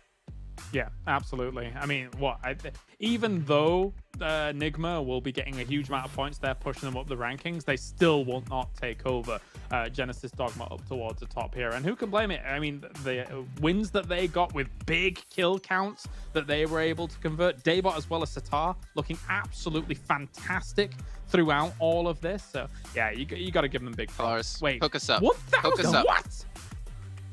Whoa. How do you 1,400 damage? Infinity. I mean, fair play to you, Jason. You picked them all day. They're always looking good, but that is a massive amount of damage. Is that a record for one player in a game? That's the first time we've ever seen the radar be broken via damage. Usually it's team contribution percent, but that line is way off of the entire thing. That is probably, I think, the highest damage we've seen. Period. I think so. Lars. Yeah, it looks that way. And, we were looking at the start of this game and thinking to us, I saw Action go down, and I'm like, no, Action, don't die to the inferior players. And I'm like, oh, wait a minute, it's Logan. And then he continues to do this in this game. He's greeting everyone to Quarry. They just look absolutely fantastic. I mean, really quickly, isn't Logan... Is he the guy that subbed in for Newsy originally? I can't remember who the player was that we saw. It was Nia, I think. Okay, right. Okay, you're right. But the fact that they've got 34% team contribution from that amount of kills. I think that is very insane, and I think that should make up for the Jason's disappointment of them not winning that game, because after all, they are in incredible shape. I mean, we talk about Korean being tricky to play. They know where to farm these eliminations. They know how to put this pressure, and the stats really can tell. Okay, well, we can see a lot of good things, actually. I mean, God Tunny, we've seen him so many times. I mean, whether it's most throwables used, which, I mean, obviously isn't the most in-depth strategy, but I think it kind of shows with how his performance has been that it's a big part of how he plays. We talked about his grenades as well, in particular how accurate he's been, and we're seeing him consistently be here in like top 3. Yeah, constantly putting pressure on a team like Enigma Galaxy as well towards the end, which could have quite easily folded in on itself for Enigma Galaxy. But I think when you come to the throwables as well, if this counts for smokes too, damn, it's a good job that Enigma Galaxy had a lot of smokes, because they would have been absolutely done if the guys like God, Tony, and Mello were able to see exactly where they were during those moments. So smokes saved Enigma, and smokes saved their game here, going up against one of the best in the lobby. Here's the thing, though. We did talk about how to potentially use those utilities better. I feel like to smoke maybe that rich that they keep getting naded from might be very useful. But as you can see towards that end game, a lot of those utilities was not there because it was used so early on. So I do feel like making use of the blue and the timing of those utilities might have been a better play. But Enigma Galaxy, much needed way to win this week as well. I mean, win this last game, I should say, because week 1 was not good at all, and this week is a complete different story. I mean, let's give context to that. Tarzan, 47 points in week 1, 162 in week 2. They almost got an extra 100 points. Actually, they got over 100 points. I should correct myself there. More between week 1 and week 2. And also Infinity broke their record as the highest scoring team from last week. Just as Dogma, the top team at the end of this. But even Bigatron at 119 points. This has been a phenomenal performance here out of these teams. STE as well. Stalwart Esports. We were so worried about that. I mean, we've been hyping them up non-stop, but let's not forget that was mostly from league play, or maybe Super Weekend. We have that 1v2 towards the end on Miramar, but other than that, we've been a little bit disappointed, but there's no reason for that anymore, I feel like, because this week they have made the redemption work. Yeah, redemption indeed, and they're flying high. I mean, these teams were mentioned here should be 1000% safe. I mean, we have to call it, right? They're going to be safe to make it into the finals. So now they have the chance to potentially use spoiler, or to be spoiler for some teams, maybe keep them out of top 16 or knock them out of top 16 if they don't want to see them playing in the finals. That's something that we should maybe keep our eyes on. Definitely, though, some of those teams on the bubble, on the cusp, they are some teams that definitely have potential to eventually start rivaling positions. You're thinking about, now at least, you're thinking about teams like Nova, Fnatic, and BTR, right? Those 3 names alone, for a lot of people out there, might strike fear into some hearts. So why on earth not wouldn't you mess around with them a little bit? But if we're thinking about in terms of, who's going to be able to go on and do well, for me, Infinity and Stalwart Esports, I feel like these 2 teams are they're the championship caliber teams, Jason. I'm going to say it. Those 2 are going to be marching into that finals, for me, so far, as the big favorites here to be able to make waves happen. Well, here you go. This is our overall rankings from both Super Weekends now. Infinity in first place at 320 points with 3 chicken dinners again. I mean, obviously we're talking a lot about 4 rivals, right? And we have very good reason to. But what about DRS, boys? They're only 40 points behind and are also still have 0 chicken dinners. Look at 628, Nibba Galaxy, Rico Infinity team, all have 3 below them. I think it's funny as well because DRS, obviously, they had a bit of a rougher start to this tournament, I think is fair to say. And especially with some of their drop spots, and trying to carve out exactly how they were going to play those was the little bit of a rougher start. But they've converted on it. And I've got to say, I am impressed. Despite no chicken dinners yet under their belt here at the Super Weekend. Yeah. The thing about expectations as well is not just tied to this particular team, it's to a region. Where are the Chinese teams? We got to ask that, right? But 6 to 8 is just right in there. Like 3 chicken is not too bad, but point average are not quite impressive. And like needless to say, team TJB, like not quite there as well. I think they're in a slightly better shape, like to be fair, but it's not quite at the level that we expect them to be. Well, now, second page here. Bigatron. They technically have been able to score more points than Deke Xavier did in the first week, and FaZe Clan as well. So we do see if we were to stop now, Bigatron would have qualified into the finals. But this puts a lot of worry on Damwon, Xavier, FaZe, BTR, even a lot of teams above them. Deadeye Skies, Nova, Cryptix, TJP. I mean, these teams are all in reach of the teams who are currently outliers at the moment outside of top 16.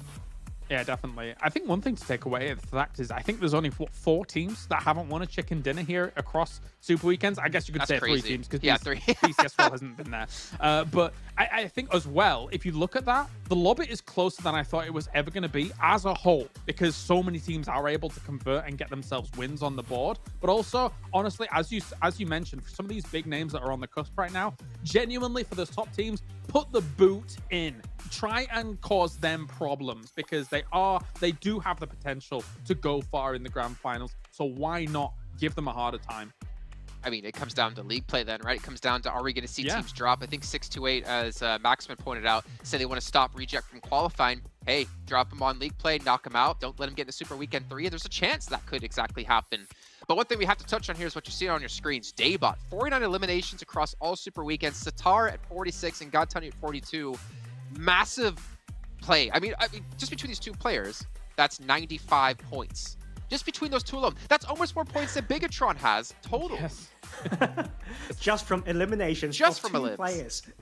That is actually insane. And I think the thing with Gen Stockman is they are playing a style that's very hard to predict. In a way, they're quite fluid, like I mentioned at the start of the broadcast. So that is something that I see it as their strength. You can say it's not very characteristic, but I mean, the stats don't lie. But of course, we do love Starwood Esports. And like I mentioned, we love the fact that they're doing better this week. Yeah, 100%. We're seeing here our week 2 leaders. I wouldn't put too much context into this, though, because Action has 53 elims, but that... Oh, I guess that's over the course of league play as well. That actually would make sense, right? Okay, so that actually seems right. 53 elims, though. So he has more than we just saw. But then again, with Daybot, that was just from Super Weekends. But Action and Top, we talked about them so many times. But Godtani being there yet again. I mean, we're seeing a lot of standout players and a lot of standout players that we never saw in PMGC last year or, again, playing at this kind of level of competition. I love that Top has been able to kind of seize that top damage dealt because, I mean, again, between him, Action, Pika as well, Stalwart Esports for me is, I think they're the team that's probably impressed me the most, not like in terms of individual components coming together and all looking absolutely fantastic here so far on this kind of stage. So yeah, big kudos to them, even though, like, again, technically they're a little bit behind or quite severely behind someone like Infinity in terms of points. But I do love watching me some Stalwart. Yeah, and I hope you guys have enjoyed watching as well. Maybe it's ignited the competitive nature inside of you. And if it has, luckily for you, we have a community tournament happening for PMGC with Game TV. It's open for all of you out there to register and play. And if you guys do, you get some tokens and potentially some Google Play cards. So if you're feeling that competitive itch, make sure you try to participate in this one and potentially let us know. Maybe we'll see you next PMGC. Who knows? Maybe we'll commentate and you're going to be like, you know what? You know, Jason, I was watching the show and you were right. I wanted to try playing competitively and I made my start here. And now look where I am. And then, yeah, be very proud of you and very excited to see if that can happen. But gentlemen, as we take a look now at a quick little recap of today, no double victories, but we did have Genesis Dogma, still our highest point scoring game so far in PMGC right off the bat. I think they had 18 eliminations. And then later on, we ended up seeing Nigma at the very end close things out and take a victory for themselves. I'm really happy to see Nigma round things out here with a victory as well, because I think a lot of people probably counted them out from week 1 and seeing how they perform. Because again, bear in mind, they were in 16th place in week 1 Super Week, and now we've got ourselves them in a position where they got up to 3rd place, just shy of Infinity by 3 points. I think they've probably redeemed themselves in a lot of people's eyes. Some of their wins were big elimination wins as well. So great stuff here by Nigma. Yeah, and sometimes you do want to slide into DMs for the right reason. You don't want to ask them, like, what changed since last week? What was the secret ingredient that allowed that to happen? Because that are the things that we want to learn from. It's not just by, you know, us, but from other teams as well. So I think slowly we are going to grow a lot more as a scene to explore these options and strengths outside of just fragging power. Okay, well, before we do end off the show here, I want to get a quick little recap from you guys again about maybe your highlights, maybe things that stood out to you, maybe things you're worrying about going into week 3. I'll leave it open to you to say whatever you want. I'm very content to see BTR have a decent showing here in the Super Weekend. My concerns were heavy coming into the start of this tournament. I didn't know where BTR was going to be, but very happy to see about 120 points coming in from them here as this Super Weekend. I believe that if they continue this kind of form up, they can get into the next Super Weekend. They can get into that final, but whether or not they can win that final just yet remains to be seen. That would be the ultimate turnaround for them to come back and win PMGC this year. What about you, Tarzan? I want to talk about Nova Esports. I feel like people think it's very obvious that we need to focus on them, but for a team that has such a strong history, when given 3 days of time to prepare after a very disappointing 2 days, I want to see something extremely juicy. I'm talking about maybe targeting teams down, making huge changes that can shock the whole lobby and change things up. I think they are the team that can have the power to do that when they're given the time of preparation. Yeah, I think for me, if I kind of look ahead, as I mentioned before, I'm looking to see which teams are going to start dropping in league play. If you're Infinity, if you're Genesis Dog, if you're Genesis Dogman, you start hot dropping Bigatron, that is going to be juicy, and I want to see all the drama that's going on with that one. But that's the luxury you have. If you're at the top of the table right now in your Super Weekends, again, no points carry with you over into the finals. There's no prize pool for the Super Weekends. Why not? Why not mix things up? Why not try to drop out onto some teams? Maybe you drop onto Nova. There could also be the focus onto that. They didn't get the second Super Weekend. You keep them out another Super Weekend, realistically, they're going to get knocked out of top 16, and we're going to lose our reigning champion from last year. There's a lot of potentials, and it really makes things spicy for me. I genuinely think do it. I mean, if you can find yourself some of these earlier fights, especially I know Max is going to pop for this one, especially if you find yourself a DBS and just go ham because it's the best gun. No, I go on a tangent there, but yeah, there's go for those hot drops. Put the boot in. We cannot avoid the sounds of heartbreak on next Tuesday and Wednesday, and I think the interesting thing is that players need to know that they're in the driver's seat to see whether that will happen to themselves, Jason. Yeah, and we're going to find out if that heartbreak will be heard around the world or what's going to happen exactly. But remember, we have tomorrow off, ladies and gentlemen. The teams, the players, the talent, the production, everyone gets that day off. But we'll be back on Tuesday to continue our league play. It is the final week of league play. It's the last chance for all 20 teams to get back into the Super Weekend to try to break through or maintain a spot in the top 16. We'll see you on Tuesday for some more PUBG Mobile action.